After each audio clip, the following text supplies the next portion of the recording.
Ch1 Responsibilities. Today was October 11th, the day after the Kyuubi no Kitsune attacked Konohagakure, and things weren't going well for those inside the village. Especially for the formerly retired, newly reappointed village leader, Hiruzen Sarutobi, who was sequestered in his regained office with an upset blonde infant boy resting in a basket with a blanket. I can't believe it. Do they really have that little faith in Minato's skill or humanity? Is something wrong, sensei? An almost eerie but not unconcerned voice asked from behind him. Orochimaru, it's good you came by, the elder Hokage said as he opened the window and let his pale student inside, who was dressed as a normal jounin. And yes, something is indeed wrong. But first, do you think you can reach Jiraiya or Tsunade really soon? Orochimaru shook his head. Sorry, you know Jiraiya is too wrapped up in his spy network to just come here all of a sudden. And need I say anything about Tsunade? At least try.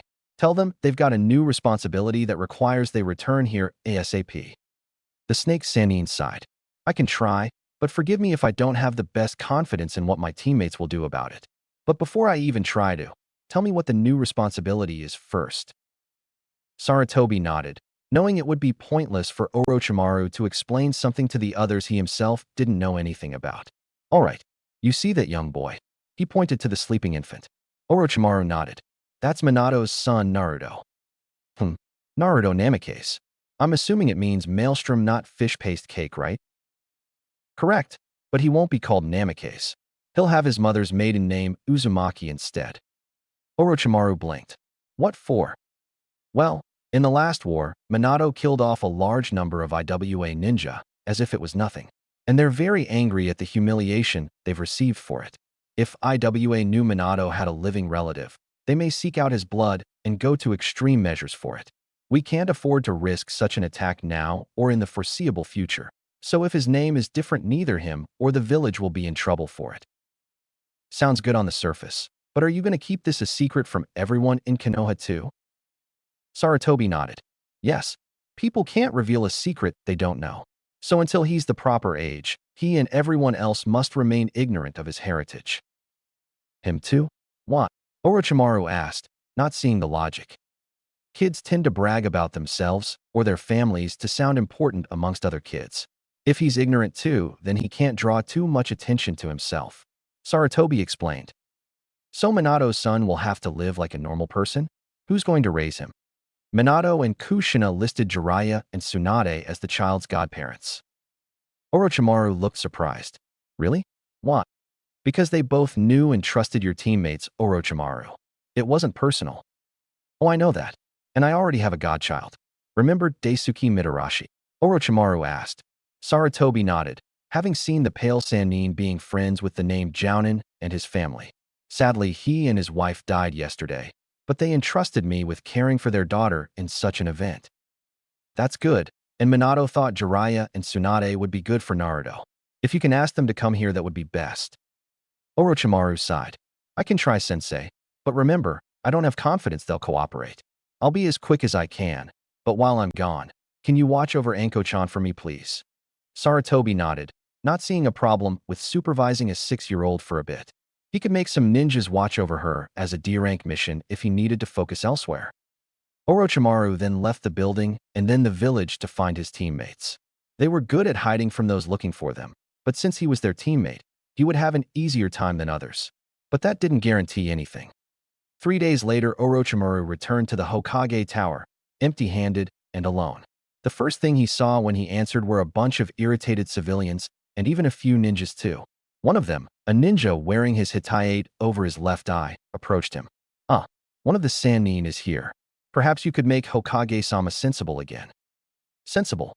Orochimaru asked, beyond confused. If there was one thing the so-called professor wasn't, it was insensible.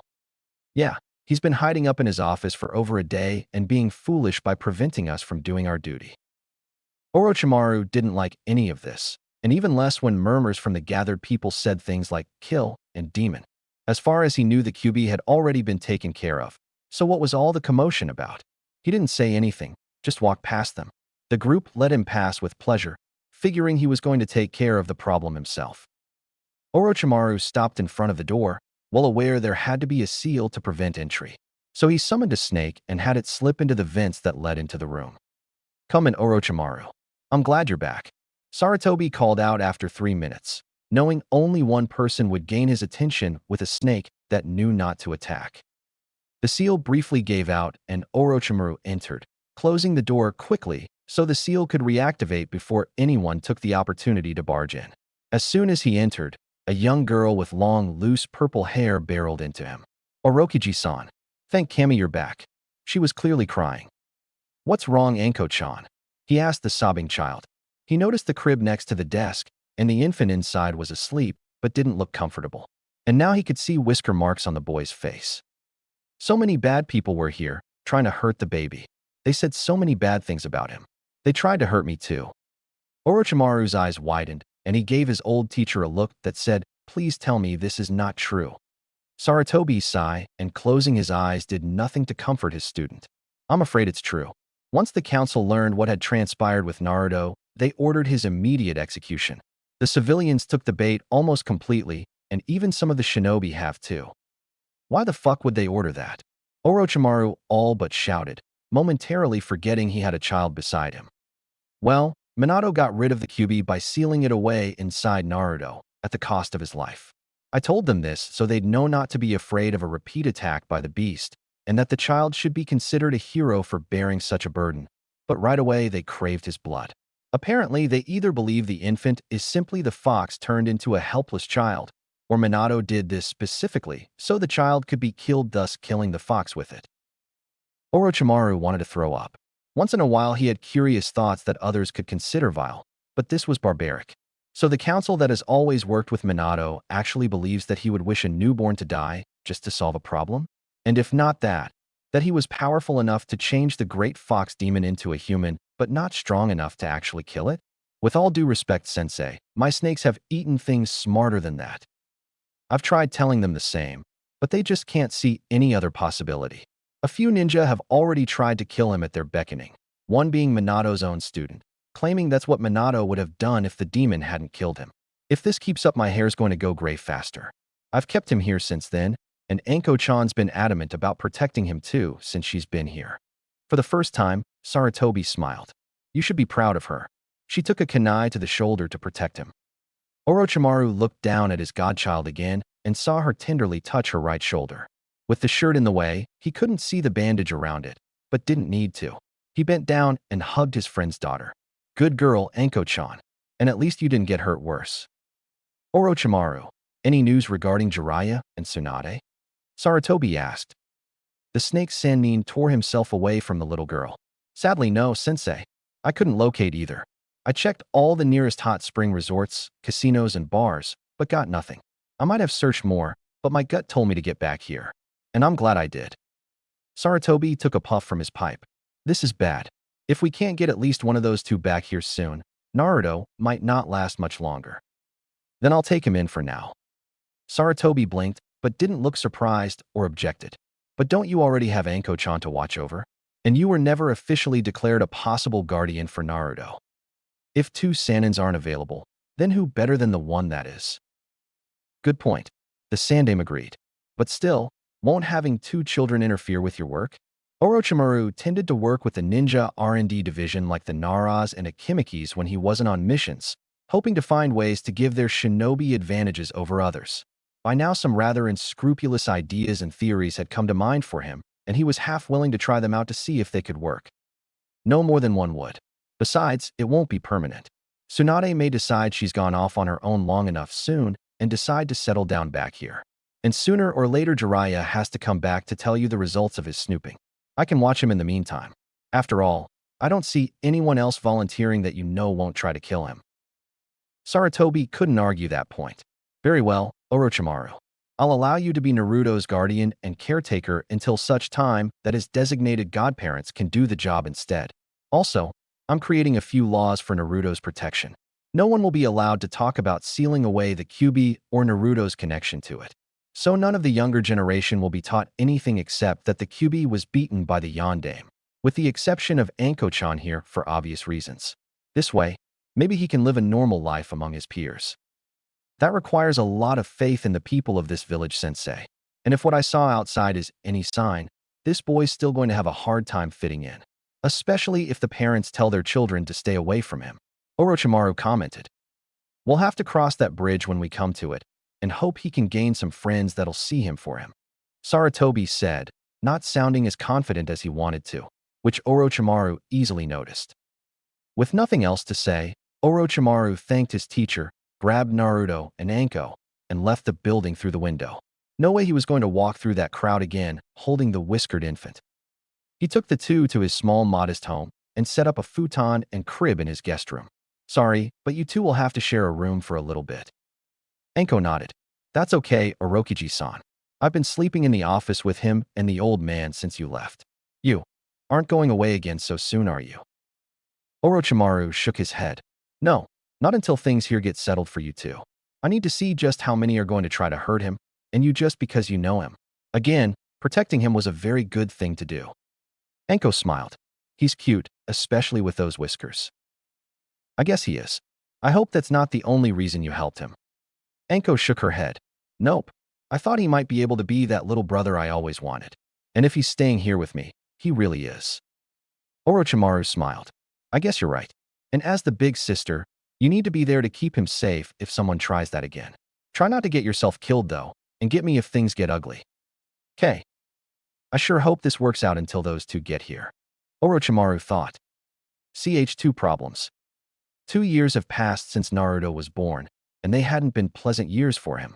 Even though he was too young to ever remember all of this time, his foster family would never forget it.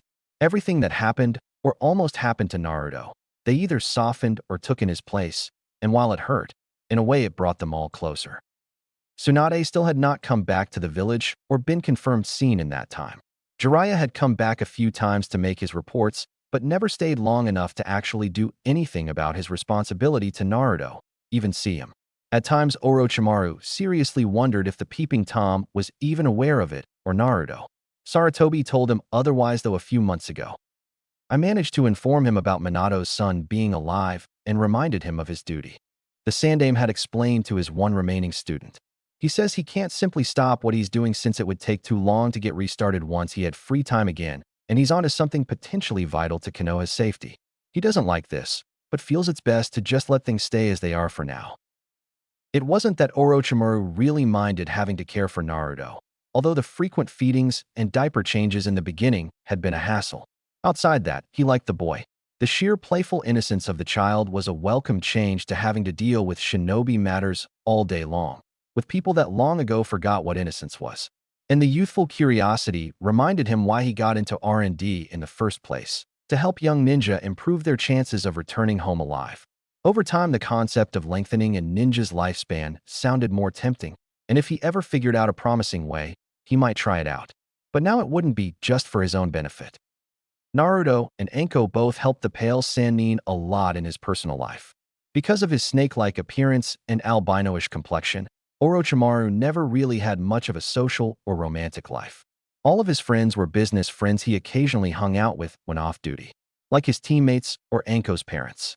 So he had basically given up on love or having a family of his own long ago. Having Anko and Naruto around filled the void he figured he'd just tolerate for the rest of his life, and in a way he considered them the children he never had. Anko still called him Jizan though, and Naruto would too when he saw him.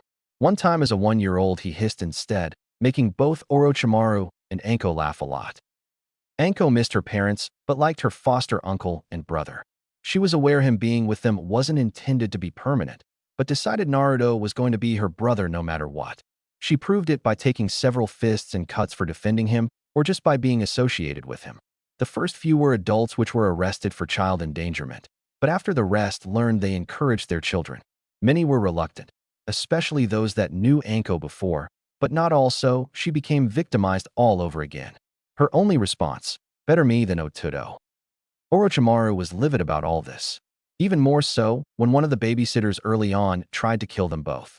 Anko had to use a kitchen knife to cut the sitter's Achilles tendon before they could do worse than put a few bruises on them both.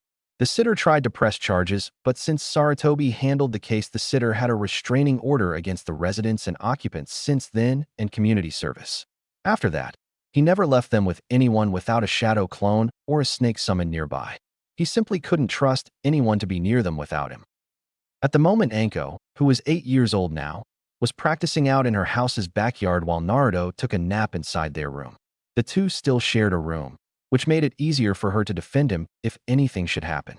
Anko was throwing some kunais at human-shaped boards to improve her aim for certain spots, a point Orochimaru told her was vital to perfect for her. After she threw them, her personal summons Kogyaku, which Orochimaru had arranged to be permanently summoned to defend the girl until she was older, would retrieve them for her. Naruto had one too, a snake called Sengo that was watching him like a guard dog at the moment. Both snakes were venomous and could become as large as boas if they had to. The only way to tell them apart was Kogyaku was purple with red spots down her back and Sengo was orange with black streaks. Naruto was probably the only toddler in the world that wasn't afraid of a snake. Kogyaku had brought Anko her weapons back when she tensed up. Something wrong. Do you hear that buzz? Anko quietly asked. Kogyaku listened. Luckily, as a summons, she had some skills normal snakes didn't, such as being able to hear like humans could rather than just vibrations through the ground. Yeah, I do. Sounds like bees or something.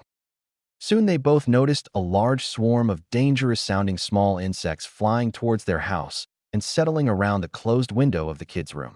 They couldn't get in thanks to a few rudimentary seals Orochimaru knew, but they weren't going to stop trying. Anko and Kogyaku almost hid until they saw the bugs weren't after them, just Naruto obviously. Problem was there was nothing either of them could do about it, except one possibility. Kogyaku saw Anko pull out her emergency paper bomb kunai and stopped her before she could use it. No, don't. It won't get rid of all of them, and you'll just make it easier for them to get inside. What should I do then? Before the purple snake could answer, a mysterious person dressed like an Umbu agent came up behind them and knocked Anko out. Kogyaku grew to the size of a python and constricted herself around the intruder, only for him to replace himself with a log. With only one thing left to do, Kogyaku dragged Anko into a safe spot outside the house, got smaller, and darted to Orochimaru's office as fast as she could. Orochimaru, one of the heads of Konoha's R&D department, was going over some proposals for funds to explore researching new ideas and why they were advisable. Many were, but they had to be prioritized first. I've got requests for extra protein supplements to the Akimichis. Well, they may have to use their own funds if possible. This guy wants to see if one can find a way to siphon off another's chakra like a parasite. Handy, but maybe risky. This guy wants to see what would happen if cells from someone with a Kekii Genkai were introduced into the body of someone without one. I'm intrigued. And this guy? Oh, Amachi wants to try new terrain to test possible physical adaptability. Claims to be very promising. Before Orochimaru could make a decision on anything, Kogyaku came in through the air duct.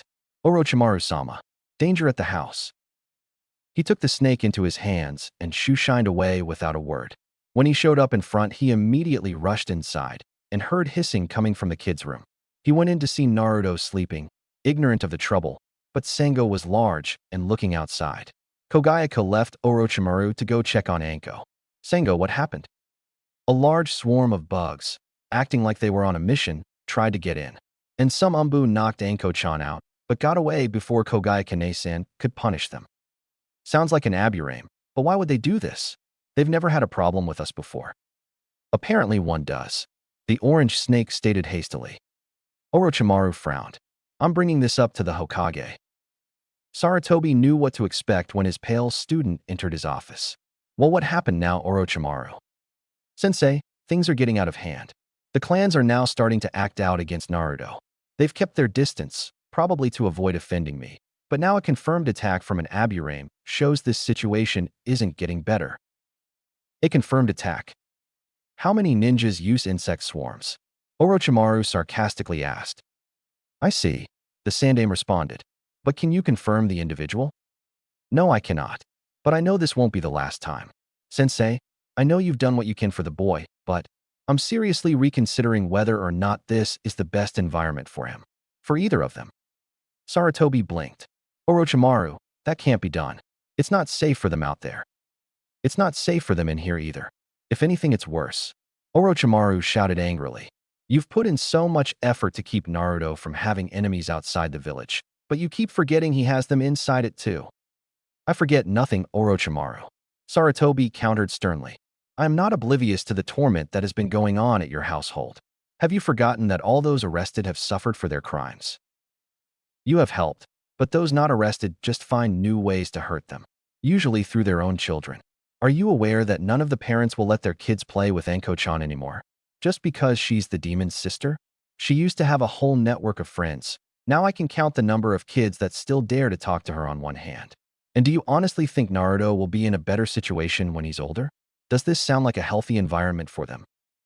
No, but I can't very well tell parents how to raise their children, nor the children to disobey their parents. Orochimaru folded his arms.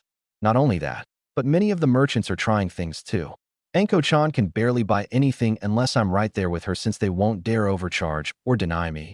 And I know the situation won't be any different when Naruto's older. You think it's good for them to be in a town that denies them fair prices, or maybe the right to shop, even if they can pay? Sarutobi didn't answer, mostly because he knew his student had more to say. Sensei, I've gone to a lot of trouble to ensure the safety of those two. I even have snakes around them 24/7, and I could only do that by giving Manda 4 living scarifices, which I got thanks to your order. Sarutobi nodded in recollection. Furambu were found guilty of trying to murder the 2 children by arson, and he allowed Orochimaru to execute the punishment. While brutal, at least some good came out of it in the form of snake guardians. Sensei, I'm seriously considering that this is not the best place for them to live. Orochimaru, your concern is admirable. Sarutobi started.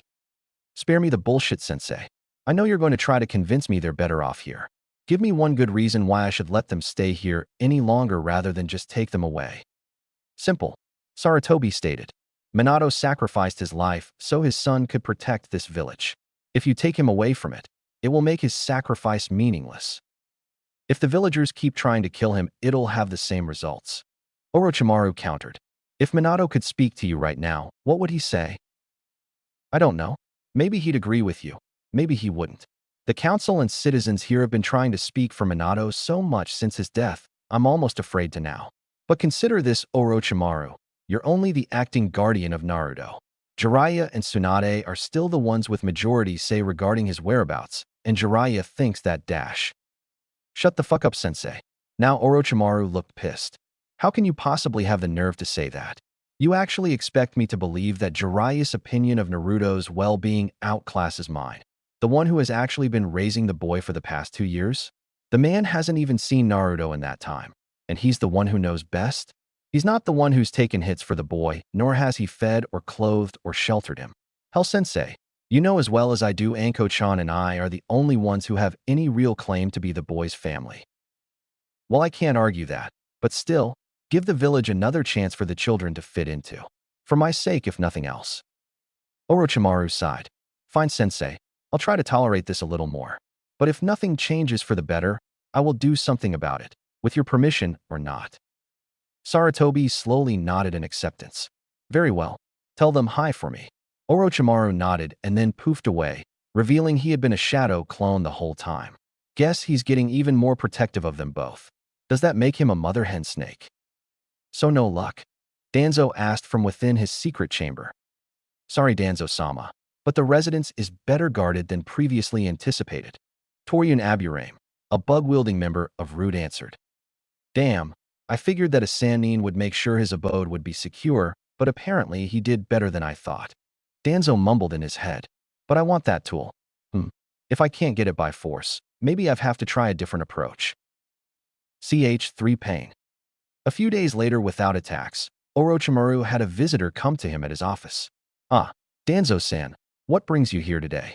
Orochimaru had always tried to be civil to the crippled council member, mainly because the Warhawk had always supported the R&D department to improve shinobi abilities, but that didn't mean Orochimaru trusted him. After all, this guy had been the only member of the civilian council to not order Naruto's death, and Orochimaru did not believe the man was just being compassionate back then. Well, Orochimaru, I have a proposition for you. You see, I've heard from a colleague of mine that you're experimenting on the introduction of Kekkei Genkai into new hosts, and I've come AC-. Hold on a second. Orochimaru interrupted. A colleague told you? I haven't discussed that with anyone, and I haven't even approved the start of the experiment. My source must have been the researcher to submit the request then. I was under the impression that it had already been approved. Danzo calmly answered. Orochimaru narrowed his eyes. What goes on here isn't meant to be discussed with those outside to keep our secrets safe. You of all people, Danzo, should know the value of keeping secrets. You have no idea how right you are. Danzo quickly thought. Well, back to what I was saying, I had chanced upon some stored DNA of the Shodai Hokage. And as you know, your teammate Tsunade Senju is the last known of that bloodline, and it's dormant in females. And she's also reached the age where conception is almost impossible, if not already impossible. A very useful Kekii Genkai for us could be lost forever, unless we seek a new means to keep it going. Orochimaru thought it over. Well, it sounds reasonable, but what if the subject rejects the new DNA? That's what experiments are for. Even so, I have multiple fields to explore, and I can't give funding to them all. Danzo smiled. Tell you what, I'll supply the funds for this project, and we'll use the Mokuton as the trial run. If we can succeed in getting a successful user, then we can someday acquire indefinite amounts of Kekii Genkai for our village. And in return? Orochimaru asked. Nothing at the moment. How about an IOU? Orochimaru did not like the sound of that. An IOU to this man was like having one to the Yakuza. But the idea he was proposing sounded enticing. All right, we'll go forward with it. You'll have to supply us with about 3 million Ryo up front though, and your IOU must be within reason. Danzo smiled like he got away with murder. Pleasure doing business with you, Orochimaru-san. Let's hope for the best. Another year went by, and things sort of stabilized for the Orochi household. Attacks lessened, but did not stop, and the civilians resorted to angry glares when they saw Naruto and Anko. Orochimaru had made it clear that any attacks would be returned just as badly to the attackers by himself personally, and Sarutobi said he had the rights to. Anko lost more and more friends because of their parents' prejudices or peer pressure, so now she was down to 2. The first was a girl named Kurinai Yuhi, whose parents were more open-minded to the Jinchuriki and his situation. The second was an orphan boy named Kabuto Yakushi, recently brought to the village after being found alone in a battlefield, and didn't mind the kids either. Neither were as lively as Anko usually was, but they could keep up with her. Naruto himself didn't have too many friends. It was hard to when most parents didn't want to bring their children over. Generally speaking, if Naruto's secret didn't keep them away, his snake guardian scared them off without even trying. Sengo didn't like that, but she was sworn to protect him, so she couldn't just leave him vulnerable. And it got tougher after the insect attack, since Orochimaru wouldn't let anyone from a clan enter his house without his personal approval and presence. So in short, only the Yamanaka, Nara, and Akimichi clan heads had their children come over because they trusted the Yandame's skills and hoped their kids wouldn't be afraid of snakes later on. The Hyuga would have if they were more open to mingle with others, and the Uchihas deemed the whole issue unworthy of significance, their words. At the present time, a soon-to-be 3-year-old Naruto was hanging out at the Yamanaka flower shop with a 3-year-old Ino, while Orochimaru and Anko were trying to find him a birthday present or two. Inoichi was watching the two kids have fun their own way in the back of the room while going over a newspaper and noticed nothing out of place. There were a few insects buzzing around, but that was normal for a place filled to the brim with flowers. But after a little bit, the buzzing noise of insects got a little too loud to be normal, and Inoichi got suspicious. The kids noticed it and got scared, looking to Inoichi to do something about it. He looked around sharply but saw nothing suspicious, but went for the cabinet and grabbed the pesticide to be sure. A large black swarm of insects massed together through the open windows and entered the unsealed building. Ino screamed and ran for her father. Naruto tried to as well, but the insects swiftly covered his body and started attacking him. He screamed and tried to swat them all off, but fell to the floor and his movement slowed. Sengo could do nothing but watch and hate herself for it. Something's not right. Those aren't normal aburame insects. Those just eat chakra, not sting and bite. These things are actually wounding Naruto. Inoichi thought, as horrified as he and his daughter looked. Ino tried to help swat them off, but her father grabbed her hand. No, don't. Those bugs will hurt you too. Use the spray Tuchan. Ino pleaded. I can't now. Naruto would get poisoned too. Naruto screamed again, and his body glowed a faint red. The insects backed off bit, but didn't leave his body or stop entirely. Unable to take the pain anymore, Naruto did the one thing any child in his situation would do. He ran. He didn't know where he was going or what he'd do when he got there, but he had to just run. The Yamanakas followed. Think he might like this, Jizan? Anko asked as she pointed to a play sword on display in a window. Orochimaru was about to answer, but any answer died on his tongue when he heard a familiar scream down the street. Anko heard it too and lost interest in the question entirely. Both looked down the street in hopes they were wrong. They saw a young child running around with a swarm of bugs clinging to him. A few passerby would try to beat the bugs off him, but they moved off on their own just enough to reveal who the child was. Once people saw, they either looked the other way or kept beating him for a different reason. Orochimaru, Anko, and Kogayaku rushed to help him. They were a little relieved when an Umbu agent dropped by the boy and did a fireball jutsu. The bugs fled off the boy, leaving Naruto to take the brunt of the attack. Orochimaru and Anko were horrified by this, and even more so to see the Umbu didn't look repentant or even tempted to put out the flame. Although Orochimaru saw that last part more than Anko did. Orochimaru used a gentle wind jutsu to put out the flame while Anko yelled at the Umbu, crying in anger. You jerk! You missed! That depends on where I was aiming. Anko gasped and then began hitting the masked ninja's legs, to which he reacted by kicking her off. She was undaunted by this and tried to attack again, but he simply left the area, seeing no reason to stick around anymore. But not before Kogayaku managed to give him a painful bite on his right calf. Before the insects could attack again, Orochimaru used a fire jutsu on them as intended, and they were completely incinerated. He looked at Naruto and was very pissed, but not at Naruto of course. The blonde boy had second-degree burns almost all over his arms and face, with the clothed areas only bearing first-degree burns, and was breathing heavily. Otudo, is he going to be okay, Jizan? Anko asked tearily, on the verge of hysteria. Orochimaru carefully picked him up. He will be. I know how to best help him. Anko-chan, get on my back. Kogayaku, go get Sango. The purple snake nodded and darted away while Anko got a hold of the snake Sanin's shoulders. He then darted off to a safe place for them all. Some civilians started to wonder if maybe the one Sanin still in town had been pushed too far. That's it. I've had enough of this. Minato must be rolling around in his grave. Orochimaru angrily thought as he entered his house and placed Naruto down on the couch. The Kyuubi's chakra was already healing the young boy, and fortunately for him, he was unconscious by now. The two snakes entered the house a few moments later and got by the couch too. Anko, with tear-streaked cheeks and red eyes, hovered over her brother figure like a watchdog. Jizan, what's going to happen to him? He'll be fine, Anko-chan. He's already healing and should be as good as new by tonight. What should we do about that bastard that burned him? Anko asked, sounding a little more angry now. Orochimaru never bothered to enforce appropriate language for the kids since they heard offensive things almost daily anyway. We'll see to him, and also whoever sent those bugs at him. That wasn't natural either. But first, I've got something bigger in mind. Anko blinked. Like what, Jizan? This has gone on for far too long.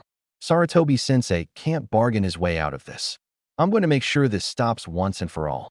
The snake Sanin stated with hostility and venom, and maybe a little glee at the last idea. Anko smiled. Can I help? Absolutely.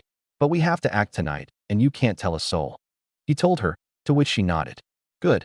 Now go pack up everything you have. We're going on a little trip. How long? Long enough. Anko looked worried about having to maybe leave her home and remaining friends for who knows how long. But after looking at Naruto one more time, she knew it was a matter of time before that happened to her too. And Orochimaru had never led her wrong before. I'll be ready in a jiffy, she told him before heading for her room. It won't be that easy, Master Orochimaru, Kogayaku commented. Oh, I know that. That's why I'm going to put on a big show for Konoha and do a little damage too. The pale Sanin replied. Like what? Sengo asked. Well, let's just say Konoha will learn what happens when you try to corner a viper, he told them with a sinister chuckle. And best of all, since that meeting with the Kumo representatives is tonight, few will be available to interfere in my little scheme. Night came over Konoha, and it would be a night that shaped its future indefinitely. Most of the representatives of the clans were at a meeting with visitors from Kumo, hoping to arrange an alliance of sorts. The streets were deserted as people went home to sleep with night Umbu making their rounds. Overall, nothing ominous or unexpected. Sarutobi had called a brief break during the long discussion with the foreign ninjas so everyone could stretch their legs and use the restroom if needed, while he himself got a drink from a break room. an Umbu agent approached him. Hokage-sama, fire has just broke out at Orochimaru-sama's residence and the R&D department. Sarutobi frowned. Ah fuck. This will end badly, I just know it. Thanks for alerting me. Tell my advisors and the clan heads I'm going to personally check this matter out and no decisions are to be confirmed without my presence. Hopefully this won't take too long. The old man then got into his combat outform and headed for Orochimaru's house, hoping to settle his student before he acted rash. Not that it wouldn't be uncalled for, he admitted. CH for deception. Sarutobi arrived at the Orochi household to see it burning to the ground. The Umbu that arrived with him began immediately putting it out with water jutsus. Once the fire was gone, they salvaged through the wreckage for any bodies. Sarutobi prayed they wouldn't find any. One of the Umbu captains came close to the elderly Hokage. Hokage-sama, there is little you can do here. Perhaps it would be more beneficial for you to investigate the other arson incident. So this is a confirmed arson? Sarutobi asked, not that he doubted it, of course. Most likely, sir. Orochimaru-sama was a very skilled ninja, so this being just an accident is highly unlikely. My guess is someone with a few matches or something decided to act against the occupants and caught them off guard. Sarutobi nodded, having come to the same conclusion. I'm sorry for everything, Orochimaru Anko. Naruto, at least you're out of your misery now. He sighed, then thought of something else. Wait, if this was just a stroke of luck, it would be too much of a coincidence for Orochimaru's lab to be struck at the same time. Something's going on here. I will go check out the other scene as you suggested. Take all bodies to the morgue or infirmary, whichever is appropriate for them. Sarutobi told the Umbu captain before heading off for the R&D building. Said Umbu returned to work with the others going through the wreckage. Find anything? No confirmed deaths yet, sir. A weasel-masked Umbu told him. Good. Let's hope it stays that way, or Hokage-sama will not be happy. When Sarutobi made it to the burning wing of the building, he didn't know what he expected to find. But he definitely didn't expect to find Orochimaru standing in the flames crying while all his work burned to ashes. Orochimaru, what is the meaning of this? Did you do this? The snake Sannin slowly turned to look at his mentor, eyes watering but as cold and hard as steel. No, sensei, I have done nothing. It's Konoha that has done all this. And maybe you by passive association too, but I won't hold you to it. What are you talking about? I should have done what I thought was best long ago, your pleas be damned. But because I felt I owed you, I stayed and kept Naruto here. And now he's gone. Sarutobi paled. You don't mean? Orochimaru nodded. Another attack, this time a successful one. Asked the Yamanakas, they saw it too. Naruto was ambushed by some type of insect I've never seen before, making me think the Aburames have others besides their norms or someone else was framing them. Either way, that combined to someone setting my house on fire. Naruto didn't make it, and Anko-chan got caught in the flames. Not to mention, when all the civilians, and even an Umbu wearing a pig mask saw him, they just added to his pain. I bet the Umbu started the fire since he used a fire jutsu on Naruto earlier today. Sarutobi sighed, feeling a wave of remorse and regret. Orochimaru, I'm sorry for your loss. Spare me the bullshit sentiment, sensei. I've warned you several times this could happen, and you always said no one would go that far. Well, guess what? They did, and my two godchildren are dead because you thought it was easier to not get involved more than you did. And I don't care what some legal form may say, Naruto was mine. And all my work for this village has been destroyed by someone else too. He spread his arms to better imply the fire going on around themselves. This is what Konoha has come to. Trying to kill a child and claiming he didn't deserve to even be conceived, and attacking those close to him for spite? This is the Konoha Minato died for. Naruto should not have had to suffer for this horrid place. Orochimaru. Sarutobi was now worried about what his student would do in retaliation. Sensei, I'm going to take a page out of Tsunade's book and tell them all to fuck off. After tonight, not even you can give me reason to stay here even until the sun rises. I'm wiping my hands off Konoha as of now. Sarutobi knew he couldn't stop his student, and deep down he couldn't fault him for taking this course of action. Where will you go? What will you do? For the first time in this entire discussion, Orochimaru grinned. People can't tell a secret they don't know, as sensei. If I don't know, I'll be forced to put you in the bingo book as a missing nin. Orochimaru scoffed. Like you did with Tsunade. The slug Sannin and her apprentice were probably the only registered ninja under Konoha that were not contained within the city and not classified as missing Nin. Jiraiya wasn't classified that way because he was gone regularly for business in Tsunade's case. Just leisure or apathy, maybe both, but she wasn't listed in the book. Tsunade is no threat to us. With you in this emotional state, I can't promise anything. Sarutobi replied sternly. I will not ally myself with any enemy village sensei, but neither will I ally myself with this one anymore. So what are you going to do? Just wander around and wait to die? Oh, I'm in no hurry for death, never have been. But I'll find something to do to occupy myself. But it's none of your business, sensei. Now if you'll excuse me, I'm getting a little too hot in here. Orochimaru said before shining away. Sarutobi did the same, and the building continued to burn until Umbu arrived to put it out. Before the meeting with Kumo could resume, Sarutobi called the whole council together. Tonight, Naruto Uzumaki has been killed by some unknown arsonist. A few cheers from over half the council made him pause and flare up his ki to silence them. And because of that and the reaction I just witnessed, Orochimaru has cut all ties to the village. He can't do that. We need him here, a random civilian shouted. Sarutobi glared some more.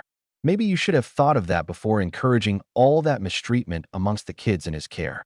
Both of them are dead now because of idiots like you all. Why the hell should he remain here to keep working for such a village? Would you? At least my child isn't a monster. Another random member commented, ignoring the Hokage's glare. Irregardless of how you all may see the situation, Orochimaru sees it as the final straw for his patience. He has no reason to help us anymore, and I probably wouldn't be surprised if he decided to do something drastic later on. Feel proud of yourselves, for you've helped us lose a valuable shinobi and possibly made several people you know targets of his wrath. And for what? Because you can't let go of a grudge no matter who the victim is? What a shining example of good leadership. But enough of this. Let's just finish this meeting and call it a night.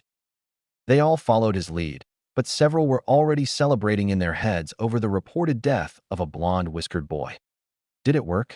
Anko asked as her foster uncle came into view from her hiding spot, a bunker outside the city walls designed for civilian safety in invasion times. Like a charm, Orochimaru told her as he ruffled her hair. By tomorrow morning, everyone will think you and Naruto are dead and I left grieving. We can find somewhere to live with no one looking for you too. And I can train you both to fight back like shinobi should. Anko smiled. She was glad for that. Orochimaru told her they were going to leave their home and not come back. She was a little frightened, especially if Tracker Ninja tried to find them. He told her he was going to stage their deaths, and that way no one would hunt them. Everyone had to think that, even the Hokage, or it wouldn't work. And apparently it did. No more bad people. Well, no more from Konoha at least. There are still enemies outside, but they won't attack as much. Orochimaru-sama, is it true we can't go back? A young boy with white hair asked. Well, you could, but where would you go, Kabuto-kun? Orochimaru found the boy in the lab before the fire had started to attract Sarutobi. Apparently, the boy had been the subject of a few experiences Danzo had been doing without Orochimaru's knowledge. He wasn't supposed to even be involved, but Danzo had his own agenda, and damn those that didn't go along with it.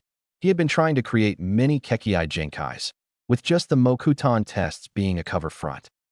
According to the results Orochimaru saw tonight, most subjects dies, but 2 young boys and 1 girl survived. One was about Anko's age named Yamato, and he was a success in acquiring the Mokuton, and the only one at that. Kabuto had been the second boy and the subject of better-than-normal healing experiments, and they seemed to work too. The girl had been Kurenai, who had not been tested on yet, but had been selected since she was Anko's friend. Her parents were killed 2 days ago, making her an orphan now. And according to the results, a second lab had been doing similar work under Danzo's orders, masked as Orochimaru's approval, in the land of the sea, being headed by a researcher Orochimaru knew named Amachi. And he had some successes too. Orochimaru, already unnerved by the horrible treatment done to Naruto and Anko, became even more upset when this was revealed to him. His work was being usurped from him under the guise of his own approval, making it look like it was all his idea. There might have been a time he would it, but he was in no mood for it now. So he took the kids to a safe place, went back and set fire to the lab to destroy his notes, ensuring no one else could misuse his work, and waited for Sarutobi to show up and act his part. He lied about Naruto and Anko's death to ensure no one else would follow him, believing him to have left in grief rather than protecting the children. Back at the present, Orochimaru let everyone who had been hiding come back outside.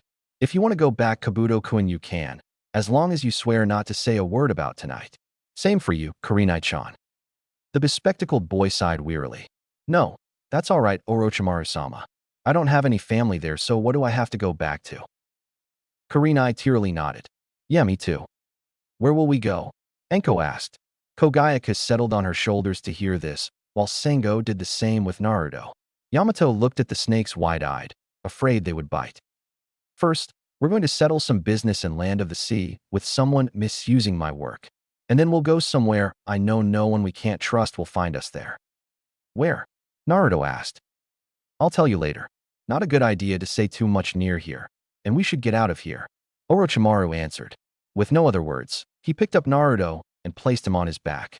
Kogayaka got larger and let Enko and Kurenai ride her, with Sengo doing the same for Kabuto and Yamato.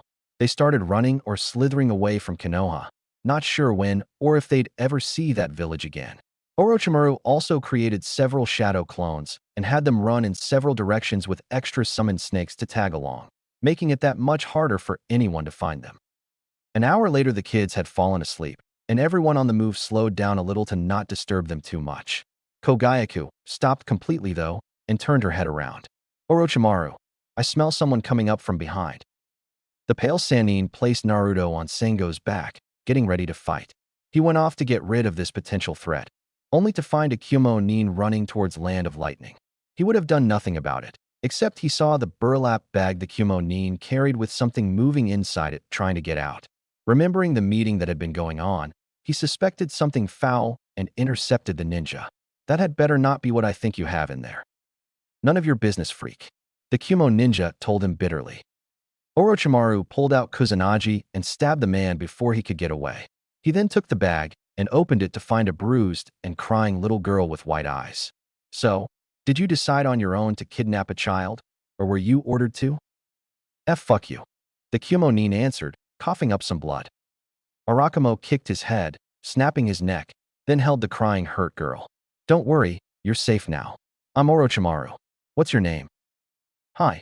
Hinata. Well, Hinata-chan, want me to have someone take you home? He asked, and got worried when she looked even more frightened and shook her head no fiercely. Why? What's wrong? Everyone there is bad. Okasan was good, but now gone. Everyone else hate me. Don't want to go back. Please don't make me. She broke down after that and wept into his chest. Orochimaru then noticed that some of the bruises weren't as fresh as others, meaning she had been hurt before the kidnapping. I can't believe it. It sounds like some of the Hyuga like to beat up their own rather than just Naruto. That place keeps getting worse and worse. He calmed himself before he spoke to avoid upsetting Hinata. Don't worry, you'll stay with us in the meantime. We're going to find a home where bad things like that don't happen to kids like you. She gasped and hugged him. Thank you, thank you, thank you. No sweat. Now, get some rest, and we can get out of here, far away from Konoha. He then looked at the dead Kumo shinobi. But first, a little something for whoever told him to do this. When the dead Kumo-nin was found a few days later, it looked like a rock slide had happened and crushed him. The wound from a blade looked to be done by accident in the fall. Hinata's body couldn't be found, but the bag was found snagged on a branch in a river downstream, implying her body was lost at sea. And since the death appeared to be an act of kami rather than caused by Konoha, Kumo couldn't make a demand for a Hyuga death, sparing Hizashi. The Hyugas were grateful, but spared no time or effort to confirm Hinata's death. Ch5 marked. After a long run and a boat ride from the southern edge of Land of Fire's coastline, Orochimaru and his charges had reached the Land of the Sea. He himself had set up a lab there to attempt some things away from Konoha to ensure some secrets didn't leak out in case of spies, plus some direct access to aquatic resources helped. He hadn't been there in years, so another researcher named Amachi had been running it in the meanwhile. Is this where we're going to stay, Jizan? Enko asked as she got out of the boat. Orochimaru shook his head. Can't. This would be one of the first places they'd check for me. We're here to see just what was done while I was away. Then we'll head for our new home. Where is that? Kurenai asked. I told you I'd tell you when we get there. Everyone got off the boat. Orochimaru and the two snakes led the 5 kids towards the hidden lab built by the shore, designed to look like a run-down building no one ever cared to renovate. At least on the surface. Inside it was everything a laboratory was supposed to be. Orochimaru had made it that way himself, using the old, hiding in plain sight principle to make it so unlikely to be bothered with. And even if someone did bother to try and sneak inside, there were workers already inside who could get rid of them. Orochimaru led everyone inside while carrying Hinata. The poor girl had barely walked at all since she came into his company, and he suspected it was more because of shock or fear than her injuries. She said even less too, but she at least smiled when everyone tried to lift her spirits. Orochimaru led them through the corridors into the building, a faint trail of light bulbs guiding him into the research center. None of the kids asked where they were going since he already explained it to them, but they started to feel something was wrong here. Orochimaru sensed nothing, well used to surroundings such as this from decades of ninjahood. He came to a closed door that wasn't locked, so he opened it and stepped inside. Right away he wished he hadn't done that, to spare the children from the sight of the room's contents, if nothing else. There were large glass containers that looked like oversized test tubes lined against one side of the room, each but two with a person inside it. The ages and genders varied, and out of all of them only one container had a glowing light on it, indicating something unique but not immediately obvious. There was also a table with various pieces of lab equipment and paper spread about. It looked like someone here had been doing some rather unorthodox human experimenting here, something the kids weren't supposed to see. "What is this place?" Kurenai asked. "This was a lab to see how we could improve our ninjas' physical capabilities," Orochimaru answered. "This wasn't what I was expecting, though. Especially that, whatever that is." He then pointed to the glass tubes. "Are they even alive?" Yamato asked, having flashbacks to the experiments done on him for the past year and being the only one to walk away alive from it. Orochimaru carefully looked over each one. The one tank with the glowing light had a monitor that showed a faint heartbeat. He then noticed all the tanks had monitors too, but this one was the only one actually working. And judging by the size of the person inside, the test subject was a very young child, making the pale Sannin uneasy. "This one is. I'm going to get her out of there." He checked everywhere for a latch of some kind, and found one near the top of the tank. He pulled it, and the liquid inside the container drained out, letting the captive inside sink to the bottom. Once it was drained, the glass casing opened up and Orochimaru pulled the small person out onto the floor. This test subject was indeed a young child, a girl close to Naruto and Hinata's age who couldn't possibly be more than half a year older at most. She had long purple hair and a pale complexion, but not albino-ish like Orochimaru. She also didn't have any clothes on, so Orochimaru wrapped her in his jacket to keep her covered. In doing so, he saw a strange mark on her left shoulder that looked like 3 tomos inside a circle, resembling a seal of some sort. "Is she okay?" Naruto asked. "I think, but I'm not sure. Somebody did something weird to her." "Ah, Orochimaru-sama. Nice to have you drop by," a new voice said from a door to the left of the one everyone had entered from.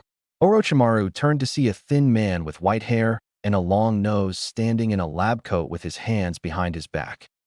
"Amachi, what have you been doing here?" Orochimaru asked. "Why? Exactly what you ordered me to do. Trying to find new ways to enhance ninja physical skills and terrain adaptability." "This is not what I had in mind," Orochimaru snapped, pointing to the glass tubes and the unconsciousness purple-haired girl. "No, but it's even better. You see, I found a lost boy some time ago who has every unusual blood, with so much potential to be unleashed. Maybe even the first of a new Kekkei Genkai. Apparently, he can actually shape-shift during times of bloodlust or stress. And to make it even better, with the right method, his blood can give those powers to others as well," Amachi told Orochimaru. Orochimaru admitted to himself the idea was an interesting one, but something about this bothered him. "And you experimented on children too? How could you?" Amachi shrugged. "Well, in order for it to work, the blood must be injected into the jugular, and if the subject survives the transfer, a mark appears there. For children, the survival rate appears to be the highest, so I had to work with young ones. But I've been running kind of low, so I'm glad you brought me some more." Now Orochimaru was mad. "Don't even think about it. I'm trying to give these children a bright future, not one where others think less of them for whatever reason they have." Kogayaku and Sengo got in front of the kids defensively and became anaconda-sized. Amachi was unintimidated. "Don't you think they'd be better off with the gift I can give them? Think about it. A secondary source of chakra if the primary one runs dangerously low. And if the user gets close to death, a second stage is activated and the user gets the ability to transform into a second form, useful for terrain handling and combat purposes. What ninja wouldn't want that? You can't force this onto kids that don't want it, the Sannin replied. The researcher shrugged. They're children. They don't know what they want. I don't think I can let you keep doing this, Amachi. Orochimaru stated as he pulled out some explosive tags. He didn't light them since that might put the children in danger, but he did show them off. Guess I'll have to show you how effective my work can be, Amachi said as he swiftly pulled out a syringe and threw it at the group. Before anyone could block it, the needle struck Anko in her jugular, making her scream. Anko-chan! Everyone yelled as Orochimaru pulled the syringe out. Anko kept yelling and squirming on the floor. It hurts. It hurts. The beginnings of the curse marks started to form around the puncture wound like a burn. While they were distracted with Anko's agony, Amachi took the opportunity to get several more syringes and hit all the remaining children in the jugular with great aim. All of them fell screaming and writhing as their blood burned internally. Kogayaku and Sengo wrapped around the long-nosed researcher and began constricting him tightly. Orochimaru stood in front of him. Why the hell did you do that? And while we're at it, how were you able to? Well, you needed to be convinced my work has value. As for how, well, I guess you and your snake friends were just too slow to do anything about it. Forgive us, Orochimaru-sama. We were more focused on Anko-chan than the others for that brief moment. Sengo said regretfully. I was at fault too for that. Amachi, tell me you have an antidote for this. Amachi tried to hold in a laugh, but failed and laughed loudly. Now why the hell would I create an antidote for a power-up? What do you think I am? Stupid. Orochimaru was really disgusted with this man. Long ago, he thought he was rather insightful and quite possibly capable of opening new frontiers for Konoha's ninjas. Apparently that was true, but he used it for the wrong reasons.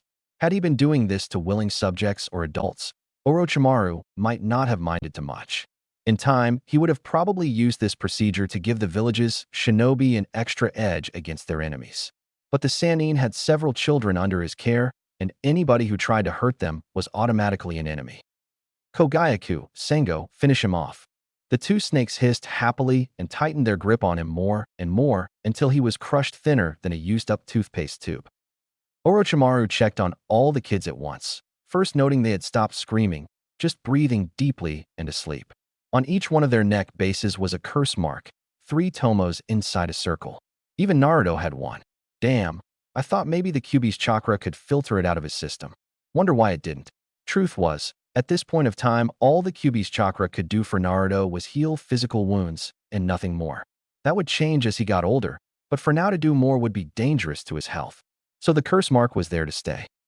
Orochimaru felt there was only one thing he could do here. With the two snakes' help, he pulled all the children, even the extra girl, back outside, and went in to recover any info regarding this curse mark before setting the place on fire with explosive tags. He didn't see any of Amachi's assistants inside, and while that bothered him, he figured it was probably for the best. Less trouble to deal with. He then got them back on the boat and headed back for the mainland. Night came, and Anko was the first to recover, sitting upright around a campfire. She looked around to see Orochimaru sitting on a log watching over them all with Kogayaku and Sengo, and also the new girl who seemed to be awake already. What happened, Jizan? It's a long story, Anko-chan. I'll tell you when the others wake up too, so I don't have to repeat it. Orochimaru told her, then offered her a piece of dango he bought in the last town. Want some? She eagerly took it, but ate slowly. Hi, I'm Isaribi, the new girl said to Anko. Sorry you had to get the seal too. Seal? Anko asked. Then her eyes darted to the mark on the other purple-headed girl's shoulder. Anko tenderly touched her shoulder and felt the flesh was soft and painful to touch, making her pull her fingers back and wince. What happened to me? Orochimaru sighed. I'm sorry, Anko-chan, but that man gave you something bad and I don't know how to get rid of it. How bad? Bad enough that some people could call you a monster for it. Anko shrugged. They already do that. What else is new? Well, according to what I've been reading, this mark gives you a chakra boost when you run low, but it means you're more likely to act violently when that happens. And there's a second stage involved if you almost die, giving you the ability to transform into some kind of creature when you need to. Orochimaru explained. Anko blinked in surprise. And there's nothing you can do about it? He shook his head. Maybe I can get Jiraiya to seal its effects, but I haven't seen him in years, so I can't promise that. Anko then looked over Naruto and the others, who started showing signs of waking up soon. Then I'll use it to defend my Otuto.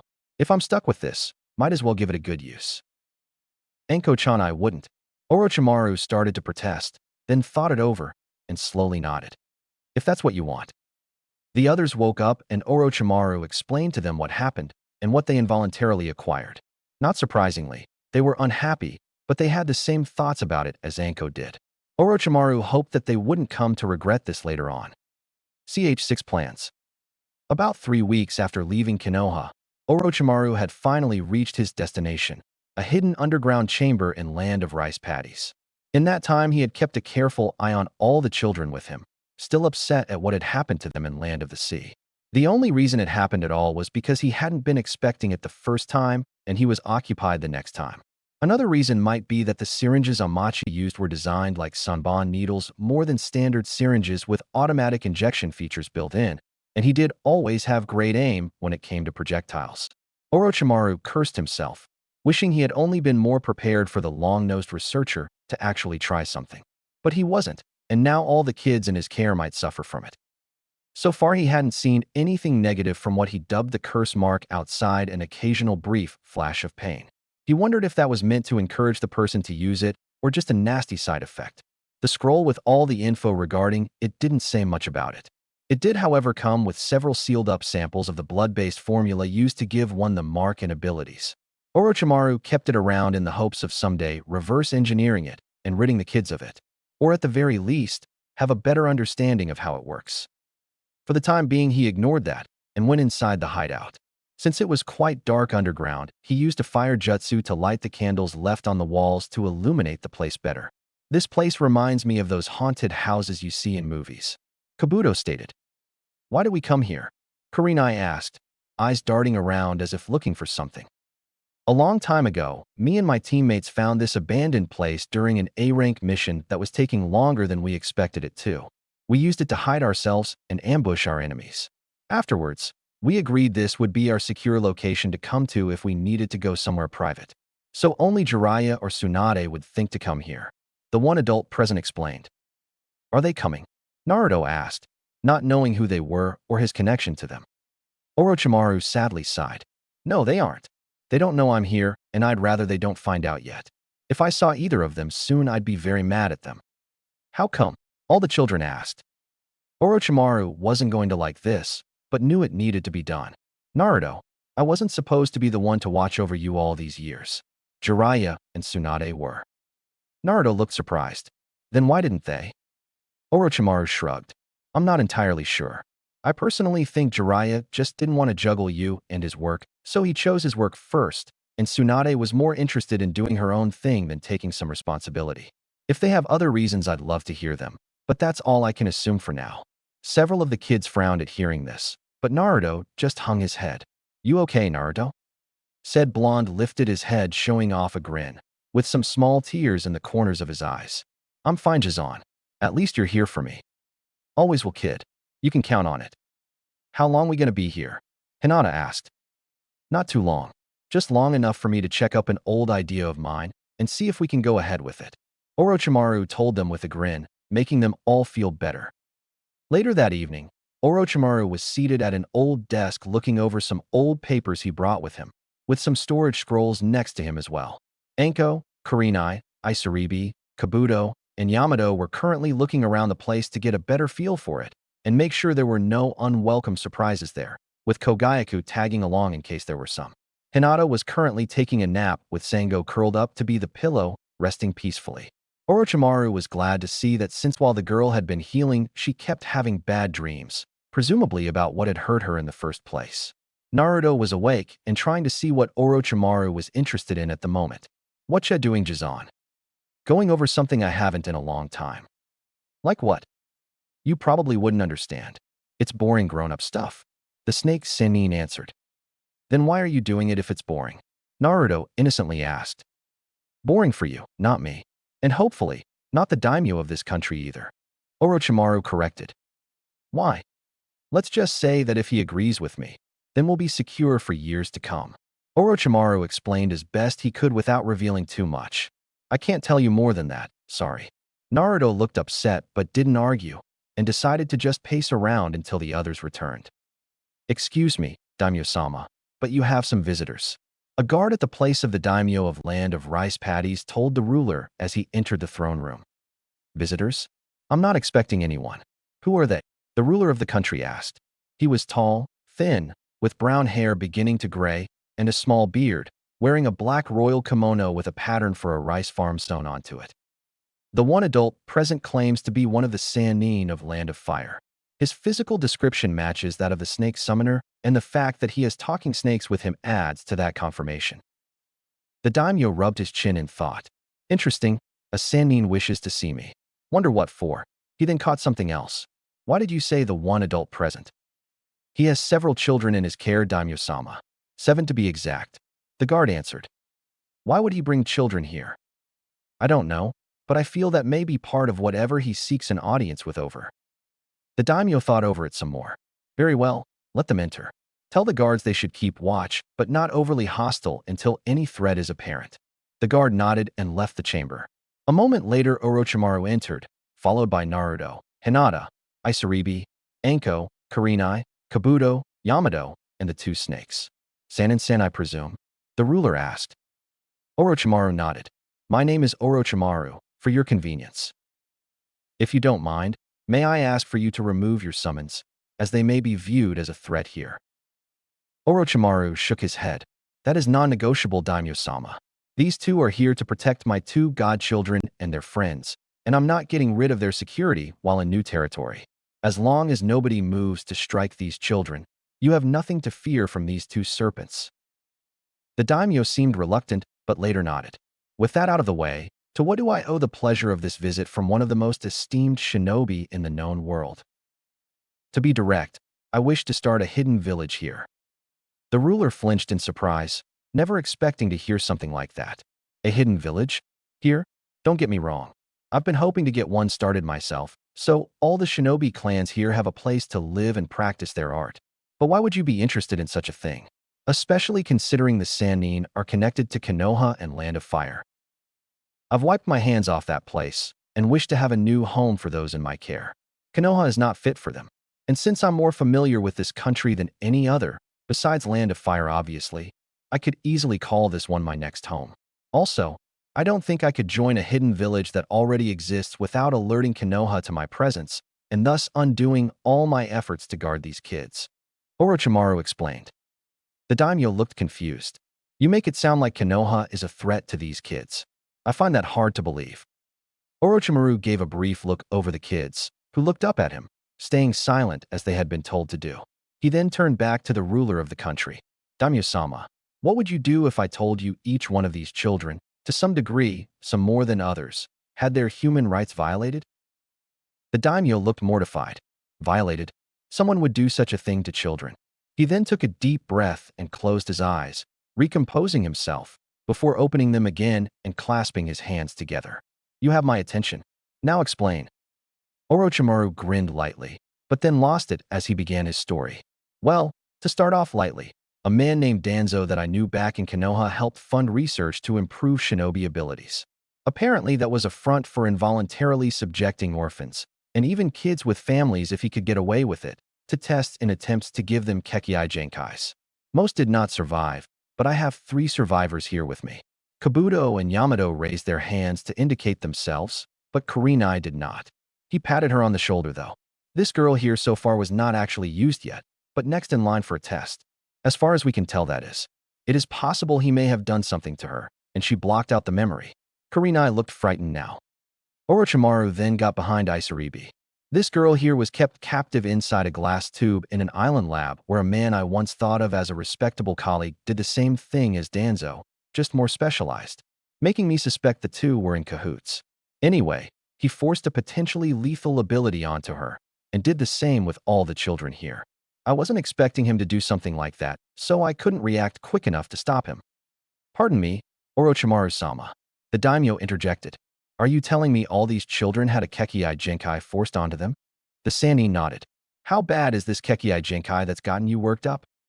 According to what I've looked over, It's not entirely without benefit, but also not without cost. Once acquired, the victim is in a lot of pain for several days, with the majority of the pain lasting only 4 minutes. After that, it's more like a pulled muscle that won't let you forget it's there.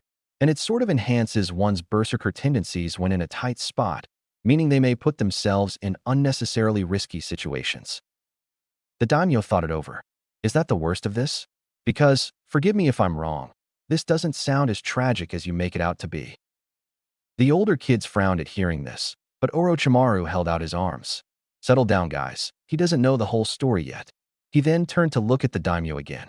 Well, onto a larger issue before I drop a bombshell. This girl here, indicating Hinata, was kidnapped from her home at night, and for some reason village security couldn't stop it. He suspected that was his fault for setting 2 fires that night. I rescued her and found signs of physical abuse from before the kidnapping took place. She doesn't like to talk about it, but from what I've heard, her family is full of child beaters.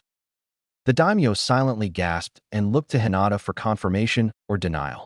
Her frightened, crying face trying to hide in the adult's legs said enough for him. And what else? You indicated something worse. Orochimaru sighed. Here's where Konoha gets bad as a whole, daimyo-sama. You see, legally I only have one godchild, this young girl, indicating Anko. But since this boy's godparents, indicating Naruto, were too busy enjoying themselves to take responsibility for him, I volunteered to watch him until they decided to shape up and take responsibility. For 3 years, this young boy has been picked on by no less than 90% of Konoha. I'd say 80%, but that would be giving them the benefit of the doubt, and I can't do that anymore. Sometimes kids get bullied by other kids. That's natural, the daimyo commented. Orochimaru narrowed his eyes. I didn't say he was victimized by just kids. I said the whole city. Adults too. If the daimyo had been holding anything just then, he would have dropped it. Adults bullying a 3-year-old? Why? How? For how? They pretty much had an attack-on-sight mindset regarding him. They wouldn't kill him, probably because I got there in time to stop it. And when I was there, they would treat him like he was Kami's biggest mistake, and sometimes my presence wouldn't deter them. I haven't left him unguarded by myself or one of these snakes in about 2 years because they'll take any chance to make him wish he was never born. There were times I did. Naruto quietly mumbled, but everyone heard it and the hurt in his voice. Hinata and Anko, the closest ones to him, hugged him to make him feel better. Isaribi wanted to, but didn't see any room for her to get a hold of him. Orochimaru stayed silent for a brief moment after that, but then continued. Anyway, the townspeople, mostly civilians but some shinobi too, several deemed honorable by the populace, took every chance they could to make Naruto's life hell. They did the same thing to my first godchild too, just because she's associated with him. And the adults in the village told their children to stay away from both of them or hurt them as much as possible, thinking kids could get away with what the parents couldn't. The daimyo scowled. And what possible explanation could they have for this atrocious behavior? I can't say it in front of the kids, as they are not ready to handle that information yet. Orochimaru told him, then turned to the kids. If you all would like to go outside and see the courtyards for a moment, you can now. They thanked him and went outside, with Kogyaku and Sango following. Before Orochimaru could speak up, the daimyo did. On second thought, it doesn't matter. There is no excuse good enough to justify what you've just told me. Daimyo-sama, what I'm about to say is Konoha's deepest secret, one that's illegal to talk about. But since I'm not a Konoha nin anymore, their laws don't apply to me, so I can tell you and the kids when they can handle it. You see, our previous Hokage sealed the rampaging Kyuubi no Kitsune inside the blonde boy, and almost everyone holds him accountable for what the fox did 3 years ago. The daimyo's hands trembled in rage, and then he stood up and called for a messenger. Inform everyone that we will no longer hire Konoha shinobi for any work. If they ask why, tell them I've reason to question their rationality, and say no more on the subject. The messenger nodded and left. So you'll help us? Orochimaru asked. Tell me more about your proposal for a new hidden village, the daimyo said with a grin. Ch7 preparing. In a flat valley and land of rice paddies, construction began on a secret project. Well, that depends on how one defines the word secret. In one way, it was no secret at all, as anyone could see the construction taking place if they happened to be in the area. It was simply a new town being built to provide homes for a growing population and maybe provide more farmland too. Nothing out of the ordinary except some defensive walls and guarded passageways in and out of the area, but those were deemed needed to make it more secure until completion. But on the other hand, the reason of the construction, along with half of it, were completely unknown to anyone outside the country, and many inside it too. Yes, providing homes was a big part of why this town was being built. But these were homes for shinobi, and no one not involved would suspect a thing. And that was exactly what the planners wanted. Orochimaru and the daimyo of Land of Rice Paddies stood in front of a completed building looking over everything in their layout designs. The kids were back at the palace being watched over by the snakes and some trustworthy caretakers. So the Sannin was free to be away for the moment. Things are looking good so far, aren't they, Orochimaru-sama? The daimyo asked. He nodded, smiling. Yes, indeed they are. I'm glad I keep that little pet project of mine around now. Back when Orochimaru had been an academy student, one of the assignments had been for all the kids to design a hidden village if they were the ones who made it. His did well, but overall none of the class had the right idea regarding what was essential for a hidden village. Some students had been frivolous and designed a metropolis designed more fit for civil lanes, while others missed out on several details mandatory for making the village be considered hidden or operable. After the assignment was over, he kept the design with him and spent years trying to improve upon it, mostly to satisfy his own curiosity and creative urges. Now he had a chance to actually do something with the idea. He was no architect, but a real one with shinobi experience would be proud of his concept. On the surface, the whole village would look like a completely normal civilian village. Walls would be around for defense against threats, both natural and man-made, but that wasn't suspicious since conflict was common and several civilian cities had that feature now. There would be suburbs, apartment complexes, hospitals, hotels, schools, dojos and gyms, parks, shopping centers, and entertainment centers. A casino and a public bathing area were added in too, as sort of an homage to the other two Sannin when Orochimaru initially worked on the design and saw no real reason to take them out. But under the surface, that was the beauty of all this. Underneath the city, and under the sewage system too, were secret chambers, bunkers, and hallways for shinobi to learn and train in. There was even a hidden academy and several training centers scattered everywhere, each designed to help in a particular area. Some in taijutsu, some in kenjutsu, some in ninjutsu, and some in jinjutsu. This way, the shinobi of this village could train to their heart's content without fear of someone from the outside ever finding them or even knowing what was going on. The dojos could be used too to get them used to training above ground, as long as they didn't use ninjutsu there. There was also an idea that the shinobi here only wear their hitaide on the job, preferably out of town, rather than walk around in public so visitors wouldn't notice. With this in mind, it would be the one true hidden shinobi village, by virtue of being hidden in plain sight. The daimyo had been satisfied with the conceptual design and provided what he considered the perfect location for the village. A flat stretch of land big enough to hold Konoha if it had to, surrounded by mountains to the north and northeast. A gorge with a rapid river bordered the complete west, and a forest provided the remaining boundary. The mountains were not completely impassable, but a route being worked on would make it more convenient. A bridge was being constructed over the gorge and 2 routes were being paved through the forest. Since the village was not trying to look like a hidden shinobi village, they needed these routes to make it more believable. They were being made in a compass fashion to make them easier to monitor, though should something go amiss. Construction might take some time since we aren't letting too many in on this. The daimyo commented. So far the only help they had were from construction companies and shinobi with masonry skills who intended to settle down here when finished. If we could let another village in on this, then maybe things can go faster and we could have a ready ally. Reasonable, but who? And do I really need to say Konoha is not an option? Orochimaru responded. Of course not. I was thinking more along the lines of Taki, Hoshi, or Kusa, the daimyo told him. Orochimaru arched an eyebrow. Them rather than Suna or Kiri or something? Well, the 5 great shinobi villages might have a lot of power backing them, but the lesser ones are more likely to bond with a fellow small village.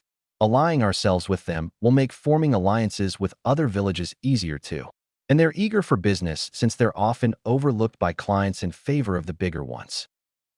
The Sannin nodded.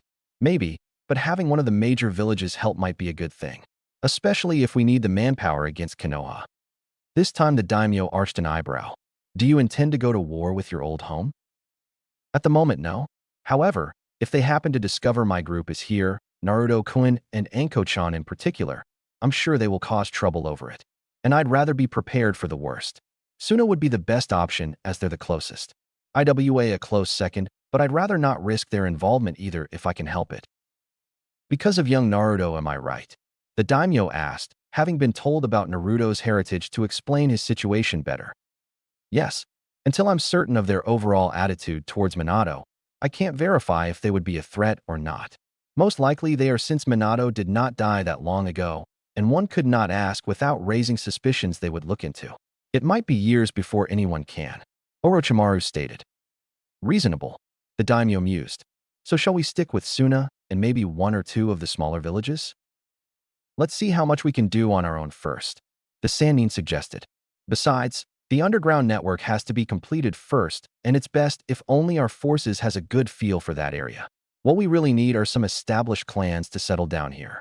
Maybe some civilians and their kids will be willing to learn to become shinobis, but some existing clans, and Kekkei Jinkai, will give us some credibility when we make ourselves known. Why not go around other places to find people and families that have nowhere to go? Not fugitives that would sell you out, but desperate people with something to prove and willing to settle down somewhere. You know, like you were when you came to me. Orochimaru thought about it and shrugged. Why not? Orochimaru later made it back to the palace and gathered the kids together. Okay, everyone. I'm going to be going on a trip for a bit to try and find us more allies. You all will be staying here, with Kogayaku and Sango watching over you with Daimyo-sama. Do as they say.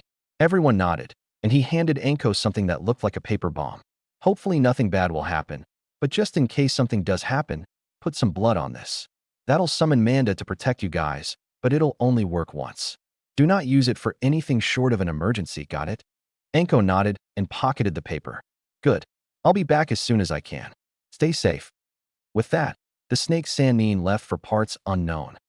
So what do we do in the meantime? Kabuto asked after the adult who watched over them these past few weeks left. I guess we train. Any better ideas? Anko asked. Are you sure that's a good idea? Kurenai wondered, gingerly touching her curse mark. Ever since they got it, the kids were afraid to train, thinking it would control them if they trained. We've got to learn to deal with it sooner or later. It's not like they're just gonna vanish with soap and water, Naichan. Anko replied. And if anything happens, the rest can stop them, right? Naruto asked. Exactly, Otudo. Anko stated. Rather than keep up the discussion, Yamato just went right to doing push-ups, and Naruto, Hinata, and Isaribi joined in. Anko joined too, and after a moment so did Kabuto and Kurenai. Nothing bad happening so far regarding their marks, and hopefully it would stay that way. Orochimaru had been traveling for 2 days now, not entirely sure just where he should be going. He couldn't go right to an established ninja village and ask if anyone there wanted to move. Clans weren't allowed to do just up and do that for security reasons. And he couldn't go up to bandits and rogues making them offers since their very nature was based more on greed than loyalty. The best idea he had was going to civilian towns and asking if there were any families with shinobi potential that wanted to take the chance to use it. So now here he was, in a random town in Land of Fire, taking a break and having a drink before going out again. Why are so many ideas easier said than done? He asked himself. I've been trying to figure that out myself. Another guy's voice said behind him. Orochimaru immediately recognized it and slowly turned around to see Jiraiya, along with Tsunade and a brunette he didn't recognize. Oh, hi dope. What brings you here? That's my line team, Jiraiya told him. Orochimaru, we came to help out. That's what teammates do, Tsunade said gently. A little late, don't you think? He paused to take another gulp. Hey Tsunade, you actually took time off from your eternal binge to see me? I don't know if I should be flattered or worried. I heard from Sensei what happened, and I got a hold of Tsunade here. We figured you might want some friendly company, Jiraiya explained. Orochimaru arched an eyebrow. What exactly did Sensei say? In his words. Jiraiya cleared his throat. He said that you had a tragic lose and took it rather unwell, and just vanished. He also told me to tell you that he hopes you'll come back when you can get yourself sorted out. Orochimaru glared. That's it. Word for word. Jiraiya nodded, and Orochimaru clenched his fists. That is one of the most apathetic things I've ever heard. We're sorry for you, Orochi. Tsunade butted in. We heard you lost your goddaughter and your work to some maniac. But you shouldn't take it out on Sensei or the village. And I wouldn't, if both had done more to help Anko-chan and Naruto instead of just. Wait, did you just say Naruto? Jiraiya asked, caught off guard. The snake Sannin nodded. Yeah, Minato's son. The kid you two were supposed to watch over, but never did. Who did you think was watching over him all this time? The toad and slug Sannins exchanged a worried look before turning back to their teammate. Orochimaru. Sensei told me he was killed just after the sealing. Couldn't handle the strain. Orochimaru wanted to puke, and it had nothing to do with the alcohol in his system. He told you Naruto died. Jiraiya nodded. Yeah, and then I told Tsunade. You mean he didn't? Orochimaru shook his head. Nope, he's still alive. Not that Konoha wants him to be. I faked his and my goddaughter's death so I could get them away from that child-beating shitstain of a village. Tsunade started to cry. My godson is alive. Can I please see him? Orochimaru thought about it. I'll let you two see him, under a few conditions. First, you can't breathe a word of what I'm doing to Sarutobi, period. They nodded without a hint of protest, even Tsunade's assistant. Second, you need to help me find some trustable ninjas and clans to make allies with and are able to move about, so I can protect the kids better. For the record, I learned that the current Mizukage is about to issue a Kekkei Jinkai purge of Kiri. More like some kind of genocide if you ask me, Jiraiya said quietly. Orochimaru smirked. Then if we get there first and offer them solace, we can get the people and numbers I need. Good, so let's head out tomorrow for Kiri. But I want to see Naruto, Tsunade protested. You waited 3 years, you can wait another week or so. I'm getting these shinobi first so Naruto won't be such a target anymore. You make it sound like horrible things have happened to him, Tsunade's apprentice commented. The look on the pale Sannin's face disturbed them all. I'll tell you more about that tomorrow. That way none of you will be unable to sleep tonight. So, are you going to help me or not? Ch8 allies. The 3 Sannin along with Shizune had reached Land of Water with no intention of staying there for long. They would get this little task over with, hopefully with good results, and go where they really wanted to be, Land of Rice Paddies, and with Naruto. Jiraiya and Tsunade had heard what had happened in their absence and were ashamed of themselves, even though they were not entirely at fault for their absence. Still, that didn't make it any easier on their consciousnesses. When they woke up the morning after a chance reunion with Orochimaru, Jiraiya and Tsunade were all ears about what had happened to Naruto. Shizune was too, even though she never met the boy, just his mother through Tsunade. None of them liked what they heard. Flashback. Okay, Orochimaru, tell us everything you wouldn't last night about Minato's son. Tsunade demanded first thing in the morning. The 3 Sannin were seated in a hotel room at the moment on one of the beds. Well, where to start? Naruto's alive, but has been hurt repeatedly his whole life. Since you two weren't there to watch over him, I took your place and just couldn't take it anymore and took him away from there. I faked his death to ensure no one could come after him. Why don't you give us the unsummarized version? Jiraiya asked. I will, but first, you two have some things I want you to tell me too. Orochimaru insisted. You first, Jiraiya. Even if Sensei told you Naruto has been dead all these years, why is it in 3 years you didn't stop to visit me in the village? Even to chat? If you had, then you'd see the truth then. What excuse do you have for not doing that? Jiraiya tried to steel himself, but slumped and sighed wearily. I wish I could give you one, but I can't. You know I've never been one for visiting, just for pleasantries. I just figured you were content in what you were doing, and interrupting you just for a quick hi didn't seem worth it. One question though. If Sensei told us Naruto was dead, what has he been telling you about us? Nothing about Tsunade, except he couldn't get a response from her. But he said you were prioritizing your work and personally felt Naruto was better off with me anyway. Orochimaru explained. Why would he lie so much? Shizune asked. Orochimaru shook his head slowly. I have no idea. He did several things to help Naruto out. But why would he set us up like this? I just wish I knew. I would have done something about it. Tsunade said quietly, full of regret. There was little you could do that I couldn't, Tsunade, except heal him better. And with how he got hurt, he would have needed it. The snake Sannin mentioned. Tsunade was afraid to ask how bad the damage was, but luckily she didn't have to. He's been burned, stabbed, cut, hit with rocks, punched, kicked, almost drowned or thrown off buildings. All more than once, and all within the first 3 years of his life. Tsunade teared up and buried her head in her knees. I've ever heard of anything so monstrous in my life, and I'm a veteran shinobi. That's it. I'm officially and completely severing all ties to Konoha from here on out. I'm going to confront Sensei about this and most likely do the same thing. Jiraiya added forcefully. Inspiration struck Orochimaru just then. Actually, Jiraiya, I've got an idea for you. You see, I'm working on a certain project to help my kids and could probably use Tsunade to check over them regularly. You can too, but maybe you could also play a part for our sensei. Let me guess, you want me to be a double agent? Jiraiya stated. Exactly, the snake Sennin answered. Whatever info you give sensei, you give us too. And this way, we can find out if Konoha's doing anything suspicious.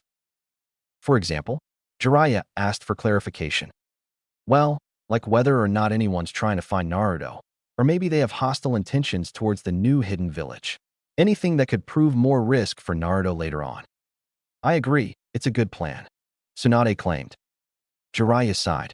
All right, it won't be easy, but I'll try. But if I don't like what Sensei says when I ask why he lied, then the deal's off. Orochimaru nodded. Well, I think that's enough for now. I'm going to be heading towards Land of Waters soon. Want to come along? In flashback. The trip had taken them a while, but they reached their destination. Jiraiya was infuriated the whole time, while Tsunade appeared downright depressed. Orochimaru had a good idea why for both. Jiraiya felt betrayed by Sarutobi and pissed at himself for never taking the time to confront Naruto's status from someone else. Even if he did trust the old man, he probably should have confirmed this info with another. So much more could have been done on Naruto's behalf if Jiraiya had known he was alive. And as for Tsunade, she felt like a failure to Minato and Kushina since she hadn't even tried to do anything after Jiraiya came to her with grim news 3 years ago. She had gone to great lengths to care for Dan's niece Shizune, but hadn't gone to be with Kushina when the due date was near and thus could have helped him as planned. Tsunade felt just plain horrible over that. Finding their way to Kiri wasn't too hard for them, mostly because they had been there before for their own Chunin exams years ago. Not to mention the fog was a dead giveaway they were heading in the right direction.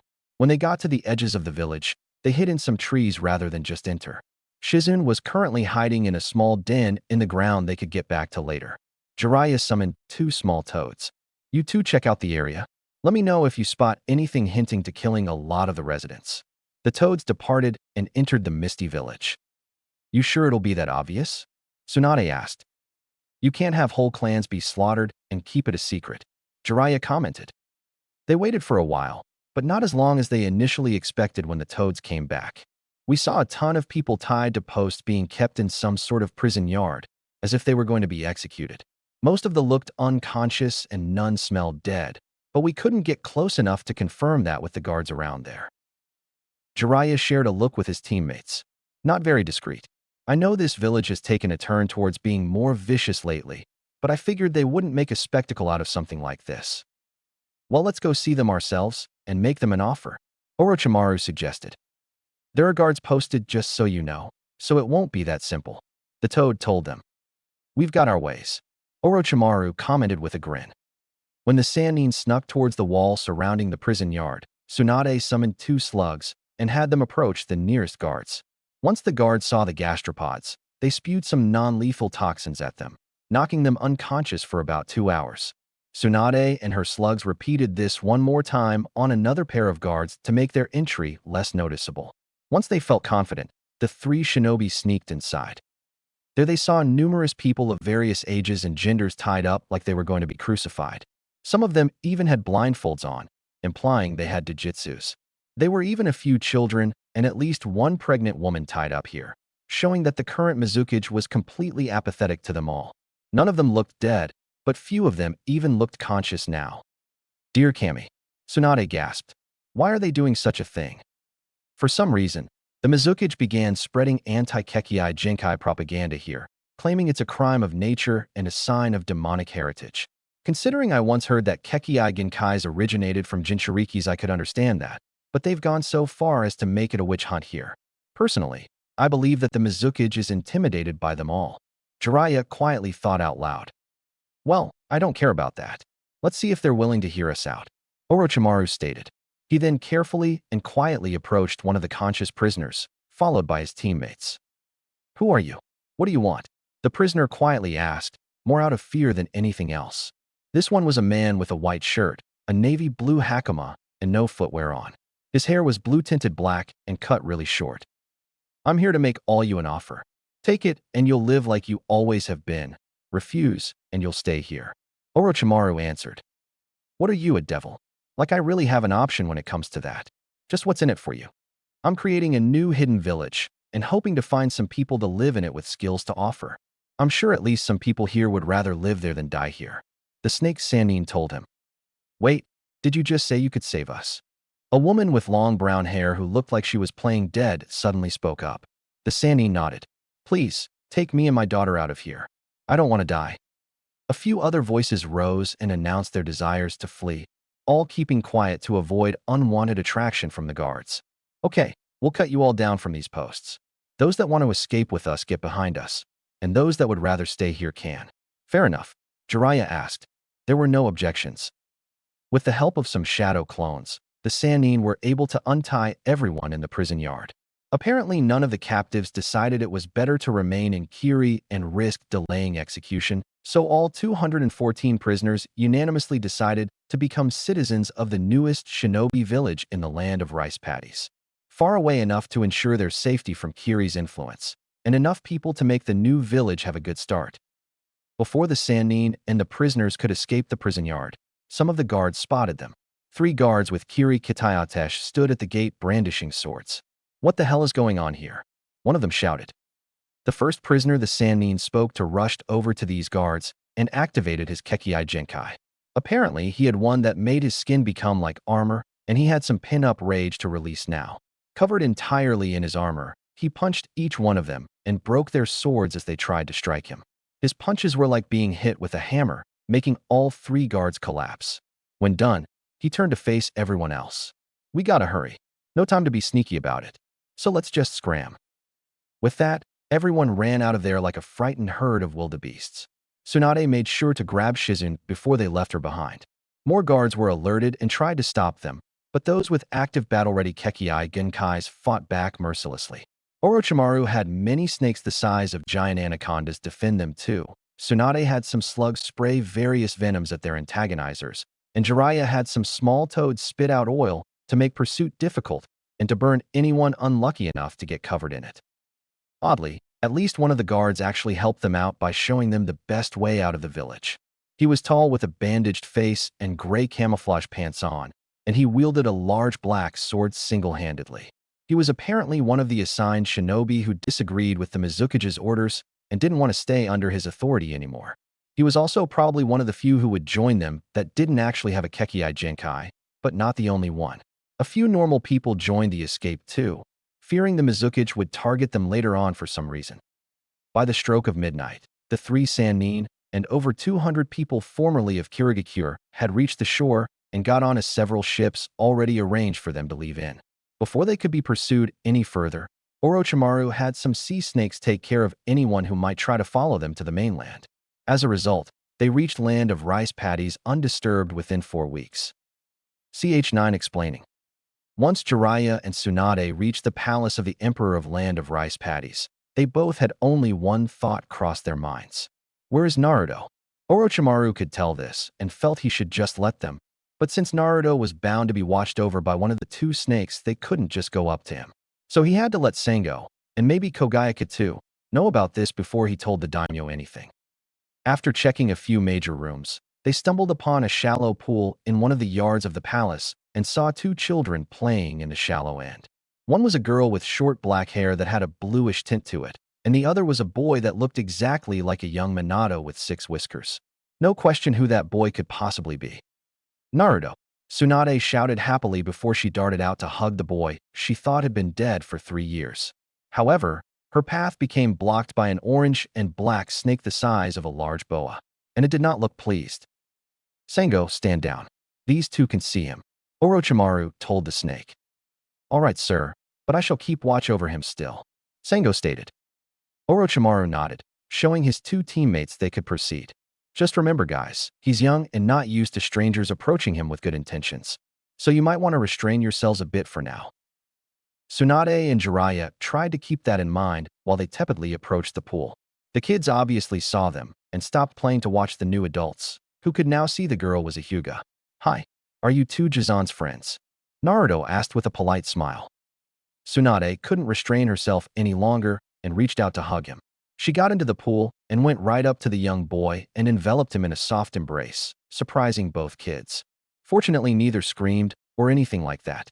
Tsunade muttered something unintelligible, like she was trying to say several things at once to him. She loosened her hold on him when she felt him squirm, but she didn't let him go just yet. When she looked at his face, she saw he was worried but not downright panicked. "It's okay, Naruto. I'm Tsunade. I'm like your grandmother." Naruto gasped. "Oh, really?" He turned to Orochimaru for confirmation, which he gave, then back to Tsunade. "Bachan." Tsunade happily cried at hearing him call her that, and she hugged him tighter and whispered something in his ear. Jiraiya leaned in, perched on the edge of the pool, and smiled warmly. "Hey there, kid. I'm Jiraiya, and I guess that means I'm like your grandfather then." "Eroji-chan," Naruto innocently asked, much to Tsunade's amusement and Jiraiya's chagrin. Even Orochimaru chuckled at that, guessing Tsunade must have told the boy to call him that. "And just where have you two been all this time?" An irritable girl's voice sighed from the direction of the other side of the room. Everyone looked to see Anko standing by the doorway inside, looking upset with her arms crossed in front of her. It looked like she had just recently shown up to hear this. "Anko-chan, something wrong?" Orochimaru asked carefully, having a good idea what was on her mind. "Yes, there is Jizan. These two have been gone all this time, playing around like you said, and now they think they can just go up to him and act like it's no big deal? What gives?" Fortunately, the two visiting Sannin could tell this girl was just being protective of Naruto rather than downright telling them off, so they didn't overreact to her claim. Jiraiya stood up and looked at her gently. "We would have helped him out, but the Hokage lied to us and told us he died years ago." Anko's eyebrows arched, but her expression didn't overall change. "The old man who helped him out? Why would he do that?" "That's what I intend to find out," Jiraiya replied. "But just so you know, if he didn't, me and Swanda here would have come back to Konoha to care for him." "Are you two married?" the young purple-haired girl asked curiously. Both Sannin looked unsure how best to answer her, while the remaining one covered his grin with his hand. "Actually, we're just friends and prefer things that way," Tsunade managed to make herself say a bit later. "And we're going to be here for Naruto from now on. I have to take off one more thing first," Jiraiya added. "I'll see you guys soon. I don't want to wait anymore to hear what excuse he has for this." He then shoo-shined out of the palace. "Wouldn't want to be sensei now," Orochimaru commented. 2 days later, Sarutobi was going through the paperwork at his desk when Jiraiya invited himself into the office. "Jiraiya? This certainly is a surprise." "Not as much as the one I got," the toad, Sannin commented. "What do you mean?" the old Hokage asked. "Oh, I happened to bump into my old teammate not too long ago. I was surprised to see him away from the village and thought it was a good idea to look into it. Imagine my reaction when he told me why he left." Sarutobi was perceptive enough to hear what wasn't actually being said here. "I'm sure you've got some questions you want answered." "No, I want to play golf." "Of course I want answers," Jiraiya responded, almost yelling, being sarcastic in the beginning, then completely serious at the end. "Let's start with the most obvious one. Why the fuck did you lie to me like that?" Sarutobi paused to inhale from his pipe, making Jiraiya suspect he was buying time to phrase his explanation in an innocent way, more likely to cover his own ass. "What would you have done if I hadn't?" Sarutobi asked him plainly. "My duty. And neglect your spy network, which has kept Konoha well-guarded these past few years? Wouldn't that have endangered Naruto and everyone else here in Konoha?" Sarutobi asked. "If I had been told the truth, I could have informed Tsunade, who would have come back here and watch over him when I couldn't, so I wouldn't have had to drop my work. And Orochimaru would still have been able to help. So all 3 Sannin could have watched over him rather than just one. What do you have to say to that?" Jiraiya countered. "Tsunade would have had to focus her time at the hospital, and you know she might have drank a lot in his company, and that wouldn't have been a good idea," Sarutobi stated. "Personally, I'm amazed Orochimaru found as much time as he did for the boy, but you and Tsunade would have been more pressed with your jobs." "Maybe you're right for me, but Tsunade would have more likely volunteered than taken a real job. And if anything, Naruto would have been a positive influence on her rather than her being a bad one to him. And if a child was raised and taught by multiple Sannin, he would have become a big target by this village's enemies. Naruto was already endangered by being Minato's son, and I needed to keep him out of the spotlight as much as possible."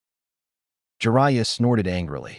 If that was true, Then why did you allow knowledge of him being a Jinchuriki to be known to others? Sarutobi looked curious. Just what did Orochimaru tell you?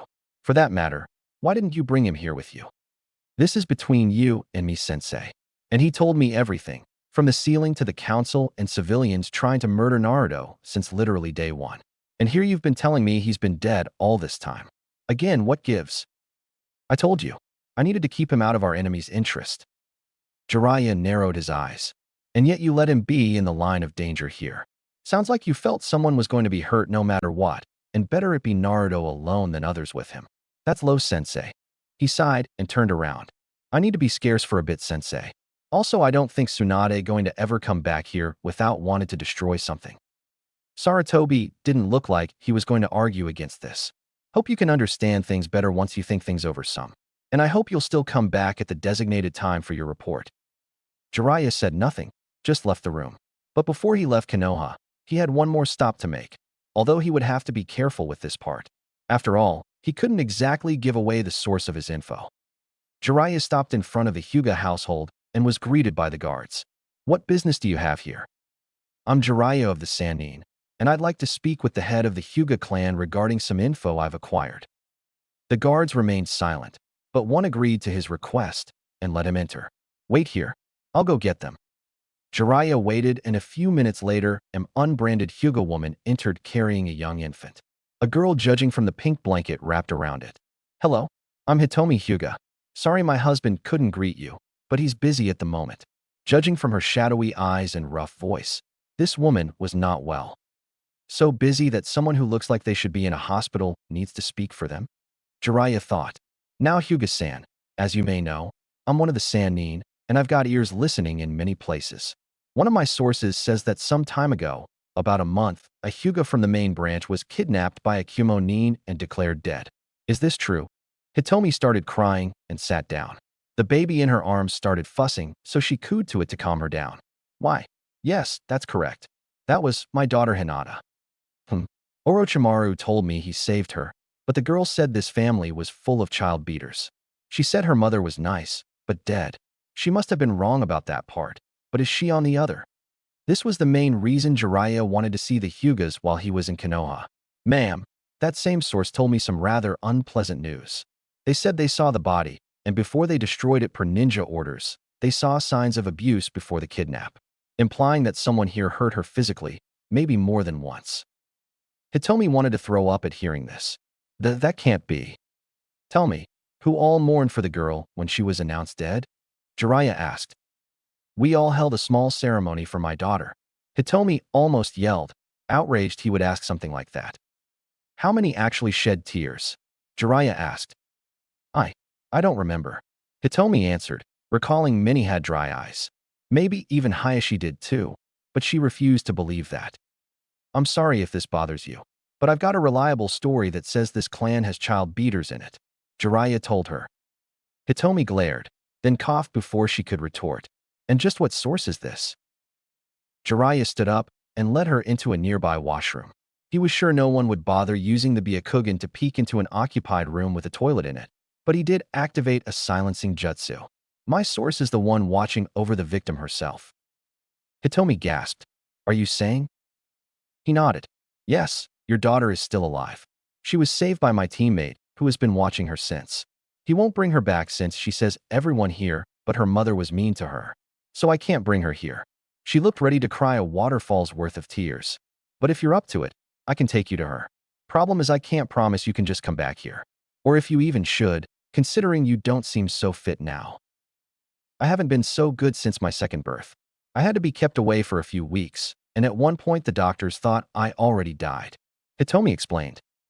I can see why a 3-year-old girl would conclude her mother was already dead then. The toad Sannin thought to himself. But I've only recovered so much. The doctors don't think I have much longer anyway. The Hyuga matriarch confessed. Please, sir, let me see my daughter one more time. Take me to her. Never mind my health. All right. Tell whoever you must you're going out of town to see a talented medic to treat you, and pack up any way you want with you. Oh, and bring the infant too. You'll understand if I prefer not leaving her with potential child abusers. Jiraiya told her, to which she agreed. A few minutes later, Hayashi and the other Hyuga were informed of her going on medic leave with Jiraiya's assistance. They were against the new heiress going along, but Hitomi argued that she would still be nursing the baby, so this was for the best. Without further argument, and the approval of the Hokage, Jiraiya was on his way back to Land of Rice Paddies with 2 Hyugas, riding Gamabunta to get there quicker. When Jiraiya showed up that night, he was greeted by Tsunade and Orochimaru. Gamabunta dispelled after his riders were on the ground. Suheim, this woman needs medical care now. She's the Hyuga girl's mother. But Hinata-chan said she was dead. Orochimaru said, not quite, but I sure feel like it some days. Hitomi answered wearily. Tsunade did a quick diagnostic jutsu. Looks like someone gave you a slow-acting poison to kill you. When did this start? She didn't wait for an answer before she got started on the anti-venom jutsu best for this. I think after I gave birth to my second daughter Hanabi. Hitomi answered, feeling a sense of calm from the jutsu. Somebody must have wanted you dead, but not immediately. Why? I haven't the foggiest. But this should clear things up. Just try not to stay active so soon. Tsunade told her. Is my daughter Hinata here? Can I see her please? Hitomi pleaded. I'll take you to her. Orochimaru told her, leading her inside the palace. A teary reunion between mother and daughter, both thought deceased by the other, followed, and was followed by a teary explanation of the physical harm forced on a said daughter by other relatives. Said mother decided not to return to Konoha and would later be considered dead by natural causes in the Hyuga records, with Hanabi suffering SIDS at same time. In time, the new hidden village was completed and ready to be inhabited. Orochimaru, who had been declared the ruler of the village, stood on an alcove on a central tower to address the new citizens of the village, both shinobi and civilians mixed together. Welcome everyone to this new shinobi village. I know we may not seem like much now, but we will soon become a respected force in the ninja world. Why? Because we'll have the elements of surprise and mystery better than any other. And because I'm sure this population will band together to help the rest rather than look for reasons to ostracize each other. Almost every head in the crowd nodded. So let us strive to be a grand village rather than a barbaric one, which I'm sure some of you will agree some of the major hidden villages have started becoming. Again, some people nodded. Today, a new village has been born. From here on out, this village's name will be Otogeikure, the Hidden Sound Village. The name was based on a set of cannons positioned at each of the gates around the village that fired off huge chakra-powered sound attacks at intruders. A 5th one was on top of the Kage Tower and could be fired in any direction if need be. Everyone cheered and hailed Orochimaru as the Shodame Otokich. CH10 offers. After the first day being in the new village called Oto, the 3 Sannin gathered together with the kids in their care along with Hinata's mother. Orochimaru started the topic of discussion. Okay, we now have a place to call home and live safely. So now the issue is who lives with who and where. My daughters are staying with me. Hitomi claimed assertively, putting her arms around Hinata and Hanabi to emphasize her point. Thanks to Tsunade's help, she was as healthy as a horse when by now she would have died for real. I don't think anyone was going to contest that. However, I do recommend that if you're going to live here rather than Konoha, that you change your name so we can avoid any problems. Jiraiya told her. Hitomi nodded. Sounds fair. I think we'll go with the name Hibiki in honor of this new village. Hibiki means sound, echo. Orochimaru smiled. I think that's quite an appropriate choice. But won't people see your connection to the Hyugas just by looking at your eyes? I can wear contact lenses to cover that up, and so can my daughters when they're old enough. And maybe we can modify the Jukin enough so that others won't connect us that way either. Sounds good. Now, as for the other kids, I think we should. Tsunade suggested. Me and Otuto will stay with Jizan then. Enko stated, cutting off the slug Sannin before she could say otherwise. Now, little girl. Jiraiya started. Enko gave him an angry look. No, old man. I know you and her are Naruto-chan's grandparents. But you two were more interested in books and beer to notice him. Now you come here and want to act like it never happened? No way. My brother is staying with those I know will care for him. Orochimaru smiled at how fierce this child could be in the face of 2 Sannin. Enko-chan, you're going to be quite a force when you're older. He then cleared his throat to catch her attention. Actually, Enko-chan, what my teammates were going to say is we all reside here in this tower.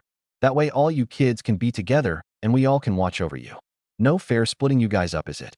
Or giving you random people to call parents now. Enko's temper deflated. Yes, Jizan. This will also help us keep an eye on those marks you all have now. Orochimaru added. Tsunade, Jiraiya, and Hitomi had been more than appalled to hear about that little incident. Jiraiya tried to seal it up, but couldn't undo it for reasons that escaped him. It was as if it was only part seal, part something else entirely. Tsunade checked as well, and her medic ninjutsu did nothing to improve it. If anything, her jutsus meant to calm it only aggravated it instead. What about Hinata? Hitomi asked, since her oldest child had the curse mark too. There's enough room for the three of you as well. The carpenters sensed several people might reside in this tower, so there's enough room here for 24. Orochimaru answered. You really want to stay here? Just like that? Kabuto curiously asked. Hitomi nodded. You heard what Hinata went through. How could I make her go back to that? Or Hanabi, either to maybe be their new target. Better I stay here and let them think I'm dead or something, even my husband. He wouldn't be able to hide this secret from the Hyuga Council. Yay, Hinata-chan staying with us. Naruto cutely cheered, making the adults and the mentioned girl grin. Later that night, while everyone was asleep, Jiraiya was doing a quick check on Naruto's seal. Just a precaution to make sure no one had done any tampering with it without Orochimaru's knowledge. It was unlikely, but the snake Sannin wasn't as good with seals as the toad Sannin, and he couldn't have watched Naruto 24/7 for 3 years. So Orochimaru let him check it out, but he, Tsunade, and Anko insisted on sticking around and watching, if nothing but to satisfy their own curiosity and protective sides. Jiraiya checked Naruto's sedated body over like a surgeon might. He noticed the curse mark darken and try to spread in the meantime, so he put a suppressor seal on it for the meantime. Hopefully it would last. But when he took a direct look at the seal for the Kyuubi, Jiraiya's vision darkened for a moment. When he could see again, he saw himself in front of a giant set of cage doors standing in shallow water. He noticed a piece of paper with the kanji for seal on it on the cage and knew exactly where he was. Minato, did you plan this? Or am I here by accident? The pervy sage asked himself.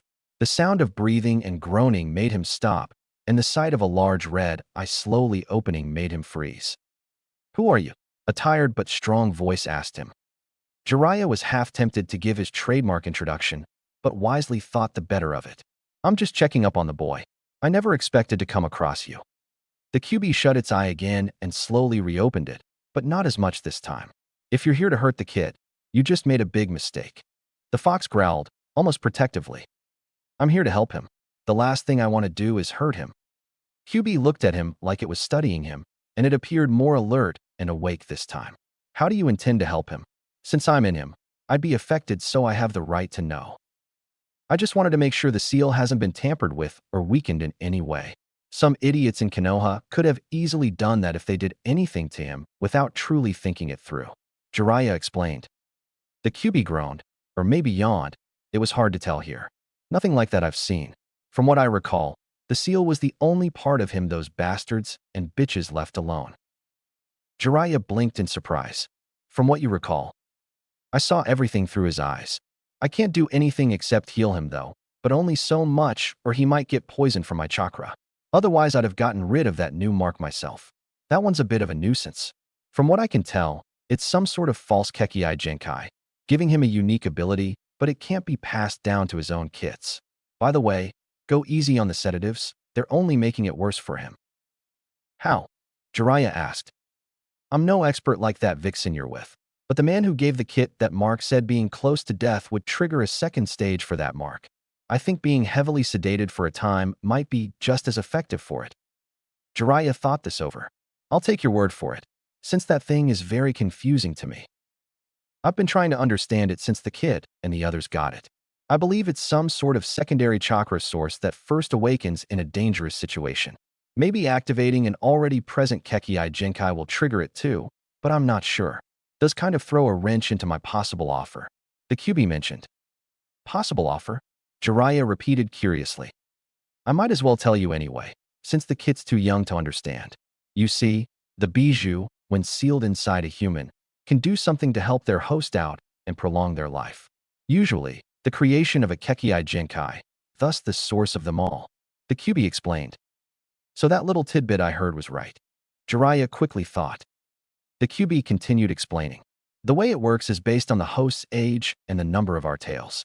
Take the Ichibi for example. He can offer a single Kekiai Jinkai to his host, but it has to be done before the first birthday or else all he gets is extra chakra and quick healing. Since a human that young can't understand the situation, the Ichibi usually chooses the Kekiai Jinkai for them, and it's always sand-wielding. So you can give Naruto a Kekiai Jinkai to make him a better ninja when he's older? Jiraiya asked, and Kyuubi nodded. But Naruto's 3, going on 4. Isn't he too old for you to do that? If I was the Ichibi, or anything weaker than the Sanbai, then yes. But I have until he's 9 years old, since I have 9 tails. And what's more, I can give him 9 Kekiai Genkais total, either already existing or completely original. All he has to do is decide which ones he wants, and I can give them to him. Jiraiya gasped. And 9 Kekiai Genkai? How could anyone possibly handle that? He can't use them all at once. And if he were to reproduce when he's using one of them, it would be passed down to his own kits. He'll basically be a Kekiai Genkai factory and need 9 mates when he's old enough. Jiraiya paled. And 9 what? Women. I never thought I'd envy a 3-year-old before. Then he thought of something unperverted. Wait, what do you get out of this? 2 things. 1, that he won't die anytime soon. The host's death hurts the bijou too, and it hurts like hell every time. And 2, when he finally does die, if he accepts the offer, then I don't die with him, but get to return home. Otherwise, our lives become permanently linked. Haven't you ever wondered why everyone says when a Jinchuriki dies the bijou does too, but all 9 of us are still alive when there have been Jinchuriki in the past? Jiraiya went over all this newly gathered info quietly. When he opened his eyes, he found himself back outside the seal in the room with the others, laying on his back with everyone but Naruto gathered above him. How long was I out? A few minutes. Did something happen? Tsunade answered. Jiraiya sat up and popped his back. Yeah, I ended up talking to the fox somehow, and heard something rather interesting. Like what? Enko asked. Well, Jiraiya started. Crap, how can I explain this to a kid? After thinking of the best way to phrase it, he answered her. Let's just say Naruto here, when older, is going to be very strong and needs several girlfriends. Enko smiled, but Tsunade scowled. You better not be planning on making him a pervert. Enko-chan, why don't you leave the room for a bit so the grown-ups can talk about this? Orochimaru suggested. The purple-haired girl got the hint and left the room, but hung outside the door to eavesdrop. I know you're still there, Enko-chan. Thus she sighed in defeat and walked away. Now what's this about several girlfriends? Tsunade asked hostilely, with the beginning signs of fire in her eyes. I know this is hard for you to believe, Haim, but the Kyuubi told me that when Naruto here turns 9, he can create 9 Kekiai Genkai for him to have, and he can pass 1 down to each of his children. So 9 wives would help him out, unless you'd rather one girl have 9 children. Jiraiya explained. Tsunade blanched, while Orochimaru grinned. He can create his own Kekiai Genkai? Jiraiya nodded. Or he can assume one that already exists or went extinct. He can only use one at a time though, and each kid of his can only inherit one. I'm not sure what the case would be if the mother has one too though. Orochimaru's grin widened. This is perfect. I know we already brought in some Kekiai Genkais, but an opportunity like this is like a godsend. Think about it. We can either help out a thinning bloodline or make one that none of our enemies have ever heard of. Hell, we may even be able to improve already existing ones. Calm down, team. None of this can happen until he's 9. Jiraiya pointed out. I know. So we've got 6 years to help Naruto come up with 9 abilities. Oh, the possibilities. I think we just got a great trump card against Konoha. Orochimaru claimed. Ch 11 crimes. Morning came, and the 3 Sannin were the first to wake up. This was rather early for Tsunade, but she didn't have a hangover this time.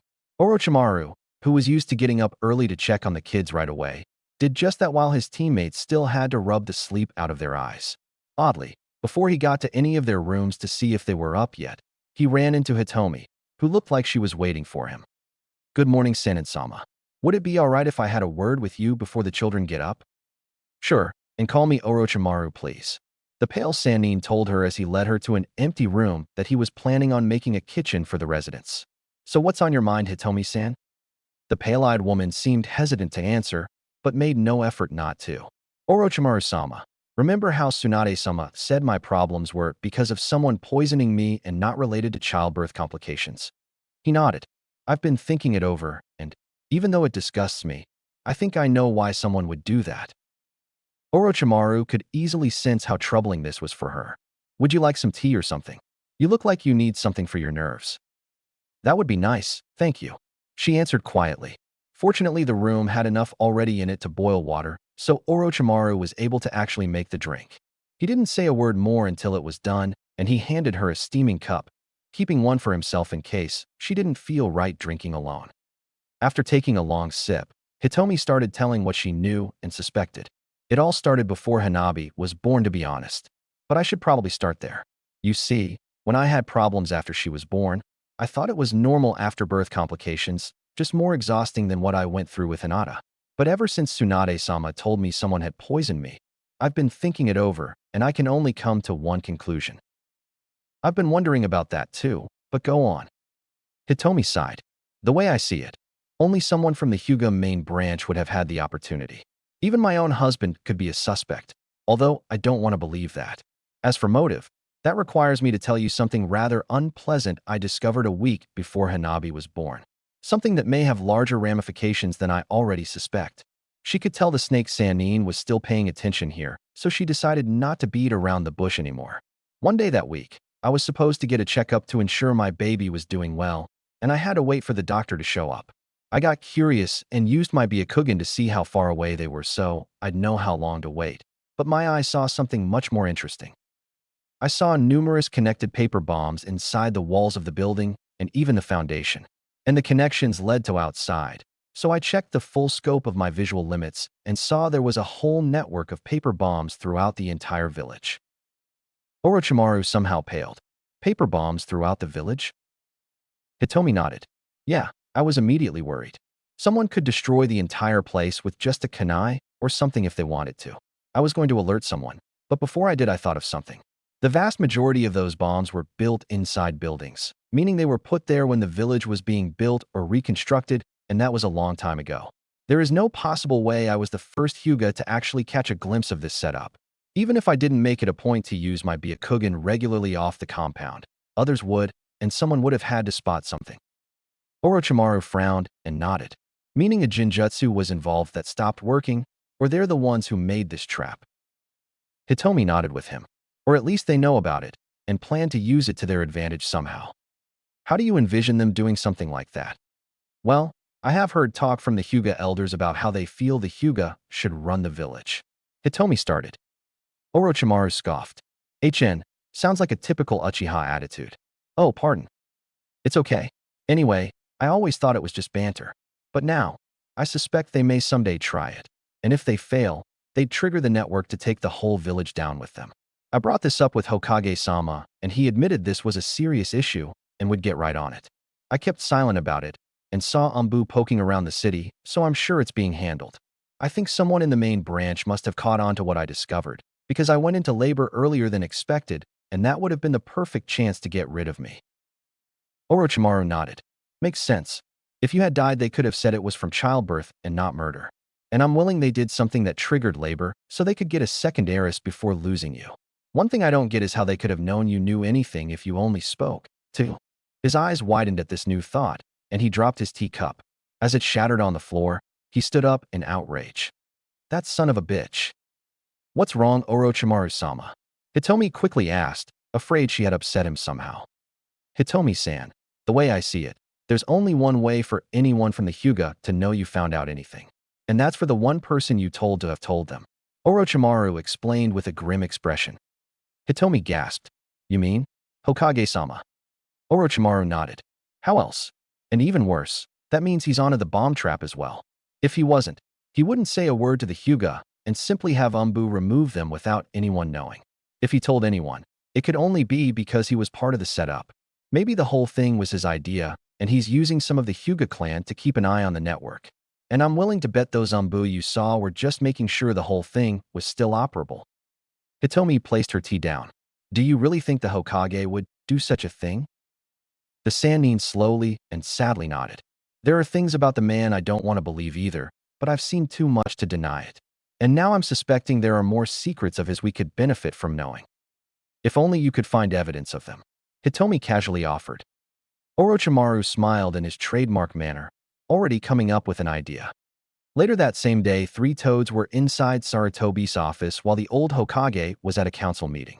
One of them went in first and managed to hotwire the one security camera into playing a continuous loop of nothing happening. Since the Hokage Tower was one of the most secure places in Konoha with ninja, traps, and seals everywhere, cameras were little more than a peace of mind last resort that few paid much attention to. Once the toad was sure he succeeded in tricking the camera, and anyone who may check the footage later, all three went to the Hokage's safe. The safe was designed to contain anything that was for the Hokage's eyes only, and anything they left for their successor. It's a good thing the old man told Jiraiya the combination. A red toad mentioned as he turned the dial. Yeah, old man must have never suspected Jiraiya of wanting to take a close personal look at anything without breasts. A yellow toad added. He was partially right, because Sarutobi told Jiraiya the combination to the safe to ensure he could secure whatever was inside and add to it should he himself be someday unable to. The safe opened, and there was no alert, since only the Hokage was likely to open it anyway. The three toads grabbed as much as they could, locked the door, and disappeared in a puff of smoke. Back in Odo, the three Sannin patiently waited while Hitomi was watching over the children elsewhere in the tower. When the three toads returned to them, they were both eager and apprehensive about what they may find. Either way, they wanted to get through it all quickly so they can put everything back and never be caught. Unlikely, yes, but not impossible for the Sannin. Besides, all they were really looking for was anything that might pose a threat to Naruto later. The first thing to catch their eyes was a set of documents in a folder with IWA written on it. Considering the relations Konoha had with the Rock Village, they couldn't help but wonder what was inside. What they found was the last thing they'd ever expect to see. The official story about IWA was that during the last war Minato used his Hiraishin and Rasengan, among other impressive jutsus, to decimate a large number of rock nin to save Konoha and thus earned Iwa's animosity for generations to come. If IWA ever knew he had a living relative, especially a defenseless one like Naruto, they'd do absolutely anything to kill them come hell or high water. Sarutobi had made sure each one of the Sannin knew this, even before the boy was born. Apparently, that had been another lie to the Sannin. According to the documents in the file, IWA was actually grateful to the Yondaime rather than spiteful. The shinobi he killed were about to try their own complete and total takeover of IWA, and Minato happened to be in the right place at the right time to get rid of them all. The end result was the Namikaze's name being praised in IWA, and them wanting to be allies with the Yondaime and his family. If anything, they'd give Naruto their own forbidden scroll before trying to kill him. S-sensei lied to us about IWA. Tsunade managed to make herself ask, why the hell would he do that? I don't know, but I plan on going to visit the Tsuchikage and confirming this detail right away. Jiraiya told them. If it's true, then we'll have a good ally for this village. Orochimaru nodded. Agreed. What was that old fool thinking by misleading us that way? What was he afraid of? Look at this one. Tsunade said as she held up another folder labeled Suna. This one has messages from the current Hokage to the current Kazekage in regards to their Ao Jinchuriki. Suna has a Jinchuriki? Orochimaru asked. Jiraiya nodded. Yep, the Ichibi from what I've gathered. And he's about Naruto's age if I remember correctly. Well, get this. Tsunade started as she held out one of the papers she'd been looking over. Sarutobi-sensei said to the Kazekage, and I quote, "So you've got the Ichibi contained? Big deal. I've got the Kyuubi under my control, and when he's older he'll do whatever I tell him because he'll see me as one of the few worth listening to here. You'd have to put your son through several kinds of physical and emotional hell before you pose any kind of threat to my village's grandeur." End quote. Orochimaru wanted to puke. So it's not enough he tried to sabotage Naruto's chances for a good future, but he had to try and do the same for a kid in another village? Tsunade pulled out another page rather than answer. And it says here from the Kazekage that he's calling the old man's bluff and trying to make his Jinchuriki, his own son nonetheless, into a perfect killing machine. If you don't mind, I'd like to go there and see what I can do about it. What do you hope to accomplish? Orochimaru asked. Well, I'd like to see just what the Kazekage is doing to his son and if possible persuade him to stop. There's no reason for him to be so malicious just because Sarutobi-sensei egged him on. The medic Nin explained, then swallowed hard. Also, if possible, I'd like to bring Naruto along, since I'm sure he can relate to the poor boy better than anyone else could. Take Naruto with you? Orochimaru asked in disbelief. The sad thing was that he understood her reasoning. If the Suna Jinchuriki was suffering, then Naruto would be the perfect person to lift his spirits and maybe undo any damage. But at the same time, the idea of Naruto going somewhere without him wasn't a good one to him considering the past 3 years. I think that might be a good idea, Orochimaru, Jiraiya added. The only reason they were really seeking his approval wasn't because he was the chosen ruler of the city, but because they were aware he had more say over Naruto's well-being than they did, irregardless of their godparent status. They never used. Alright, but his guardian Sengo is going with him. I'm sure Anko-chan will want to as well though, so how do you feel about that? The snake Sannin asked. Personally, I'd rather not. I'm good enough to protect him on my own, and she'd just get in the way. The slug Sannin answered. Orochimaru chuckled. Try telling her that. I dare you. Ch-12 Suna. After a week of traveling, Tsunade had reached Suna, bringing Naruto and Anko with her, along with their 2 guardian snakes, which were currently small enough to hide in their pockets, and were doing just that. Part of it was to get out of the heat of the desert, and the other part was to make their trio a little less threatening. Not that an old woman with 2 kids looked threatening already, but they weren't natives in a hostile land, and there was no reason for them to stand out so much. Standing at the gates into the desert city were 2 armed guards, postured to be on alert rather than sitting in a booth like Konoha guards. They did have a tarp over them to provide some shade, but that was the only similarity. Halt. Tsunade stopped and stood confidently, but with no hint of hostility. My name is Tsunade Senju, and I'd like to discuss business with the Kazekage regarding Konoha. The guards recognized her name, as did many active shinobi in the elemental nations. We haven't been informed of any visitors. I'm not here on any official business.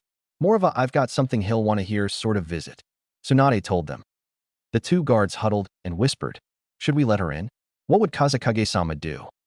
She may be a Sannin, but we have home field advantage and the numbers advantage if she tries anything. Besides, if she was going to do something, wouldn't she have brought something more helpful than 2 kids? The 2 guards thought it over a bit more silently before returning their attention to their visitor. One of us will escort your party to the Kage Tower. Do not try anything foolish. Tsunade nodded. Lead the way. And please tell me you've got a casino here. What's a desert without casinos? And some ice cream too? It is too freaking hot. Anko added, wiping sweat off her forehead.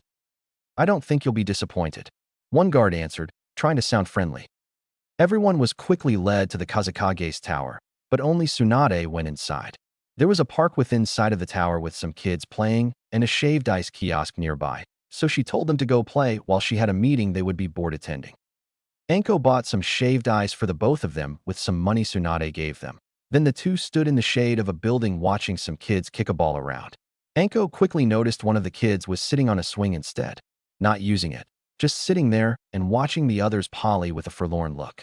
Wondering what was wrong, she grabbed Naruto's wrist and walked over to check on the boy. A closer look showed this boy was about Naruto's age, maybe older at most.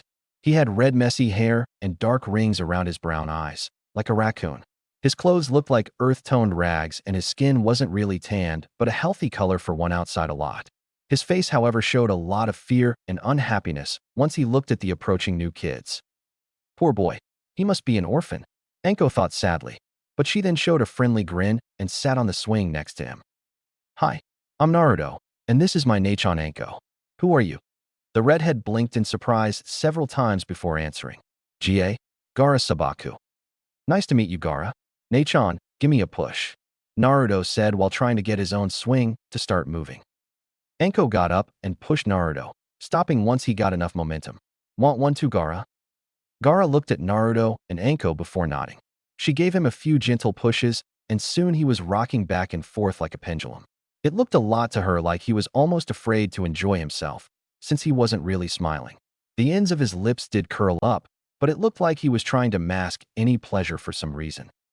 Hey, get away from there, some boys called out. Anko turned to see all the kids who had been playing were now watching her and Naruto with Gaara, and what surprised her more was that they looked like they had seen a ghost. Something wrong. You're actually playing with him? One of the girls asked, as if the very idea was frighteningly unthinkable. Yeah, so what's got you all so worked up? Anko asked. Naruto carefully watched while Gaara looked like he wanted to vanish. You shouldn't go near him. He's a monster, another girl told them. Anko frowned, remembering all the times she heard people in Konoha say such things about Naruto and her.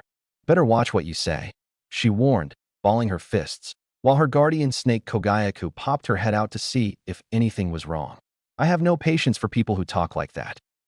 But everyone says he's a killing beast, a boy declared, sounded more concerned than hostile. Anko smirked. People say the same about my Otudo all the time. So why would being near Gaara bother me? Kogayaku ducked back into the pocket, feeling Anko could handle this herself for now at least. A few kids frowned and gave Naruto dirty looks too. Fine. If you want to die, be our guest. With that, they all went back to their game and pretended this talk never happened. Anko sat down on her swing but didn't move, just looked at the two young boys next to her. Everything okay? You did great, Nachon, Naruto enthusiastically claimed. Why did you stick up for me? Gaara asked. People back in our first home said the same things about Naruto, and I didn't like it. No way I was going to let them trash talk another like that. Gaara looked shocked, but lightly smiled again. Thanks, he said very quietly. For once the sand around him and the voice in his head weren't agitated. Why do they call you a monster too? Naruto asked. Gaara looked down. I don't know. Back home, everyone did that to me too. It gets rough, I know, but at least your family is there to make it all better, right? Gaara slowly shook his head. Nope. My father and siblings barely even talk to me.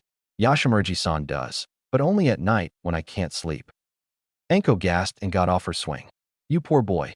She held him in a hug and immediately felt his body tensen and some sand start to rise around her feet.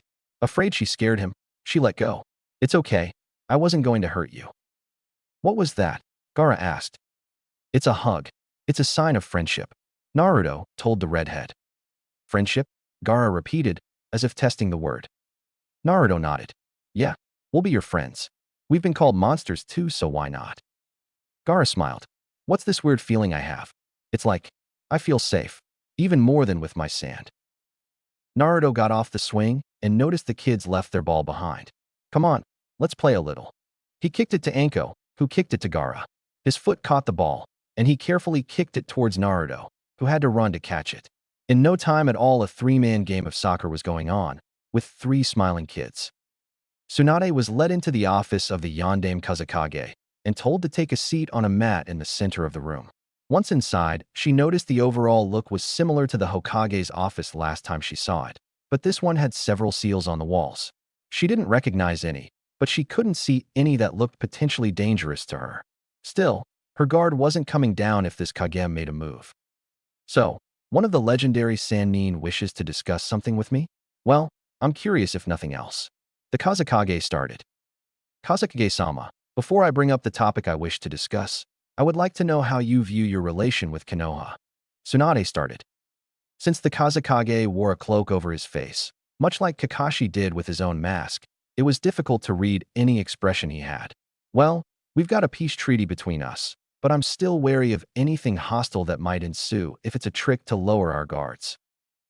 Do you have reason to believe Konoha or any of its leaders have ill intentions towards you?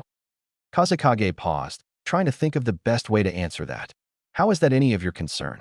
You're not affiliated with my village, and from what I've heard, you personally haven't been inside your own in years. So why would you care about how the two villages interact? Shrewd man.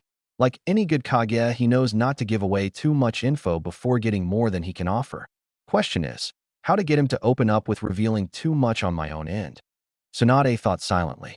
After a moment, she spoke up again. To be frank, Kazekage-sama, I don't. You're right. I'm not connected to Suna, and my bond with Konoha is strained to non-existent. However, I've come across something that leads me to believe you and the Sandaime Hokage are at each other's throats, and the reason is inconsequential. Kazekage looked surprised to hear such a thing. Inconsequential. Tsunade narrowed her eyes, but in a non-threatening way. Kazekage-sama, I know you have a Jinchuriki within this village, and the Hokage has told you how inferior he will be compared to the one Konoha has. How would you feel if I told you that was a bluff?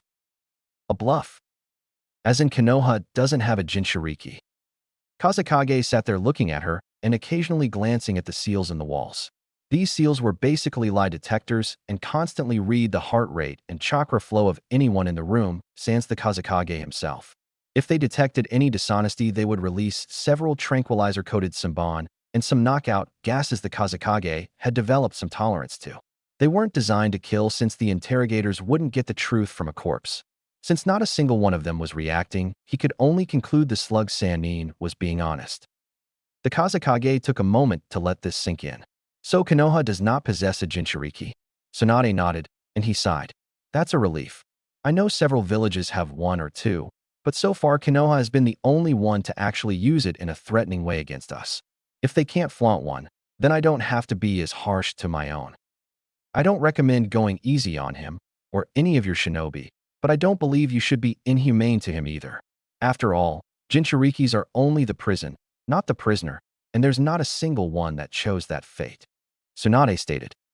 Kazekage stood up slowly, clasped his hands behind his back, and turned so his left side faced the window, letting him look outside but still able to keep an eye inside his office if need be. To tell the truth, I already knew that, but because of Konoha's threat, I tried convincing myself that the best thing for us all was to do the opposite.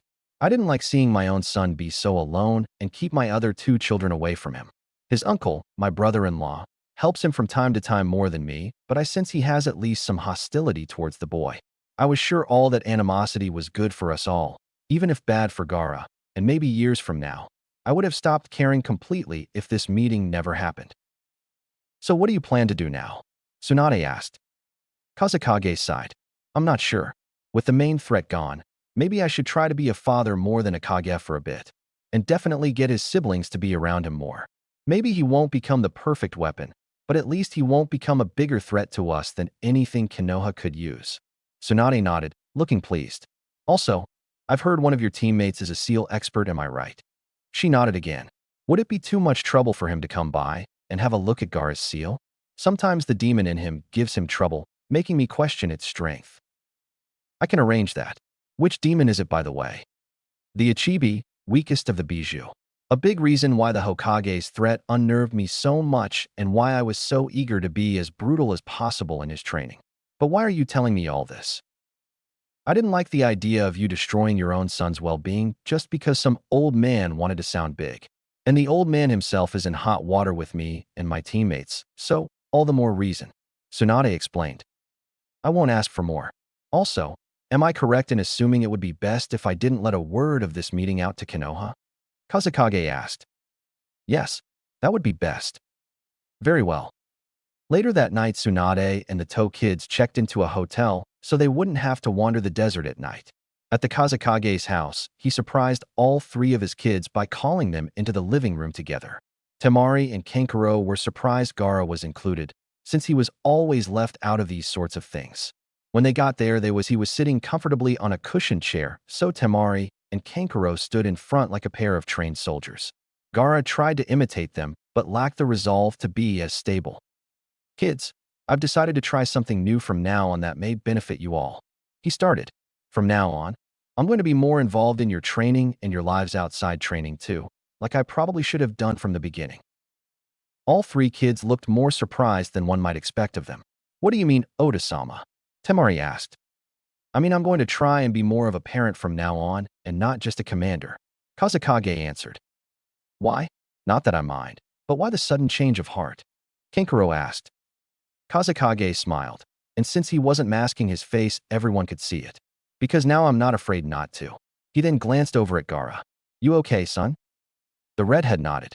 Yes, Oda-sama. I'm well, better than ever thanks to my new friends. You made friends? Kazekage asked as Temari and Kankuro gave him curious glances.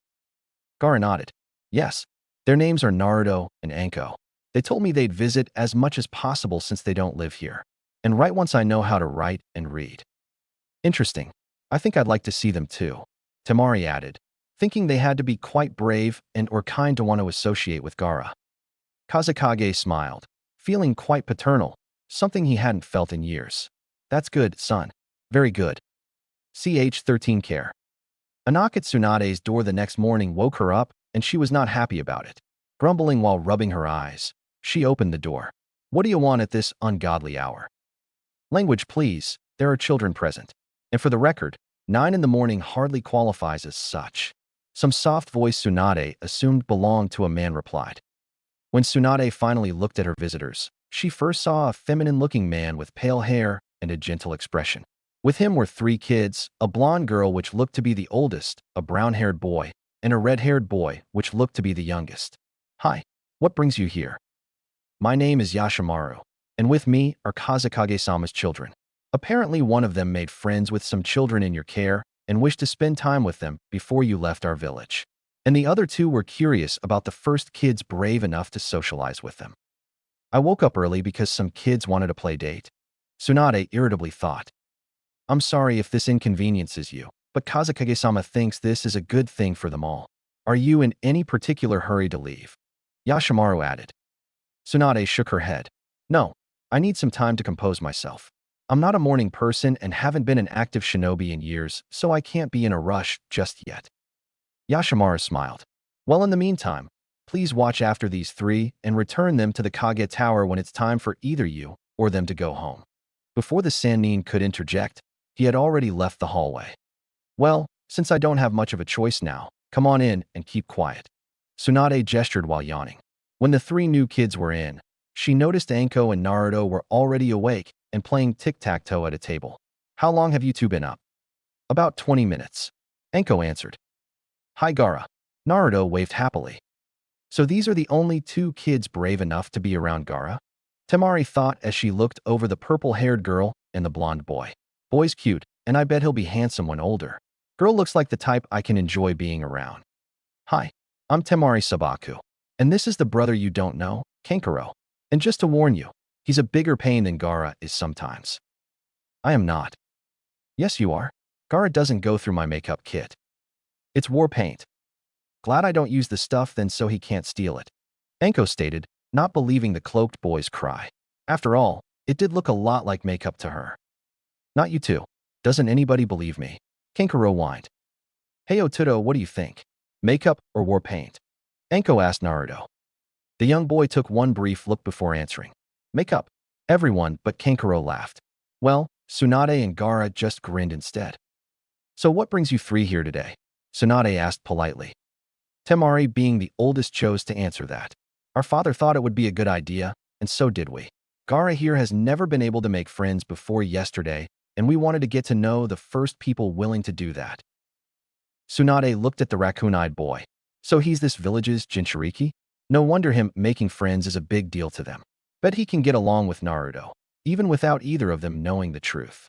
Okay then, now that you've met, what next?" "We usually spend our mornings training in a private area. Want to come along?" Kankuro asked.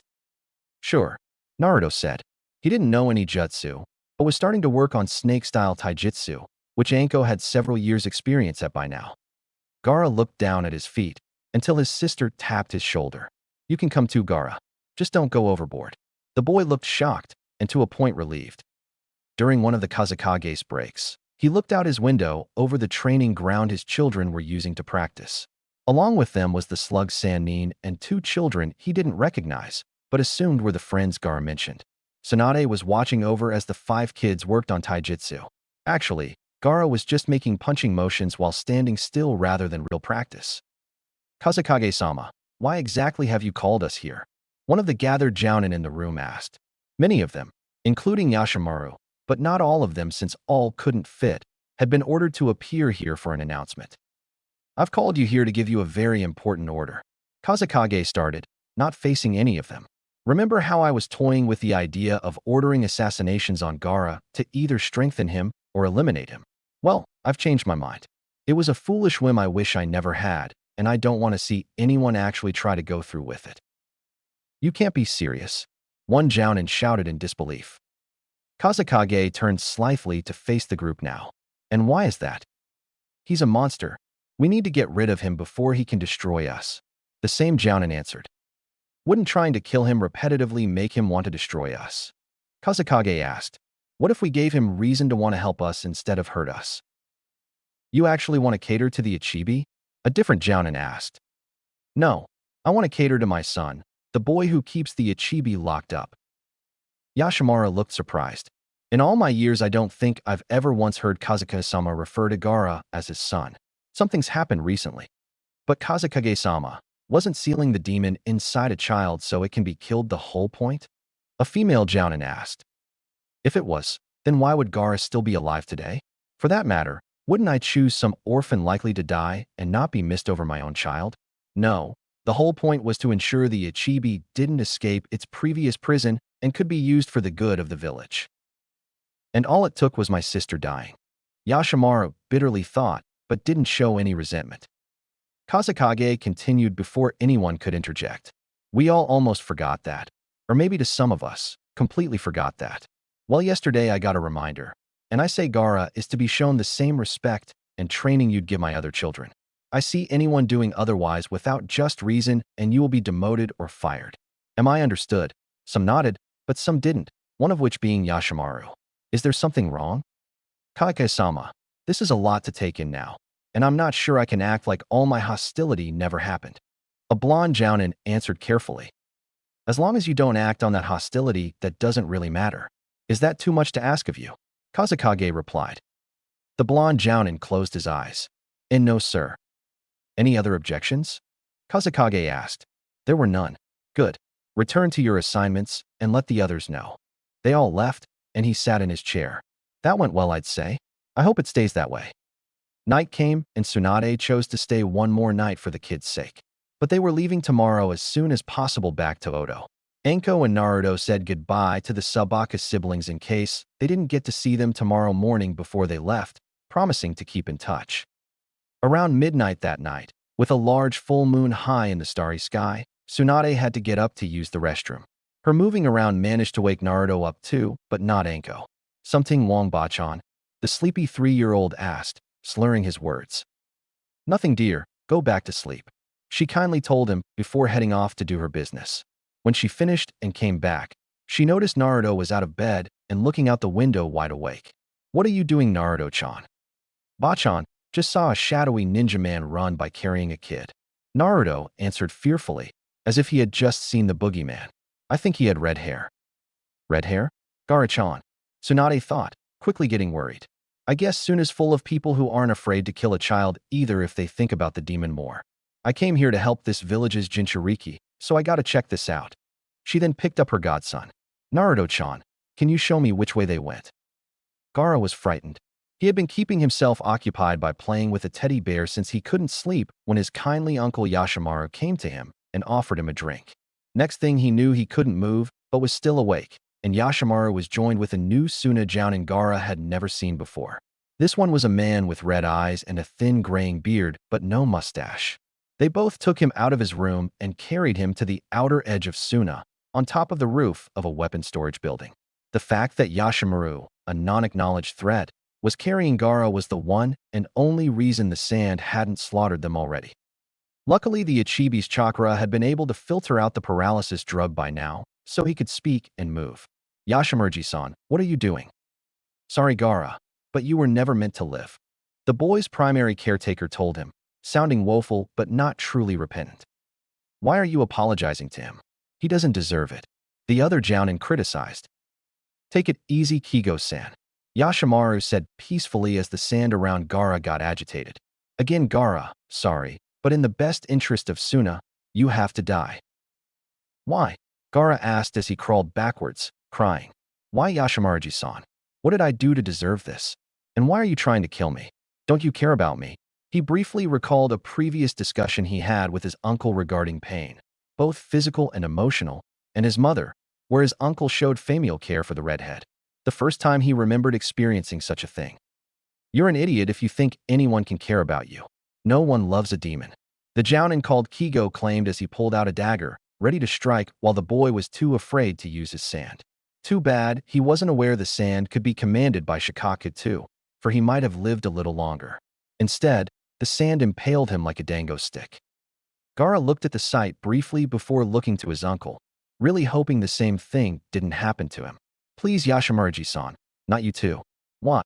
The sand skewer dissolved to stay close to him, and Kigo's body slumped on the stone roof they were on. You better have a damn good reason for this. A woman's voice sternly stated from out of nowhere. Yashimaru and Gaara then saw Tsunade and Naruto step out of the shadows, not looking happy. Tsunade looked pissed while Naruto looked surprised by the whole thing. And this morning I thought you were a decent person. Was that all an act? You don't understand the whole situation, Senin-sama. I understand enough. Tsunade almost screamed, then calmed down. Naruto-chan, go check on Gaara-chan. She let him down and stepped between the boys and Yashimaru. I already know that child contains the Ichibi, also called Shikaku here, but he's not the same entity. Even so, he's a constant reminder of the pain Shikaku has brought us. Can you blame us for wanting to rid ourselves of such a thing? Tsunade's scowl deepened. Yes, I can. If you can look me right in the eyes and tell me the first thing you see when you look at that poor child is anything but a poor child, then you are the monster. But he's not as innocent as you'd like him to appear. He's killed before and will keep doing so. The Suna Jounin countered. The slug Sannin didn't look fazed. If you mean just now, I saw it and know it was self-defense. Your partner made the first move, and I'm willing to testify to the Kazekage about it. That's not what I meant. He killed his own mother, my sister, and if he's willing to do that, who's safe? Yashimaru added, sounding afraid and vengeful at the same time. Tsunade took a step closer. And how exactly does that bother you? What? Are you bothered by Gaara as a professional ninja who's thinking about possible bad events? Or are you bothered as a brother who's bitter about losing a family member and taking it out on the one person connected to the event? Is this resentment on a professional or personal level for you? Yashimaru scowled. Not that it's any of your business, but it's both. Then I'm reporting you to the Kazekage. He told me his new orders regarding the treatment of Gaara-chan. Since you're a threat to him, I must report you, Tsunade proclaimed. Until then, she quickly did an induced sleep jutsu meant to calm panicky patients. But it did its job here and put the effeminate man to sleep. She turned around to look at the two boys. You two okay? Naruto nodded, but Gaara didn't. I'll never be loved, will I? Tsunade hugged him. You will be. I promise someday others will tell you how much they care about you. She then shed a single tear. But can he last until then? Ch14 apart. Sorry to bother you so late at night, Kazekage-sama. Tsunade told the leader of Suna as some of the village's Umbu took Yashimaru and his partner into custody. She was inside the Kazekage's office with Naruto sleeping on her leg and Gaara wide awake in her lap with her arms around him in a gentle embrace. She wondered if the poor boy would have been able to sleep right then if he had been able to. No need. I'm glad you were able to help him out. If you hadn't, he might have been killed or emotionally scarred for life at hearing my brother-in-law denounce him like that. Kazekage replied after a sip of coffee to stay awake for this. But because of this little incident, I'm afraid I have a request of you, Sannin-san. What kind of request? Kazekage sighed. Even though I've declared Gaara is to be treated humanely, it's evident that not everyone will go along with it. I fear that in order for my son to become rational and stable, he may need to spend some time away from here. Reminds me of what Orochimaru told me regarding Naruto. Tsunade quickly thought. And you want me to care for him? With all due respect, Kazekage-sama, my teammates and I already have several children to watch over in our new home. I'm not asking for anything long-term. Just 6 months, a year tops. Long enough for him to accept kind human contact, and long enough for this village to let go of their opinions towards him. I hope. And besides, since your teammate needs to look over his seal, wouldn't it be more convenient to bring Gaara to him, so he can monitor the after effects? Tsunade wasn't in the mood to argue. All right then, you have a good point. Also, I'd like you to take my other 2 children along too, Kazekage added. At seeing Tsunade's alarmed expression, he continued. Part of it is for Gaara's sake and their own. They've spent so little time together even though they're siblings. In a non-hostile environment, they can lose their fear of each other and start their bonds properly. Also, I must admit the notion of having all 3 of my kids receive care and guidance from the legendary Sannin is an added bonus. Well, when you already have 8 kids to watch over, what's 3 more for a short time? Tsunade thought wearily. I'll try, but if my teammates don't agree, I'll have to bring them back. Besides, are you so sure it's wise to let someone you don't even know look after your children? Kazekage sighed. It's sad, but for the brief time you have been here, you and your group has already done more for them than this village would have ever done without you. If I can't ask you to secure their well-being, who can I? Remembering Yashimaru, Tsunade nodded. All right then. Wonder what Jiraiya and Orochimaru will say about this. Meanwhile, in IWA, Jiraiya was on edge about how his own little encounter with a foreign Kage was going to go. While he hoped things would go in his favor, he wasn't about to pretend there was no potential danger here. Not with Iwa's reputation regarding Konoha forces. even if that may turn out to be truly false, which was the whole point of this visit.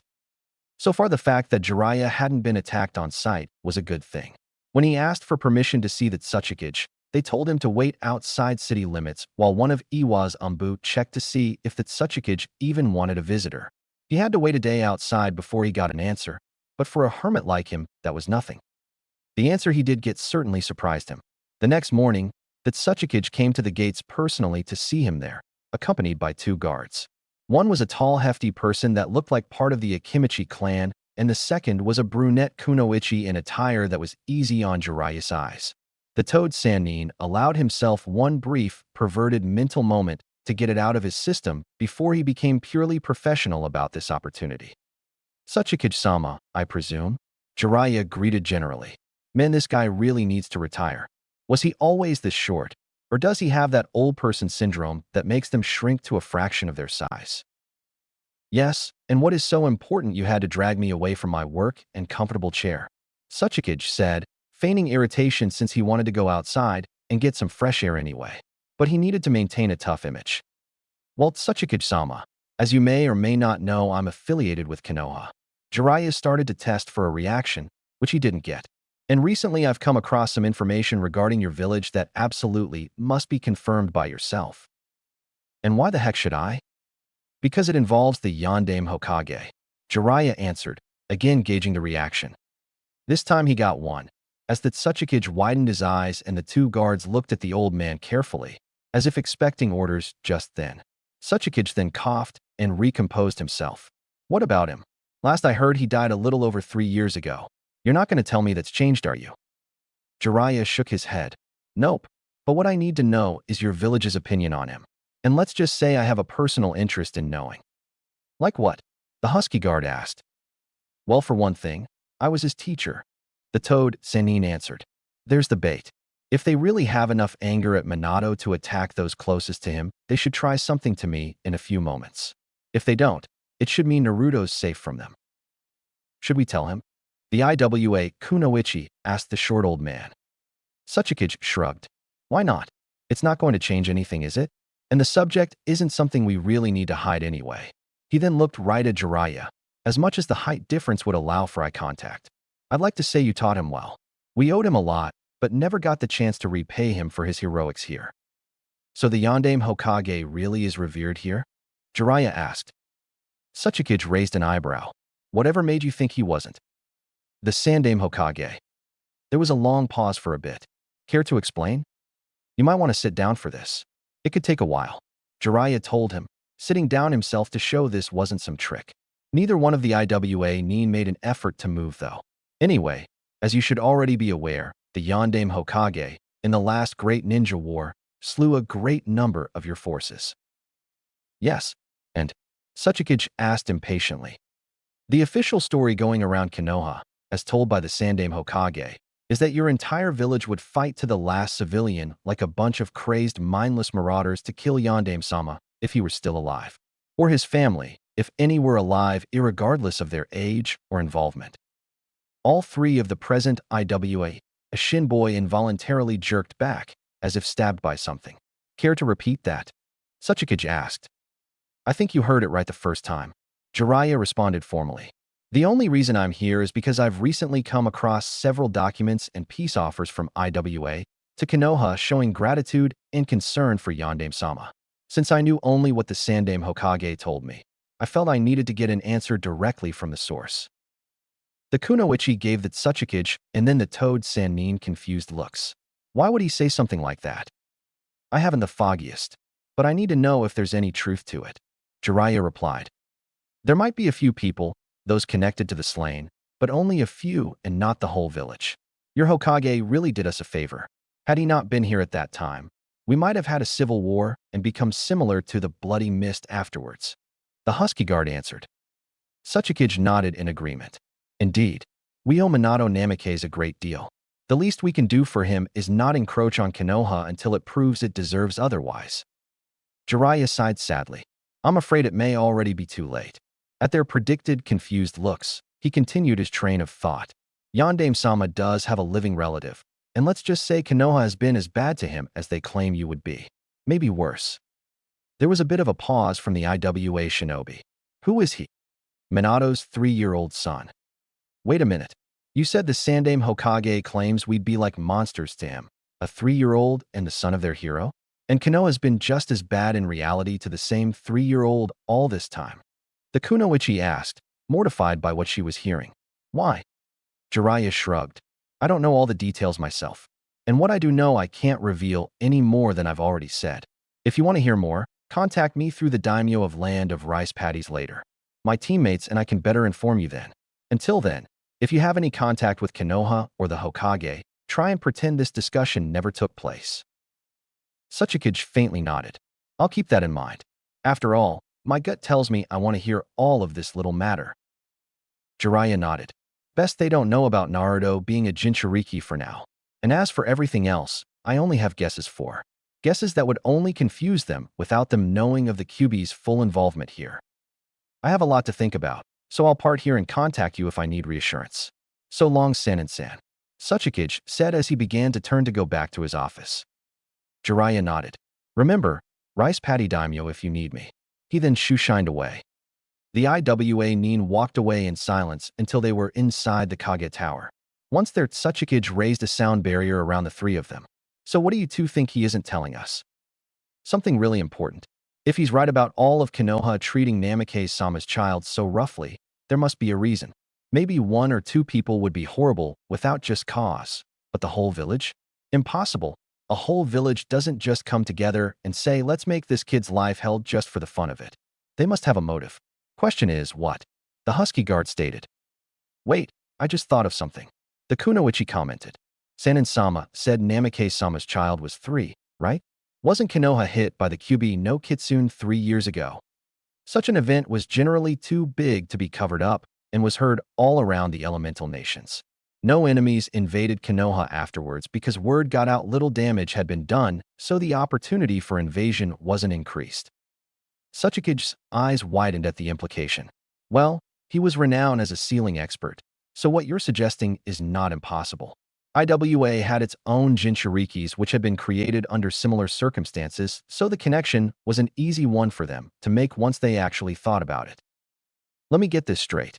The husky guard said, you're suggesting that the Yondaime Hokage saved his village from the strongest bijou of legend by sealing it inside his own child, effectively killing himself, and they repay him by abusing his child and making it sound like our village would be even worse if we knew about him? You got any better explanation? Considering what Sanin-sama told us, it makes sense. The kunoichi replied. Sachikage groaned. We have much to think about. But for now, none of this ever happened, am I clear? His 2 guards nodded. Good. Later on that Sachikage went back into his office and wearily rested his forehead on his clasped heads. What a mess. I highly doubt this is some sort of trick since I myself sent an offer of peace to Konoha years ago and got a positive answer back. One of their own, trying to manipulate a drift between us is illogical. It sounds to me like the current Hokage is up to something, but whatever it is, it sure isn't clear. I need to keep an eye on this matter, and until I'm more aware of the Hokage's involvement, it's best I keep him uninformed like he did me. Meanwhile, things weren't going that well for Orochimaru back in Odo. He should have known something like this would have happened, but was more focused on other pressing matters. At the moment, he was dealing with Odo's first prisoner. The prisoner in question was a man from the Hyuga clan branch family, evidenced by the seal on his forehead. No other identifying features were on his person, though. Hitomi might have recognized him if she saw him, but Orochimaru was keeping her ignorant of this situation for now, at least until he had a better understanding of it. He already had a good idea what was going on, but needed to confirm, and since he hadn't assigned any interrogators yet, he would have to do the job here. Why did you come here? The snake Sanin asked the captive, who was chained to a chair in a small room. It was a good thing Odo already had a place to put their captives even if they didn't expect any so soon. Piss off, the Hyuga spat. Never thought I'd hear talk like that from a Hyuga. But then again, I never expected the clan to be full of child beaters either. He then summoned a giant constrictor snake which got ready to constrict around the prisoner, but didn't just yet. So tell me, why are you here? You'll never get anything out of me, you scumbag. The Hyuga said before he used one hand to make a hand sign that made his seal glow before he fell down coughing up blood. What was that? The snake asked. Orochimaru checked for a pulse. then saw the caged bird seal light up again, and every orifice on the man's head started bleeding badly. He's definitely dead. Must have used a suicide jutsu to activate his own seal and avoid anything that could happen here. Didn't think Hyugas could do that to themselves. The snake left, and Orochimaru used a fire jutsu to dispose of the remains. I have a feeling that the Hyuga family sent him after Hitomi-san to watch over her. Maybe to confirm her death if they indeed tried poisoning her. It did seem rather odd that when Jiraiya offered to take her to a healer, they just let her go off on her own, even if they were innocent. But this also means he had to have followed Jiraiya the whole way or had some help tracking him. Something's not right here since the Hyuga track primarily with their eyes alone, and Gamabunta runs too swift for any human to keep an eye on or keep up with on foot. And what's worse, it's possible this Hyuga got a message out about where we are and who's here. And I have no idea what to do about that just now. He paused for a brief sigh. I know Jiraiya already told them Hitomi-san and her baby didn't make it, but if this is any indication of things to come, we need to get on the defensive soon. Not just for the Hyuga, but maybe Konoha too. Ch-15 trouble. Ah guys, good thing you're. Tsunade, what's the meaning of this? Orochimaru said as his two teammates showed up back in Odo, coincidentally at the same time. But that wasn't what surprised him. No, what surprised him was that Tsunade had left with 2 kids and came back with 5. Long story short, Kazekage-sama wants us to watch over his kids for a few months, maybe a year, but no longer. Tsunade answered, trying to make it sound like it was no big deal or at worst a minor inconvenience. Naturally, it didn't work. Please tell me the unsummarized version, Tsunade. Orochimaru said wearily as he rubbed his head, feeling a small headache preemptively start. Hitomi, who was standing next to Orochimaru at the time, smiled to the children present. Welcome to our village. I hope you enjoy your time here and behave like godchildren should. Tsunade knelt down to look at the kids first. Say, Naruto-chan, Anko-chan, why don't you introduce our guests to your other friends and make them feel welcome? Sure. Follow me, guys. Naruto eagerly said before he ran down the hall excitedly. Anko quickly followed him. Wait, Otudo. You don't even know where they are. We gotta deal with this for 6 months? Kankuro snidely questioned as he and his siblings followed Anko. Once all the kids were out of sight, Tsunade turned to Jiraiya. Jiraiya, first thing I want to say is you need to look over the young boy with red hair tonight. Check the seal on him a dozen times if you have to. Just make sure it works. Let me guess, he's Suna's Jinchuriki. Tsunade nodded, and then faced both her teammates. What we read was true. The Kazekage was being inhumane to his Jinchuriki, his own son, because he had become intimidated by Sensei's boasting. I managed to convince him there was no threat, and he was relieved, and decided to treat the poor boy like a human again. But because of long-term past damage, he feared the boy couldn't just handle the new change, and wanted us to look over him in an environment he knows isn't dangerous. Again, just temporarily, but this will ensure good connections with Suna. Good. One good thing to come. Jiraiya, anything on your end? Orochimaru replied. That Tsuchikage was a little more difficult in my opinion. Old guy really has a watchful eye on anyone who just shows up for any reason. But I did find out that Minato really is praised there, and they're appalled that his son was a pariah back in Konoha. No guarantee on an allegiance yet, but I expect to hear from them within a week's time wanting to discuss one. I sure hope things work out. We could use the support. Hitomi commented. How much did either of you two tell about Naruto? Orochimaru asked. I said nothing other than he was alive. Jiraiya answered. Likewise, the Kazekage saw him and spoke with him once, but he shouldn't suspect anything unusual. Tsunade answered too. And as a side note, neither Naruto-chan or Gaara realizes their own situation or the other one's yet. Good. Let it stay that way for a bit. Let them both just be kids for a while, then tell them that burden. Jiraiya suggested. And I'll look over the seal first thing tonight. Just wondering how to explain it to him without saying too much. Aside from that, here's something I need to tell all of you, especially you, Hitomi-san. Orochimaru started, gaining all of their interests. Not too long ago, we had an intruder. A member from the Hyuga branch family tracked Hitomi-san down with unclear, but surely not beneficial motives. I didn't get much out of him, but it shows that Odo may not be as secure as we intended. Jiraiya smacked his hand with his fist. Damn it, it must have been because we came here on Bunta. Big guy leaves pretty big footprints after all, with flattened trees in them, so it probably wasn't that hard. Tsunade nodded. Good point. We'll have to find a way to cover the tracks up, and soon. Any idea who it was? Hitomi asked. Orochimaru shook his head. Sorry, no name given or any identification. Hitomi sighed. I had a feeling something like this would have happened. If they really did poison me, then there's no way they'd just let me go off to see the best medic Konoha knows to go get cured. Then why did they? Tsunade asked. Probably because refusing to would incriminate them or make them look dishonorable in the village's eyes. Jiraiya suggested. That's what I think too. The Hyuga have always been a vain clan, wanting the best public image, second only to the Uchiha. So they say yes to avoid looking bad, then watch from the shadows to eliminate any problems without it being obvious they're responsible, thus saving face and maybe gaining sympathy from the village for having suffered such a tragic loss. Tsunade summarized. I'm more concerned about what they'll do when their little errand boy doesn't return. Jiraiya added. Hitomi didn't know what to say just then. My own clan, my family, maybe even my husband, want me dead or completely under their control. All because I might have blown the cover on something that could be very dangerous in the wrong hands? It was my duty to report threats to the village, not hide them. What is going on here? Here's something you forgot, Tsunade-chan. Orochimaru added.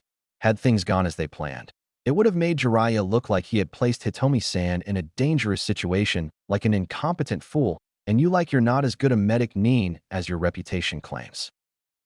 Jiraiya blinked and widened his eyes at the realization. Do you think that smear on us would have been intentional or just a side effect? Probably the latter. Why would anyone in Konoha want to deliberately defame two of its most celebrated soldiers? I don't know. This mess is too much for even me to understand right away. I can't even begin to understand why anyone there has done any of the things they've done. At least, I don't have a good answer for anything. Orochimaru answered wearily. Sounds like the will of fire is all burned out. Hitomi commented quietly. That it does. Jiraiya agreed. Then he thought of something off topic. Hey, not to be crass or anything, but with so many kids here at one time, is it possible that some people will start to think someone here's a pedophile? Everyone gave the Toad Sannin surprised looks, but Tsunade lightly grinned after a moment's thought. Well, if they do, won't they most likely accuse the one with the most perverted reputation? Jiraiya groaned, hit his head, and went off to guzzle down some sake while the others laughed. Meanwhile, Naruto and Anko found Hinata, Kabuto, Kurenai, Yamato, and Isaribi were busy playing in a pool outside. Kurenai was trying to show Hinata how to swim since she didn't know how yet outside the shallow end. The two boys were just floating around lazily, while Isaribi swam like she had been born underwater. Hi guys, we're back, Naruto shouted as he walked up to them all. Hi Naruto-kun, Anko-chan. Who's that with you? Kurenai greeted while the others just waved. Some friends we got in Suna. They're going to be staying here for a little while. Anko answered. Temari stepped forward and put her hand on her hip. Hi, I'm Temari Sabaku. The clown is my brother Kankuro, and the redhead is my brother Gaara. I'm not a clown, Kankuro countered. Your face says otherwise. The blonde Suna girl replied snidely. Anko leaned in to whisper to Kankuro. Maybe for the time being you shouldn't decorate your face with anything. But it looks cool. Then why is everyone making fun of you for it? The Suna boys slumped in defeat after that comment. Hey, you guys brought swimsuits, right? Let's swim. Naruto asked excitedly before ducking away to change into his own swimwear. Hey, where's Shizen-chan? Watching over Hanabi-chan for now. She'll be here shortly, Kurenai answered. Good thing Tsunade-sama had some stop at that shop and get some swimsuits since they don't sell those in Suna. Temari stated before going into a dressing room herself. Kankuro, Gaara, and Anko soon changed as well and hopped in the pool, starting in the shallow end. Since Anko and Temari had the most experience swimming, Temari having been able to sneak into one of the few oases around Suna from time to time, they soon ended up in the deeper end. Kurenai would have joined them, but was still helping Hinata get the hang of it. Yamato and Kabuto started doing the same with Kankuro and Gaara. Naruto was just winging it but enjoying himself, and it looked like Isaribi was sticking close by him. Temari gave Anko a small nudge and whispered, Looks like that girl has a bit of a crush on your brother. Maybe, but the other girl with wide eyes has one too, I think. Which one do you think he likes? Anko shrugged. Don't know. Doesn't really matter since Jizan said he's supposed to have 9 wives when he's older. Maybe he'll have both. Temari gasped silently. 9? How is that possible? Enko shrugged again. Dunno, but if Otuto deserves it, then it doesn't matter to me. Temari gave the blonde boy a longer long. Wonder what's so special about him. Enko narrowed her eyes. Don't tell me you want to be one of the 9. Temari shrugged and grinned mischievously. Not now, but maybe I'd like to be considered an option later on. He is a good person, you gotta admit that. Don't need to tell me that. Back in Konoha, Sarutobi was in his office dealing with a rather irate Danzo. But then again, a calm Danzo was probably a more dangerous one. Danzo, haven't I already told you that there are no free Jinchurikis to be claimed? How many times must we go over this? As many times as it will take until you realize my point is valid, the old Warhawk declared. Valid? You've been asking me, practically ordering me, the Hokage, to send out units to other villages and steal their Jinchuriki to replace the one we lost. It's not as simple as you'd like to imagine. Rubbish. Surely there must be a village that doesn't want their demon any more than Konoha did and would be glad to have it off their hands. Sarutobi narrowed his eyes. Even if you were right, what village would that be? No village announces to others that they have a Jinchuriki. The only reason I even heard about the one in Suna is because they asked Minato how to seal the Shikaku away, and the Kazekage was naive enough to send the Hokage information that it had been successful before he realized Minato was no longer in office. Danzo wasn't swayed. That's what we have trackers for. Don't you realize that all villages keep their Jinchurikis guarded from outside threats until they can fight back? Sarutobi countered, ignoring the fact that Jinchuriki were only guarded to a point. Have you so little faith in your own ninja that you feel they can't accomplish this? Looks like you're getting too old for this job. Maybe someone. Danzo tried to say. Danzo, you're a year older than I am. If I'm too old, so are you. The Sandaime Hokage interrupted. Danzo scowled. Nevertheless, I still say I should round up some shinobi and have them. Danzo, like you yourself said a moment ago, the ninja are mine to control. You're not Hokage, I am. And I say it's a waste of resources to go Jinchuriki hunting. Maybe you and the rest of the council should have worked to ensure we didn't lose the one we already had. But no, it was so much more important to you to have everyone victimize him. We needed to ensure he knew his place. Danzo explained like he was justifying swatting a fly. And that place was going to be under my rule when he would have grown to be a shinobi. But thanks to everyone else, he never lived past 3. And you want to say, oops, better luck next time? I'm not even going to consider this until I see good reason to take in a foreign ninja or another Bijou strikes. And if by chance one does show up anytime soon, I will hold you responsible for it and make it known to the whole village. Damn, I guess I have no choice but to send out Root Nin to find a vulnerable young Jinchuriki. I was hoping to have it be approved by Hiruzen so I wouldn't have to waste my own resources, but it can't be helped. No matter how long it takes, I will acquire that sort of weapon. Danzo bitterly thought. Very well then, I'll leave you to your work, he said before leaving. Pompous SOB. Sarutobi thought. He's still pissy that Naidame-sama chose me over him. I've been trying to shame him for years to get him to accept it, but it seems it's still going to take a while. If Naruto was still alive and able to serve me later, I'm sure he would have been an excellent tool in doing so. Alas, what's done is done, and I have to deal with the future. Gotta figure out who could take the place of Hayashi's late wife so the main branch can produce a new heir. He shouldn't mind since he married Hitomi for political reasons only, so doing it again would be nothing new. Also, I wonder if that one Hugo was able to finish her off before she told Jiraiya or Tsunade anything they didn't need to know. He hasn't reported back yet. Maybe he's a casualty. Well, as long as he got the job done, that's the important thing. Ch-16 Taki. A few years, 3 to be exact, had gone by and Odo remained an unknown village in the world. Many ninja in the village were trained and assigned ranks, but few had taken any missions outside the villages yet to avoid as much attention as possible. None even wore their official Hitaiatesh when on their missions to avoid letting any witnesses know there was a new hidden village. Although no one had actually left the country, yet they were still not ready to announce themselves to the world. So far, only 2 places knew about its existence, its allies Suna and Iwa, who made it official once that Tsuchikage heard the whole story from all the Sannin and saw documented proof of their claim. For the Sannin, Orochimaru and Tsunade mostly stayed in the village helping out the inhabitants. Since they had no official business in Konoha, they could get away with it. Orochimaru was the official leader, so he usually did the Kage business for the village, while Tsunade ran the hospital. Jiraiya had to stay out sometimes to keep up his spy network and the illusion he was still helping only Konoha, but he made sure to spend his off time in Odo. From the toads he'd spy for him in Konoha occasionally. He learned Sarutobi didn't suspect a thing, and Hitomi had been replaced in the Hyuga clan without much grief. As for the kids they were watching over, they were getting better with their shinobi skills. Being taught by all three Sannin to some degree gave them lots of things to practice and time to bond, and they'd be the best Odo nin ever when it was time for them. In fact, Anko, Shizune, Kabuto, Kurenai, and Yamato were all genin now, among the first genin Odo would produce. They weren't put on teams, just told to train together under the Sannin, and when they did real missions they'd be set up accordingly.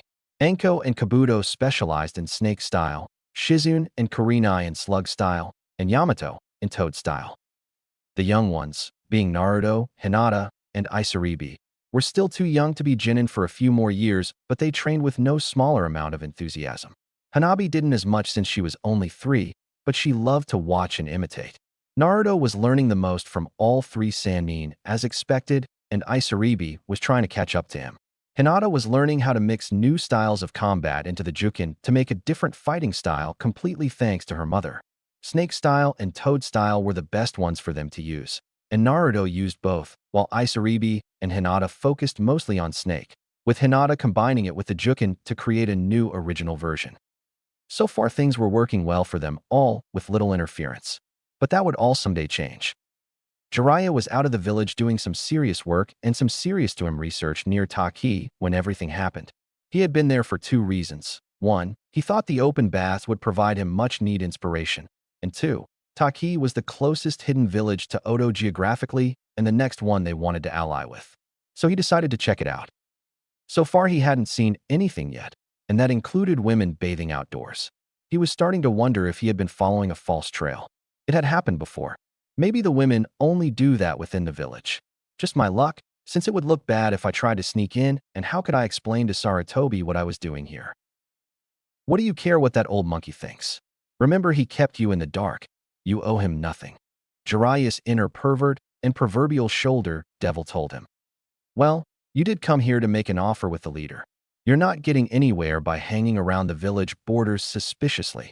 Jiraiya's proverbial shoulder angel commented. Also, maybe your spy inside will help you find the women if you go up and ask him. Yep, even his good side was a bit perverted. With that in mind, Jiraiya approached the waterfall and ran up it with chakra. As a Sannin, this was no real challenge to him, but it still required all his concentration. Once he was at the top, he made for land right away and was greeted by 4 armed Taki guards. My name's Jiraiya. Tell your leader Shibuki I'm here to see him. He'll know who I am.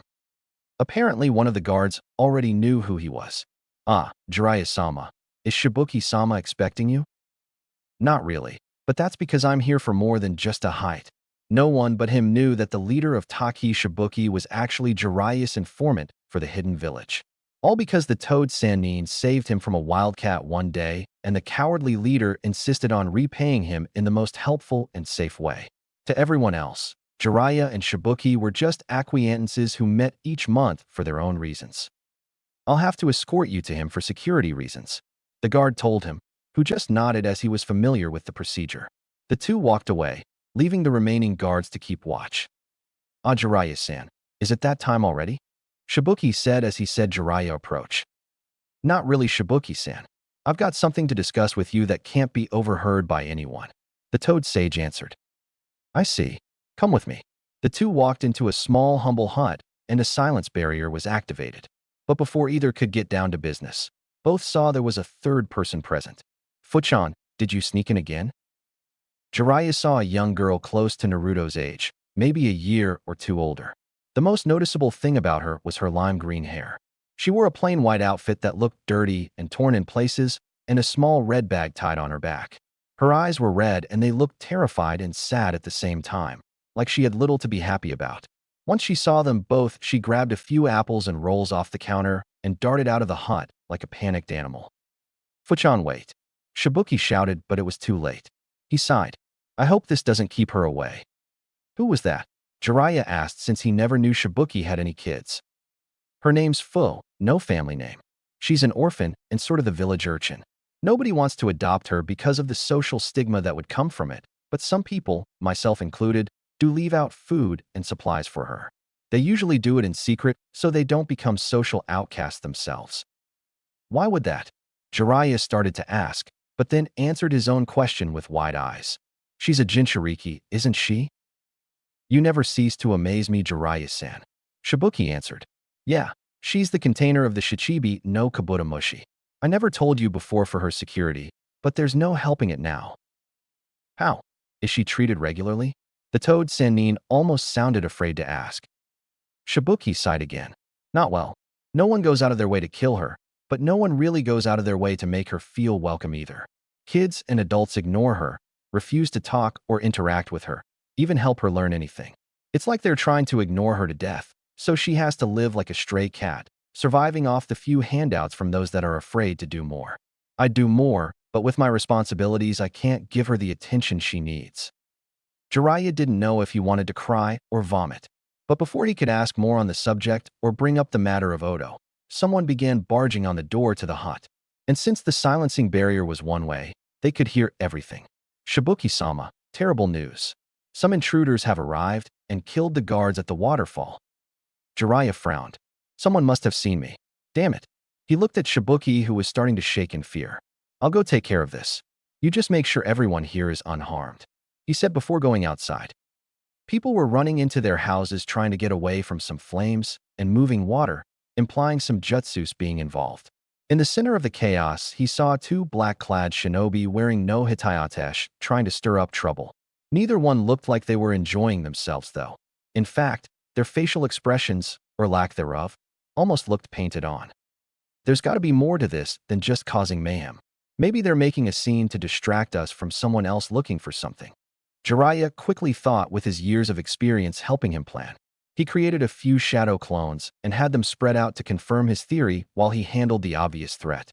It wasn't that hard once he created two Raisengans to send both targets flying into some rocks hard enough to crack them. The shadow clones came back with a third unconscious intruder. I've got a badass idea on how to get them to talk. When the intruders woke up, they saw they were tied together and hanging over a pot of boiling oil. Jiraiya was standing next to it along with a giant toad he summoned to get the oil he heated up personally.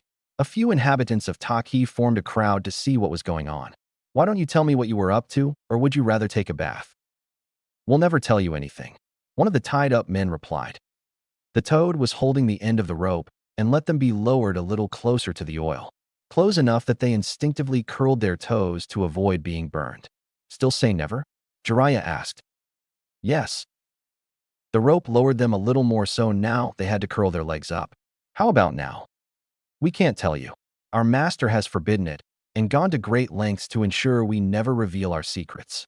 One of the trio told him before showing his tongue and the seal placed on it. So it's impossible for them to crack, eh? I think it's too much of a coincidence that they showed up after me, meaning they must have been trailing me. Or maybe it is just a coincidence, and they're after something in Taki. Their attack pattern tells me they were more interested in finding something than drawing me out, and they weren't even prepared to fight me. If they had been trailing me, they would have had some way to counter me if I noticed and fought back. So maybe they really are after something here in Taki. Since you can't speak, I have no more use for you, Jiraiya stated before letting them get drop all the way into the oil and scream in pain. If I was a Biki, I might have handled that better, but I'm not. They weren't taken out until the screams stopped. So now that that's been taken care of, what was it you came here for again, Jiraiya-san? Shibuki asked once they were back inside his house, and the intruder's dead body burns to ashes. What I'm about to say can't be repeated to anyone in Konoha ever, understand? Shibuki looked confused and then shook his head. No, not really. Aren't you from Konoha? Yeah, but I've been asked to make you an offer, and part of the deal is that no matter what your answer is, Konoha can't hear about it, or the deal's off, and you may gain a new enemy. Shibuki gulped, not eager at all to gain enemies. Okay, this will be just between us. I'm listening. Okay, a new village has been created and is looking to ally itself with Taki. I know the leader of it personally. Since they're close to you, it would be in your interest to consider it. A nearby ally that can respond quickly? I like it, but is it enemies with Konoha? If the two villages were forced to fight one another, what would this new one expect of us, since we have a peaceful standing with Konoha? Shibuki asked, trying to avoid putting his village in a conflicted situation. If it came to that, you could declare yourselves neutral, or you could support whichever side you feel has the better case. Whatever the case, if you accept, you'll gain a nearby partner in combat and trade. Jiraiya's eyes slowly turned to look outside. And also, I'm positive that little green-haired girl can gain some good friends. You can help Fuchan? How? Let's just say this new village is a good place for people like her. And I know this for an undeniable fact. Shibuki arched an eyebrow. This new village has a Jinkyuriki of its own. Jiraiya nodded. And it's allied with 2 of the major ninja villages. Shibuki closed his eyes and went over the facts in his head. After a minute, he opened his eyes and answered. Very well, Jiraiya-san. You've never steered me wrong before, and I have no reason to doubt you now. Tell the leader of this particular village that Taki will consider them an ally. But there are 2 things I'd like you to do for me. Okay, shoot. First, what's the name of this village, and how old is its Jinchuriki? Shibuki asked. Otogeikure and 6. 6, huh? Well, that's good. For the second thing, I want you to have Fuchan spend some time with them. Hopefully that will be what it takes to get her to open up people and learn to socialize. Like with Gaara, Jiraiya thought. Okay, but for how long? As long as it takes. Ch-17 Bloodlines. The day had finally come that the 3 Sannin were waiting for. It was Naruto's 9th birthday, and the day he acquired 9 different Kekkai Genkai from the Kyuubi. They had told him and his friends about this on his 8th birthday, so he could spend a year thinking of some ideas. Of course, the Sannin had some of their own, but since he ultimately was the decider, he needed to observe several to get a good idea of how they worked and how to be creative with them. For the past year, Naruto studied Kekkai Genkais of all sort, in books or by talking with the inhabitants of Oto personally. Most were willing to share some info with him since they knew he was close to all 3 Sannin, and they owed their lives to the trio that got them out of Kiri. Naruto learned that every one of the known bloodlines had some strengths and weaknesses and limits, so he knew he had to keep all that in mind. There was no perfect bloodline, just handy ones. For this day, a few had gathered to see this interesting acquiring of power. Gaara, Temari, and Kankuro came from Suna, all aware of Naruto's Jinchuriki status. Fu came as well, although for all basic purposes the girl practically lived in Oto by now. Very little had changed about her social status in Taki, even when she went back, so Shibuki let her have a semi-permanent home in Oto too, as long as she came back from time to time. By the time she became Genin, she would have to declare one village a full-time home, and the council in Taki was looking to force her to decide in their favor, if only to keep their Jinchuriki in check. Everyone who resided in the Oto Tower came to see this as well. Even a few who didn't reside there wanted to see. 2 of Oto's Chunin guards, Kimimaro and Tayuya, attended while the rest stayed at their posts. These 2 guards were Naruto's favorites and the ones he spent the most time with. Since Oto had yet to participate in any actual Chunin exams, they were only ranked Chunin because Orochimaru saw fit to give them that rank. Another one of his friends, Haku, showed up, along with her mother and stepfather, since he got to know her when he asked about her clan's Kekkai Genkai. He also found out that she and her mother were the last remaining users of it, since her biological father turned them all into the Mizukage for a profit, or he could have just killed them for fun. Naruto felt bad for her and has been her good friend ever since. Everyone had gathered in one of the large underground rooms with Naruto in the center. They were giving him some space in case the Kyuubi's chakra acted up. You ready for this, Naruto? Jiraiya asked. Yes, Eroji-san. You sure this will work? Naruto asked, since the initial plan was for him to just try and contact the Kyuubi on his own. Even tough, he had yet to do that so far. Not entirely, but it's worth a shot. Great advice, Jiraiya. Tsunade sarcastically mumbled. You're such an inspiration. Naruto sighed and closed his eyes. Here goes nothing. Wish me luck. He heard them all whisper it, then nothing. After a bit it was too quiet. Something must be wrong. He opened his eyes, but saw a large cage instead of the room he was supposed to be in. 2 red eyes appeared from behind the bars of the cage. Ah, so it's finally that time. Good. You're the Kyuubi, right? Naruto asked, not that afraid since he had been prepared for this. Indeed. And you must know why you're here. Yep. I've been waiting for this day for about a year. Naruto answered. And I won't end up like Fuchan did.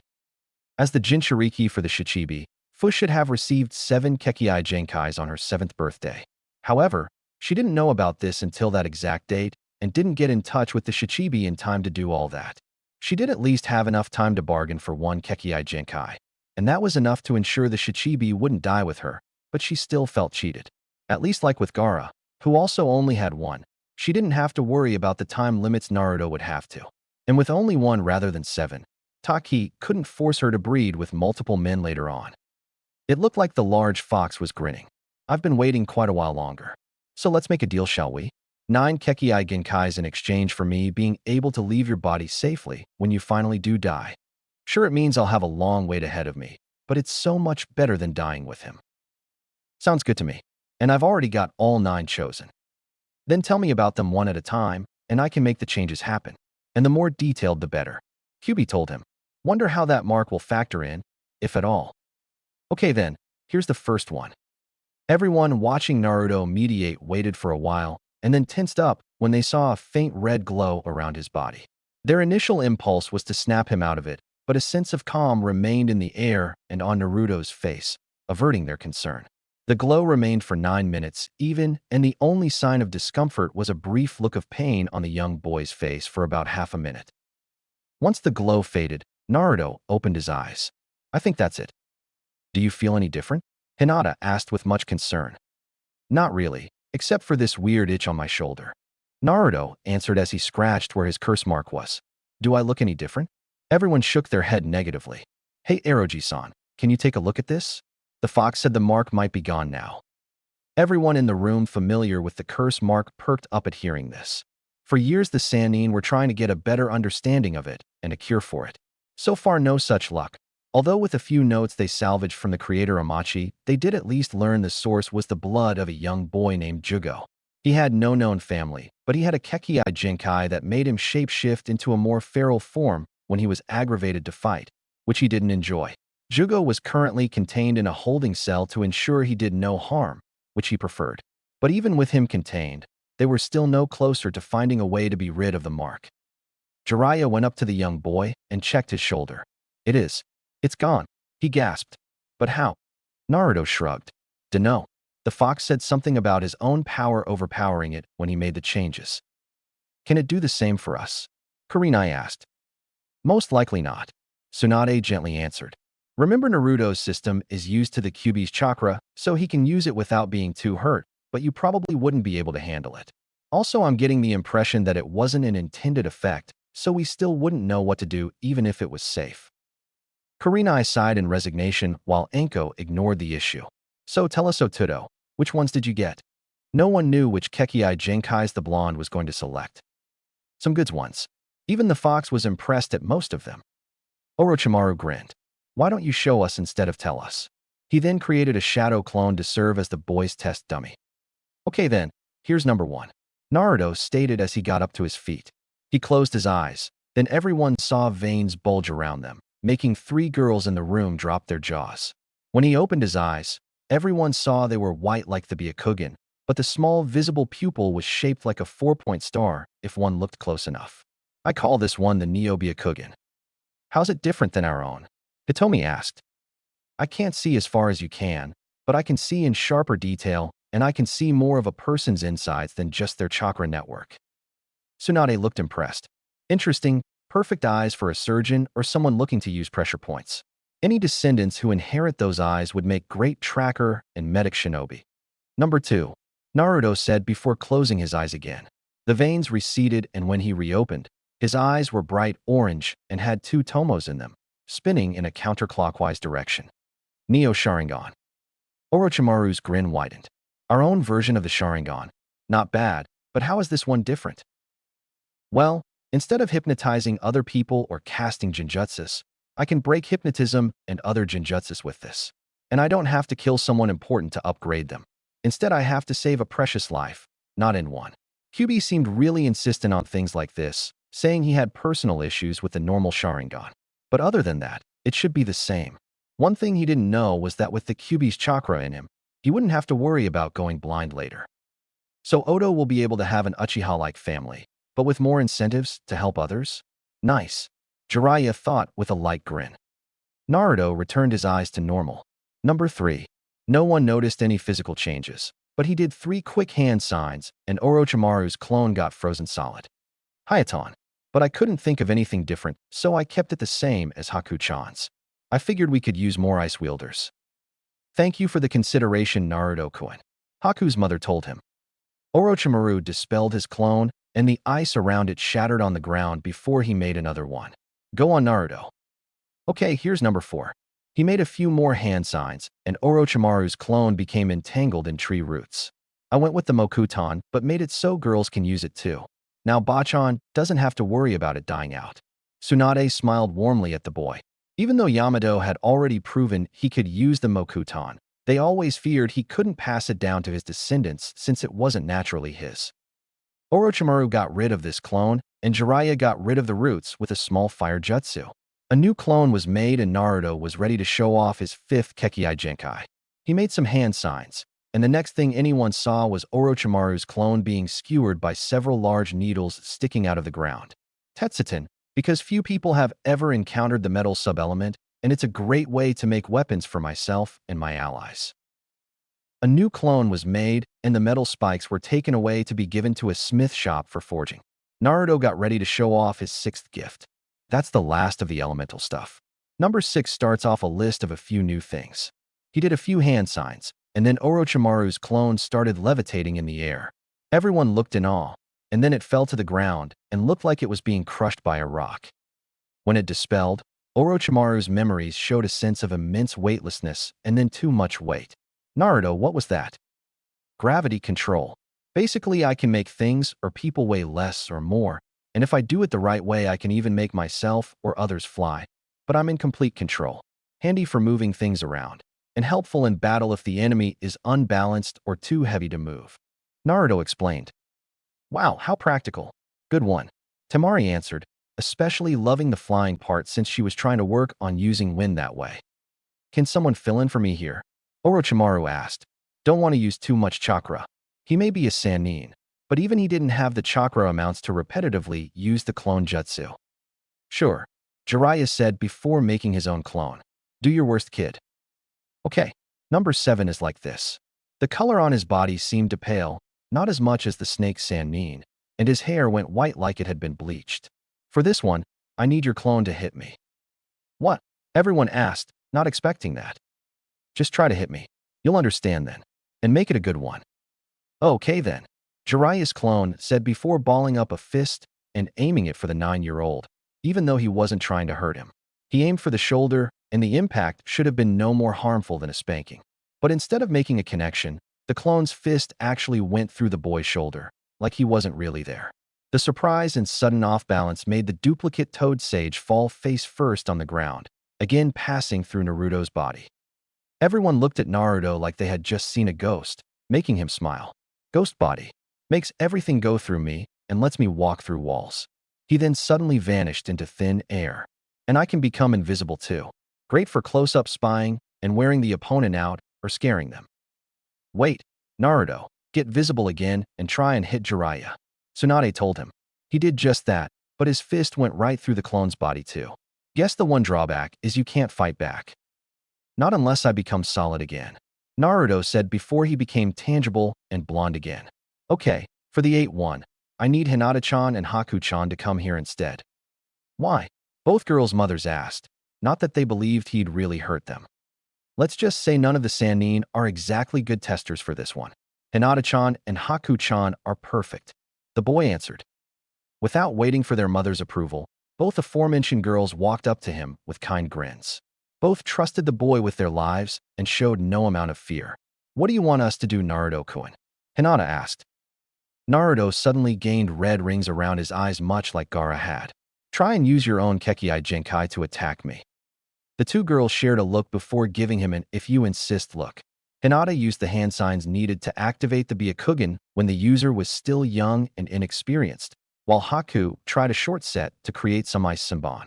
The two finished at the same time, but nothing happened. What the heck? Haku asked herself before trying again, only to get the same results. What did you just do? Number 8, on Bloodline. Naruto answered. Anyone within 10 meters of me who has a Kekkai Genkai becomes unable to use it. The red around my eyes is there to alert my allies if they have one so they can get some distance. Not bad, considering how most ninja who have a Kekkai Genkai become dependent on it for their fighting style. Good way to handicap some of your opponents. Jiraiya thought out loud. And even if his enemy doesn't have a Kekkai Jinkai, he has several others to use. For my last one, I'd like Bachan personally to step up and test this out. Naruto said as the red around his eyes faded. Trust me on this one, Bachan. I think you more than anyone else will appreciate this one. When he finished, he gained 2 thin black streaks down his face under his eyes, much like Jiraiya. Hinata and Haku stepped out of the way, while Tsunade stepped towards him, wondering what would happen to her that he didn't want demonstrated on a clone. She kept a cautious eye on him as he stepped forward and quickly poked her hand. What the hell was that up? She started to ask before she felt a light tickle spread over her body, and she started feeling more rejuvenated for some reason. But she got worried once she saw she was actually getting shorter. What did you just do to me? Her voice sounded different now, and when she looked around the room, she saw everyone had wide eyes, but only her teammates had dropped jaws. Anyone got a mirror? Naruto asked. No one did, but Haku's mother was able to make one out of ice and showed Tsunade her reflection. Now her eyes went wide and her jaw dropped. She looked exactly like she did when she was a genin, down to the last detail, even bust size, with her clothes practically hanging off her since they didn't change. What did you just do? The 9th Kekkai Jinkai, age control. All I have to do is touch someone, and I can make them as old as I want or as young as I want. And it doesn't wear off. You'll stay like that until I make you get older, or you simply grow older naturally. Perfect for disabling opponents if they're too young or old to fight back the way they're used to, or help out our own guys by making them the right age to fight. Naruto explained. I won't have to wear a hinge all the time anymore. That's great, Tsunade thought to herself. I won't have to die of old age someday. Terrific, Orochimaru thought to himself. Maybe if he makes me younger, I'll be more appealing to the ladies. Jiraiya thought to himself. Hey Naruto, can you make me older again? How about 29? Tsunade asked. Sure, Naruto said before touching her hand and making her become a 29-year-old woman again. Jizan? Eroji-chan, you guys want to become younger again? Heck yeah. Both answered together for different reasons. By the end of the day, all 3 Sannin were back in their prime, and Oto had its secret weapon, waiting to become an official shinobi. CH-18 Council. Congratulations, you are now all officially genin of Oto Geikure. And with the recent changes made by Oto Kage-sama, you are possibly the first generation of Oto shinobi to be able to make a name for yourselves and our village. The Chunin instructor at the academy told the small classroom, filled with a few Hittite-wearing teens. The symbol on each plate was a musical note. Oto had been around for about 10 years now, 9.5 to be more accurate, and while they had been training ninja of all ranks, they still operated in absolute secrecy within Land of Rice only. About 4 months ago, Orochimaru overturned that policy and told everyone that Oto ninja could tell what their home was and where their Hitayatesh on missions if they wanted to, but they still couldn't tell anyone where exactly the village was located. And since then, they had been able to take missions within Land of Wind and Land of Earth too. But soon they would be known everywhere. Orochimaru probably made the point across best as it's time for the sound to be heard. The instructor started listing off the teams. Only 2 of them were of any particular interest to one student, a 13-year-old Naruto. Team 1 will consist of Naruto Uzumaki, Hinata Hibiki, and Isaribi Meikai. Your sensei will be Anko Mitarashi. Team 2 will consist of Zaku Obumi, Dosu Kinyuta, and Kintsuchi.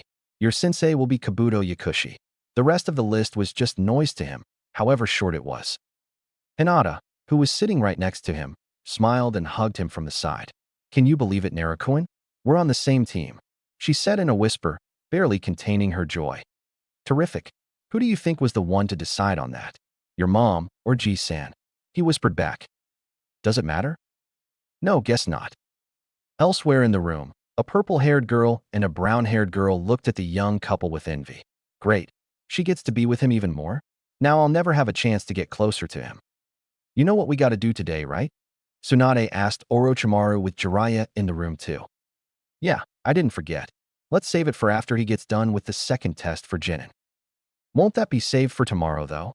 Jiraiya asked. Orochimaru smirked. Usually, but Anko-chan's the one testing him. And you know she won't wait. Or go easy on him either. At least not too easily, Tsunade corrected. 2 hours later, Tsunade saw a battered and bruised Naruto walking down the hall to his room. He looked like he had just been in a fight with a small but pissed-off bear. Yep, That's Anko's style all right. She thought with a small grin. Hey Naruto, feeling okay? I'm fine. I've been through worse, he said, feigning his well-being.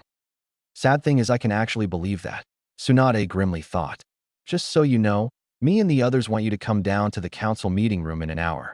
Bring Hinata with you so we can discuss this with her too, but we'll talk to you two one at a time with you first. No problem.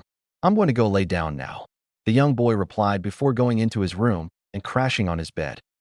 Poor boy's got a tough road ahead of him, but I'm sure he'll do just fine, Tsunade commented to herself before walking away. Any idea what this is all about? Hinata asked as she and Naruto approached the door to the council room. Both had recovered from their little test at Anko's hands, but only Naruto was at 100% now. Not at all, but I doubt it's bad news, Naruto answered. Hey, maybe they're offering some sort of betrothal contract between us. Hinata blushed. I was thinking the same thing. Okasan keeps saying she might do something like that when we're older. Naruto and Hinata were probably the best-known young couple in all of Odo. While Naruto was seen with lots of female friends, Hinata was apparently the only one he had ever been romantic with, or even kissed. She was his only official girlfriend, and while all the other girls could accept that, many of them were jealous of Hinata.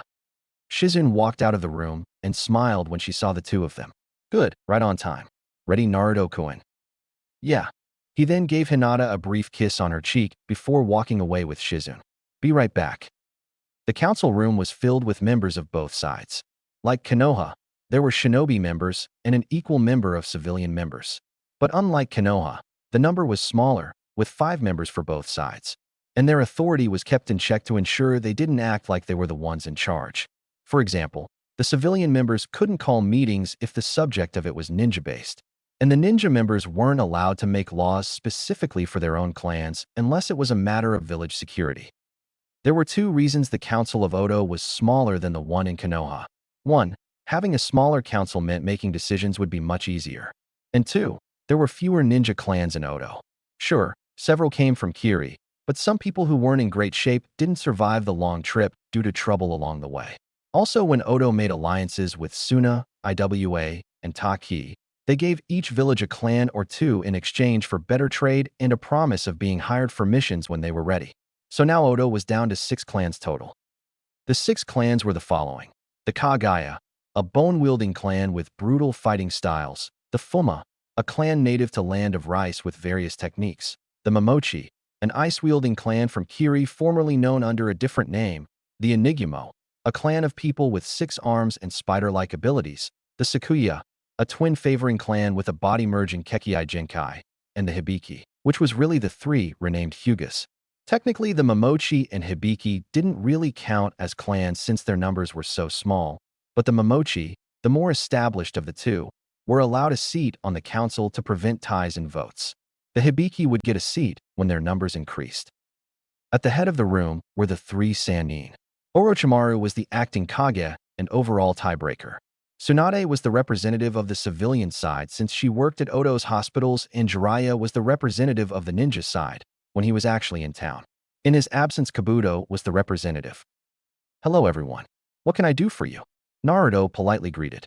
Usually he could get away with being unorthodox, but Tsunade made sure he knew when and how to show proper respect, and this was one of those times.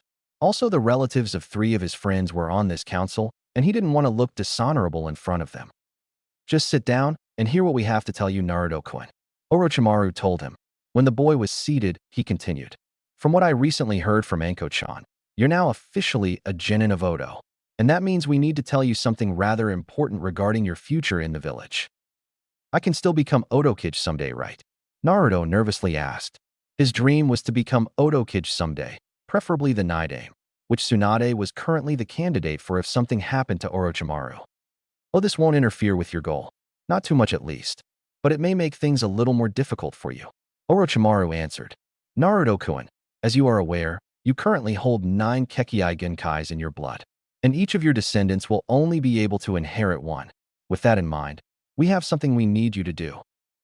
Yeah? What is it? Naruto asked. You must have children with 9 different women, allowing each of them to pass on one of your Kekii Genkais each. Preferably at least 1 son each. Not exactly the CRA, more of a clan creation act. Naruto looked blindsided. No, I can't do that. Why not? Jiraiya asked. It wouldn't be fair to Hina-chan. I know she'd have no problem having a family with me later on, but to make her share me with 8 other girls would be wrong for her. I can't do that to her. Naruto answered. Jiraiya groaned mentally. Great. The one person in the country who's being told to have multiple women, and he's a one-woman man. Oh, where did I go wrong? Naruto, as admirable as that is in a man, there's something else you need to consider about this. Tsunade spoke up. Each of your Kekii Genkai is a gift that should be able to help us out for generations, not just until you die. To do that, you would basically need to have at least 9 kids, each inheriting a different one. Having one woman bear 9 children or more is actually hazardous to her. But what about surrogate mothers? Naruto asked. That way you get the numbers you want, and I don't betray my girlfriend. Consider genetics too. Tsunade added. One way to help the clans thrive is genetic variety. If there's little genetic difference between them, we may run the risk of inbreeding in the future. We believe that the Kekii Genkai you supply will affect your sperm enough so that the paternal DNA will be different between any 2 children with different bloodlines. Thus, the potential for inbreeding will be significantly reduced. If the maternal DNA is identical, it could pose problems. Naruto looked a little bothered. Do you actually think my kids would commit incest? What? No, of course not. What I meant was that if you succeed in creating several clans, the population of Oto will increase substantially within a few decades. And if a good portion of the village's population is significantly genetically linked, then the only options would be inbreeding, extinction, or bringing in foreign genes to increase the variety, which isn't guaranteeable. What we're suggesting for you is the best way to avoid such a problem, Tsunade explained. Naruto didn't look too convinced. Even so, if Hina-chan says no, then so will I. I will not hurt her like that. In that case, what would you do if she says yes? Jiraiya asked. Naruto didn't have a ready answer for that. What would I do? Would Hina-chan even consider the possibility? Wouldn't it still be unfair to her even if she consented? I don't know what to think. All he said was, I don't know. Naruto, all we're asking is that you at least consider the possibility. We can't make you do this if it makes you uncomfortable. Well, we could, but it wouldn't be right. But remember, would you really be more comfortable reducing your girlfriend to being little more than a baby factory like Kyumo would have done? At least with other women to help out, you can take the strain off her. Orochimaru added. Naruto hung his head as he let this all sink in. Do you need a decision anytime soon? No, take your time. If you would like to go somewhere private and think this over, you may. And on your way out, tell your girlfriend to come inside, so we can inform her of this as well. You are dismissed. Orochimaru answered. Thank you. Naruto politely said as he stood up and left, his face showing several signs of discomfort. After he left the room, Hinata walked in and took a seat where he had been. Her own expression showed she was mildly nervous.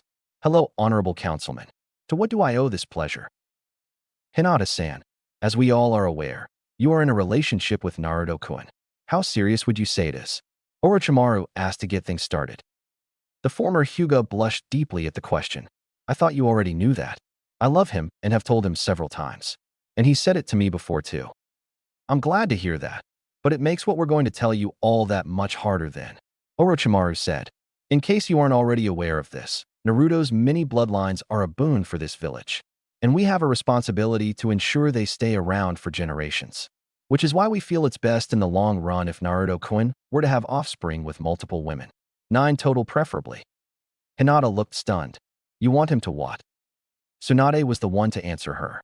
We feel that it's best if Naruto were to have children with several different women, as it would help his Kekii Genkais flourish in the village. You must know that if you were the only mother of them, that would require you to have at least 9 children, which would be dangerous to your body. So basically you have only 2 real options. Allow your boyfriend to have 8 mistresses or use 8 surrogate mothers. You can try to have them all yourself, but we strongly recommend otherwise. And just so you know, Naruto doesn't want to hurt you, so if you say no to the whole idea, he will too.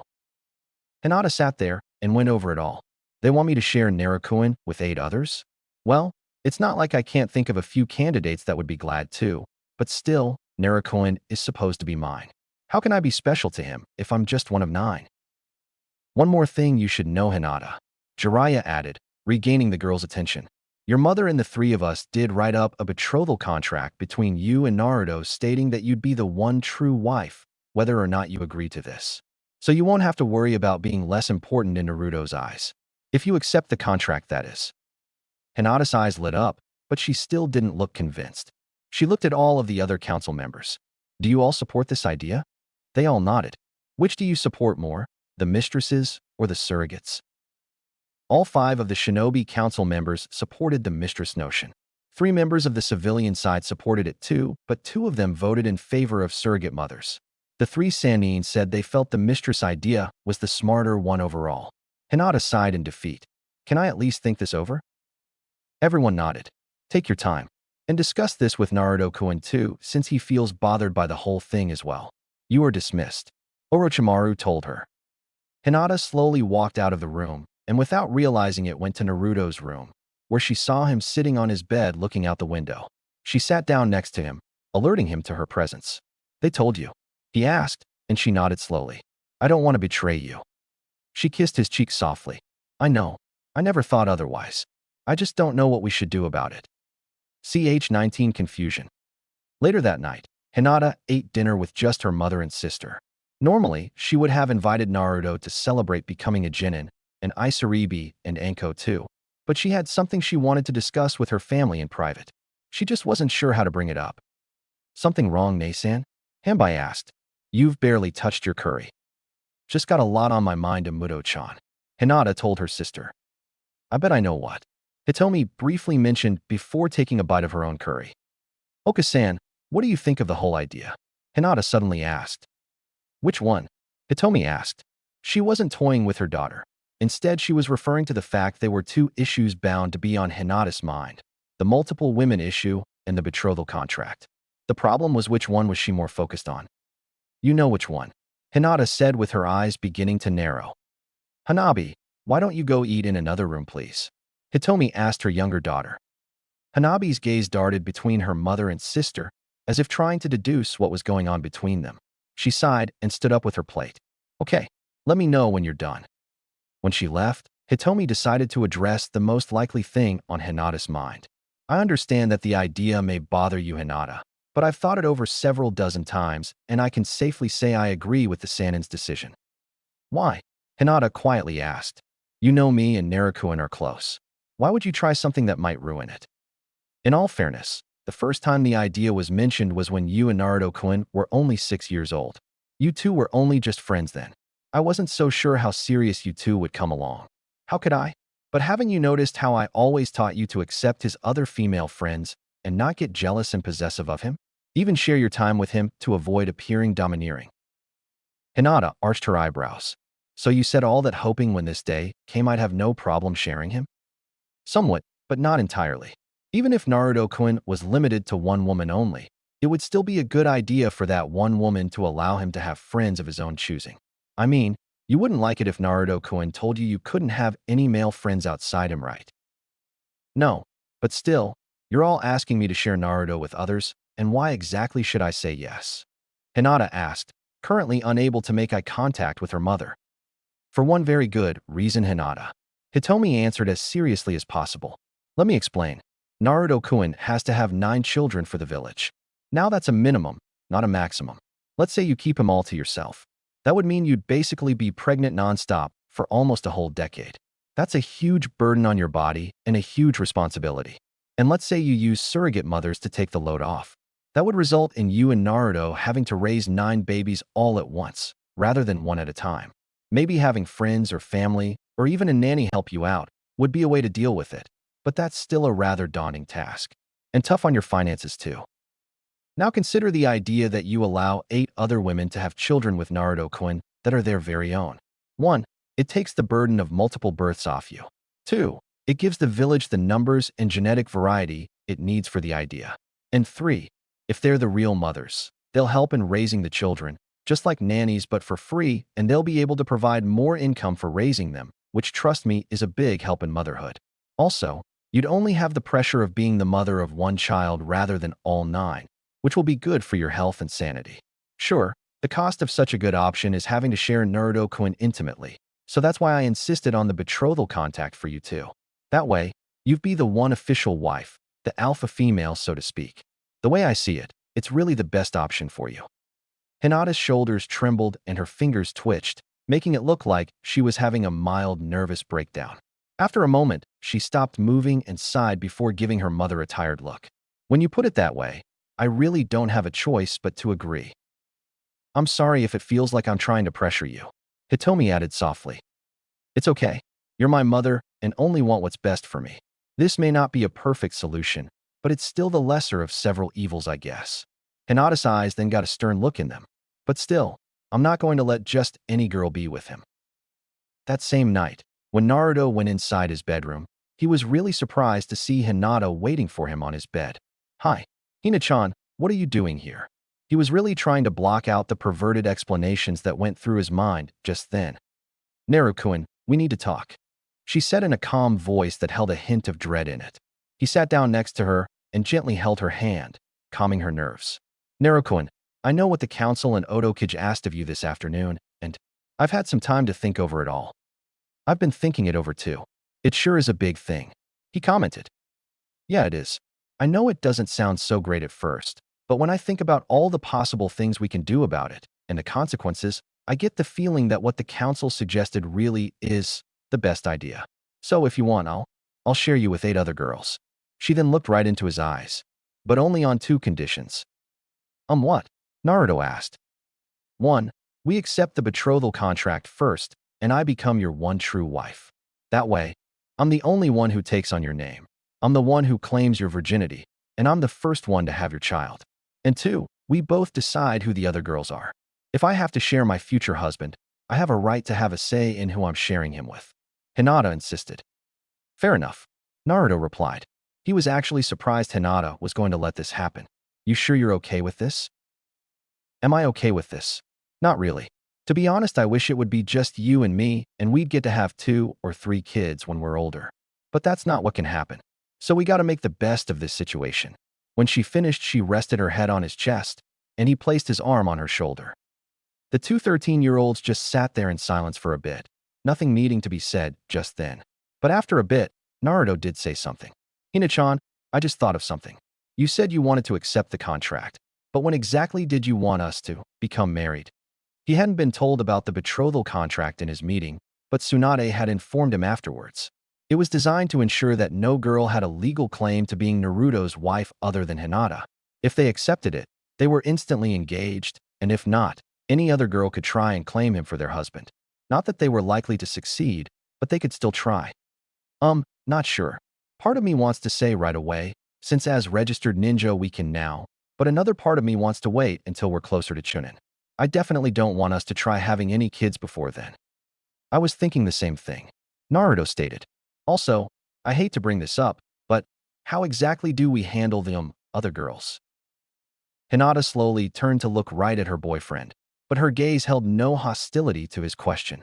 Well, I'm thinking we don't just announce this to the village. I think we should only accept girls that genuinely care about you, and if we make this public, there's no way of knowing if they really do. Let's see who shows signs of care for you without knowing this. I can already think of a few who might fit the bill. To be honest, so can I, Naruto hesitantly added. Really? Who? Hinata asked. He was afraid to answer, but felt trapped. I think Haku-chan, Fu-chan, and Sasami-chan would at least like to hear the option. Hinata didn't look bothered like he half expected her to. I think Isaribi-chan and Kin-chan would as well. So, assuming they all say yes, that means we already have 5 girls selected and 3 more too. But I guess we don't need to be in any hurry. Naruto thought aloud. Good. I want us to have some time for just us anyway, Hinata commented and added a small kiss on his cheek. I may have to share you, but that doesn't mean I have to do it from the beginning. The next morning, Naruto and Hinata met up in the tower's private training area to meet their sensei and teammate. Anko was already there sitting next to a tree that was often used for target practice, and Isaribi was sitting down with her feet in the water. Hi you two. Don't tell me you already got down to business so soon. Anko teased the young couple as they entered her sight. Even though he was used to his surrogate sister's teasing, Naruto still got red from her comment. Nei-chan. Hinata meanwhile noticed Isaribi gave the blonde a longing look that said many things, one being, why can't I be the one with him? And another being, I really hope our sensei is wrong. Her own thoughts on this were, maybe we should approach her first. Back to business. Anko said as she stood up before her team. As you may have figured from yesterday, I'm not going to go easy on you just because we've known each other for a long time. Once you decided to become shinobi, that meant you were ready to handle a life of pain and danger. My job is to make sure you don't become victims. And what better way to do that than have the strength to fight back against anything that tries to make you its bitch? Now, since I already know you've all received some training from the Sannin, that gives you a good advantage over other genin and lets me know where you already stand. I've found something for all three of you to work on individually for the time being. Anko continued, then looked at Naruto. Tuto so far seemed the hardest.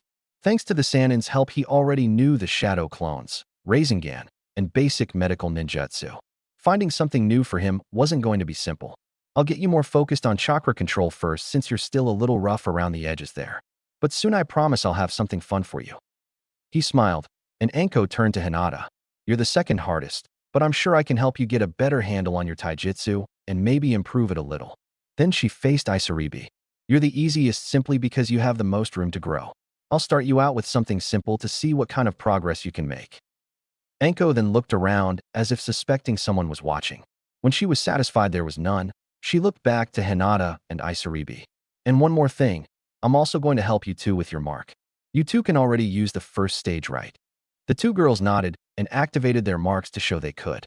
Hinata was covered in lines that looked like teardrops in a chain-link fashion, while Isaribi was covered with gentle wavy lines that gave the impression of a current on her skin. Anko smirked and activated her own mark, making it look like many small snakes were covering her. Good. Now I'm going to help you learn to use it in a real battle and maybe someday access stage 2. Aren't we supposed to wait until we're jounin for that? Isaribi asked.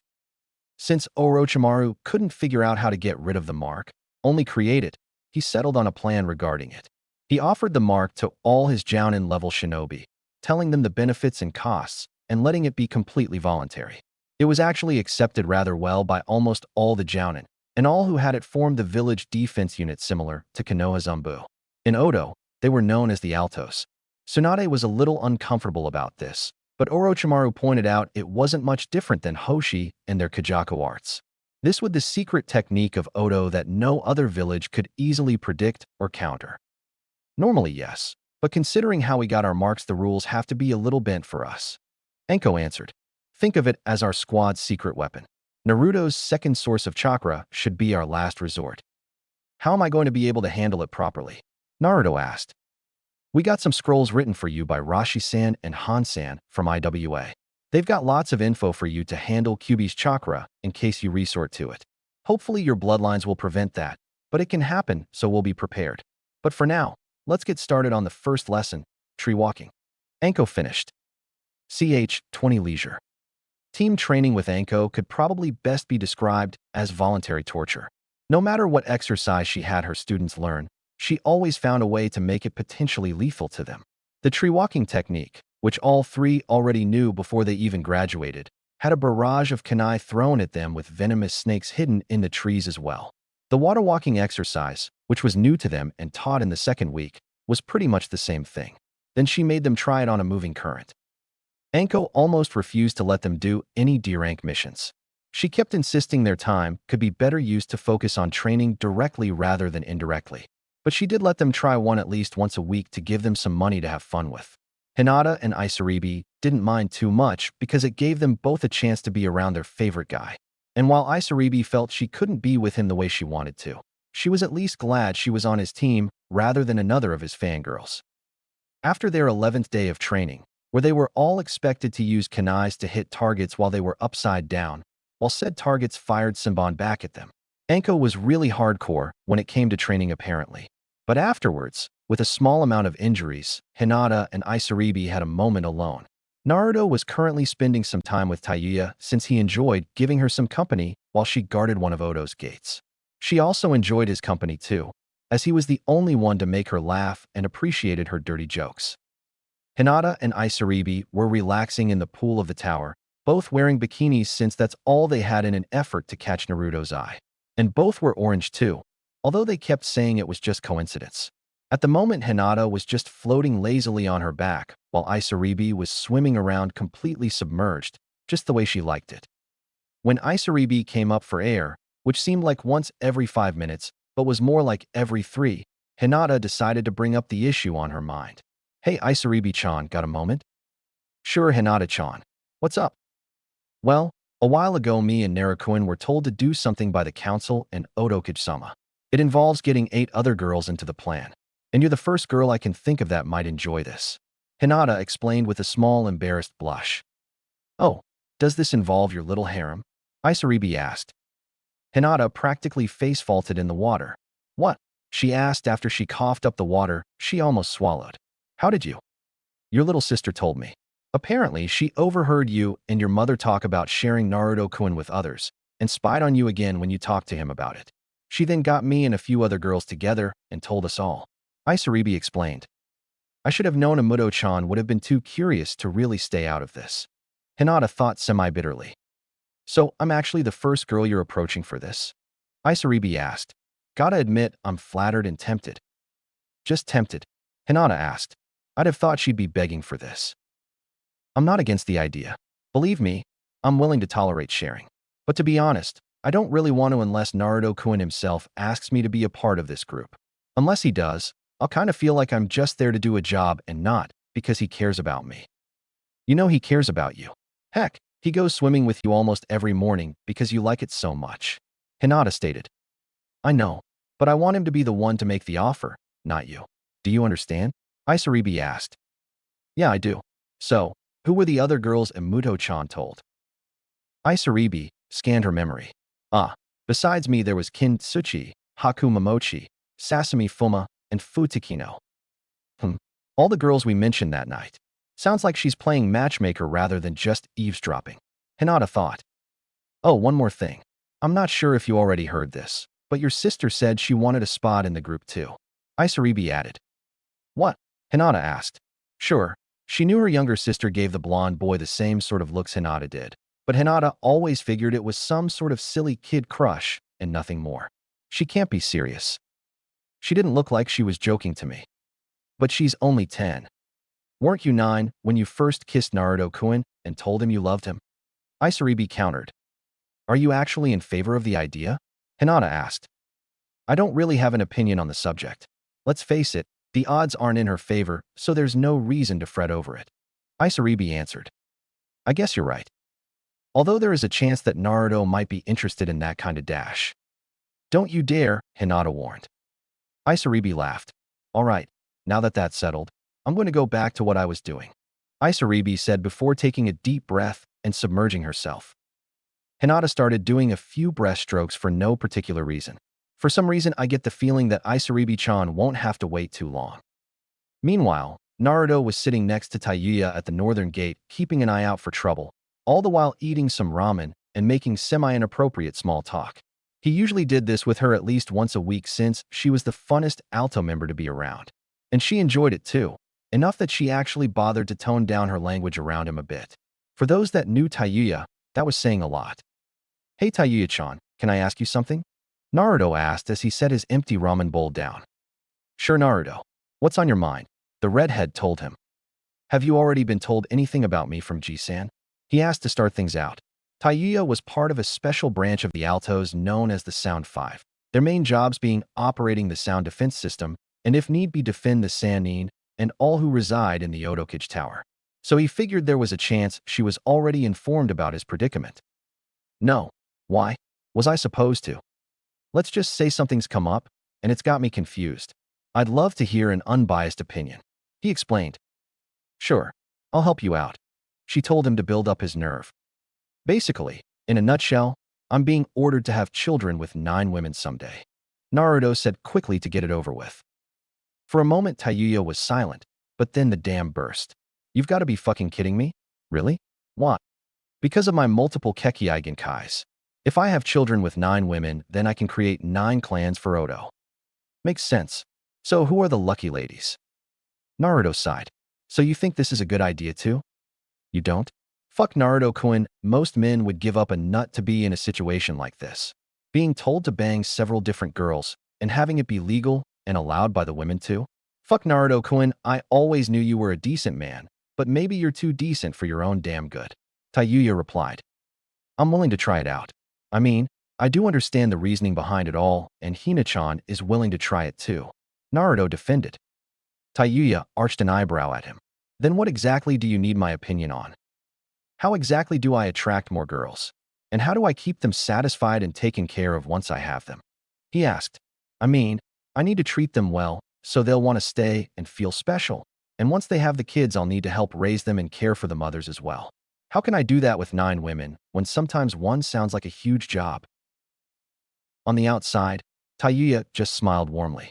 But on the inside, she was practically cheering praise for the blonde. Wow, he actually already knows having several women like that won't be just a 24/7 orgy? And he wants to cater to them all like a decent person would? All of a sudden, I'm hoping he's not put off by older women, even if the age difference is only 4 years. Well, Naruto-kun, when it comes to attracting more girls, I'd say do what worked to get you your girlfriend since it worked so well. As for keeping them satisfied, and I'm assuming you mean outside the bedroom too here, treat them like you treat your girlfriend. Basically, just go with what you already know works, just on a group. I have a feeling you can handle it, even though it does sound tough. At hearing that, Naruto looked a little more at ease. Thanks, Tayuya-chan. I'll try my hardest. Got an opening for me? Tayuya joked and laughed when Naruto face-faulted. I'm kidding, Naruto-kun, but I wouldn't be offended if you considered the idea later on. Do I really even have to look for girls, or will they end up coming to me? Naruto asked himself somewhat nervously. Some more time went by, and more grueling training went on for Naruto's team. So far, he had yet to approach any other girls about the prospect of joining his little group. And Hinata hadn't bothered at all since she felt the other girls would prefer it if he did instead, like Isaribi. She did consult her sister though first chance she got, and she still wasn't sure if Hanabi was serious or just joking. The hardest part was telling her no in a way that couldn't be refuted. For a young girl, Hanabi was a surprisingly good debater. On one particular day, Anko decided her team could do a mission instead of training. I think you guys just might be ready for a C rank by now. Think we really are ready? Isaribi whispered to Naruto as they walked to the mission assigning room. If we can handle Nachan's exercises, we can handle anything, he replied. Anko surprised them by taking them directly to Orochimaru's office rather than the general room to get assignments. Hey G-san, my team's ready for a C rank. Got any good ones for them? You sure about that? He asked. At her grinning nod, he checked his records of ones he didn't already give out. Oh, here's one that might prove interesting to you. But I need to explain it all before you accept or not. Go on. Okay, a small nation southeast of here called Land of Waves is the destination. I was immediately suspicious since Konoha is the closest village and the one they were most likely to hire for something like this. Apparently, the client is someone who's connected on a bridge building project and fears something horrible will happen to the bridge and everyone working on it. They asked for non-Leaf Neen help because they feared the threat might be prepared for Leaf Neen. Makes sense. Tell me, how did they hear of this village? Anko asked. The client is downstairs, so you can ask them directly. Wait, someone from outside is actually here in Odo? Naruto asked. Orochimaru nodded. Yes, so keep an eye out on the client in case this is some sort of setup to draw some of our forces out and see how we work. Assuming we accept it, that is. Anko reminded the snake Sannin. True. Also, given what we've learned from Jiraiya's spy network, it would appear that a tycoon named Gato is basically draining the country dry like some sort of economic vampire, although technically nothing he does can be considered illegal. Or if it can, then it can't legally be traced back to him. This request would give the nation a way to recover. But I personally think it will only truly work if Gato was eliminated, because he could still find a way to destroy the completed bridge if he wasn't. So the mission is simply return the client home safely, guard the construction workers, assist in construction if possible and necessary, and try to lure this man out for extermination? Anko asked to clarify. Orochimaru nodded. She smiled wickedly and turned to face her students. You guys game? I'm up for it. Naruto answered confidently. If he is, I am. Hinata added. Isaribi just shrugged nonchalantly. Sure, why not? All right then, go get ready for it. Pack what I told you and meet me at the front door in 20 minutes. Anko told them all before they went off. Once they were gone, she turned back to Orochimaru. Not to doubt you, G-san, but this sounds more appropriate for a B-rank mission than C-rank. Are you sure it's marked correctly? Technically, yes. The official mission is just guard duty, something your team could easily handle. The other stuff I told you, like eliminating the threat completely, is just an extra voluntary objective, but a rather significant one if you ask me. Okay, and how likely do you think is the chance of Konoha shinobi being in the area too? Enko asked, not wanting her team to deal with any if avoidable. Very likely, but surely nothing you can't handle by now. Orochimaru answered, understanding his goddaughter's unease perfectly. Okay, I'll still let my team give this one a shot, and I'll make sure not to risk starting a war with Konoha. But if they don't do the same, then no promises I won't enjoy myself. Enko stated. Orochimaru smiled. I would be worried if you said anything else, Anko-chan.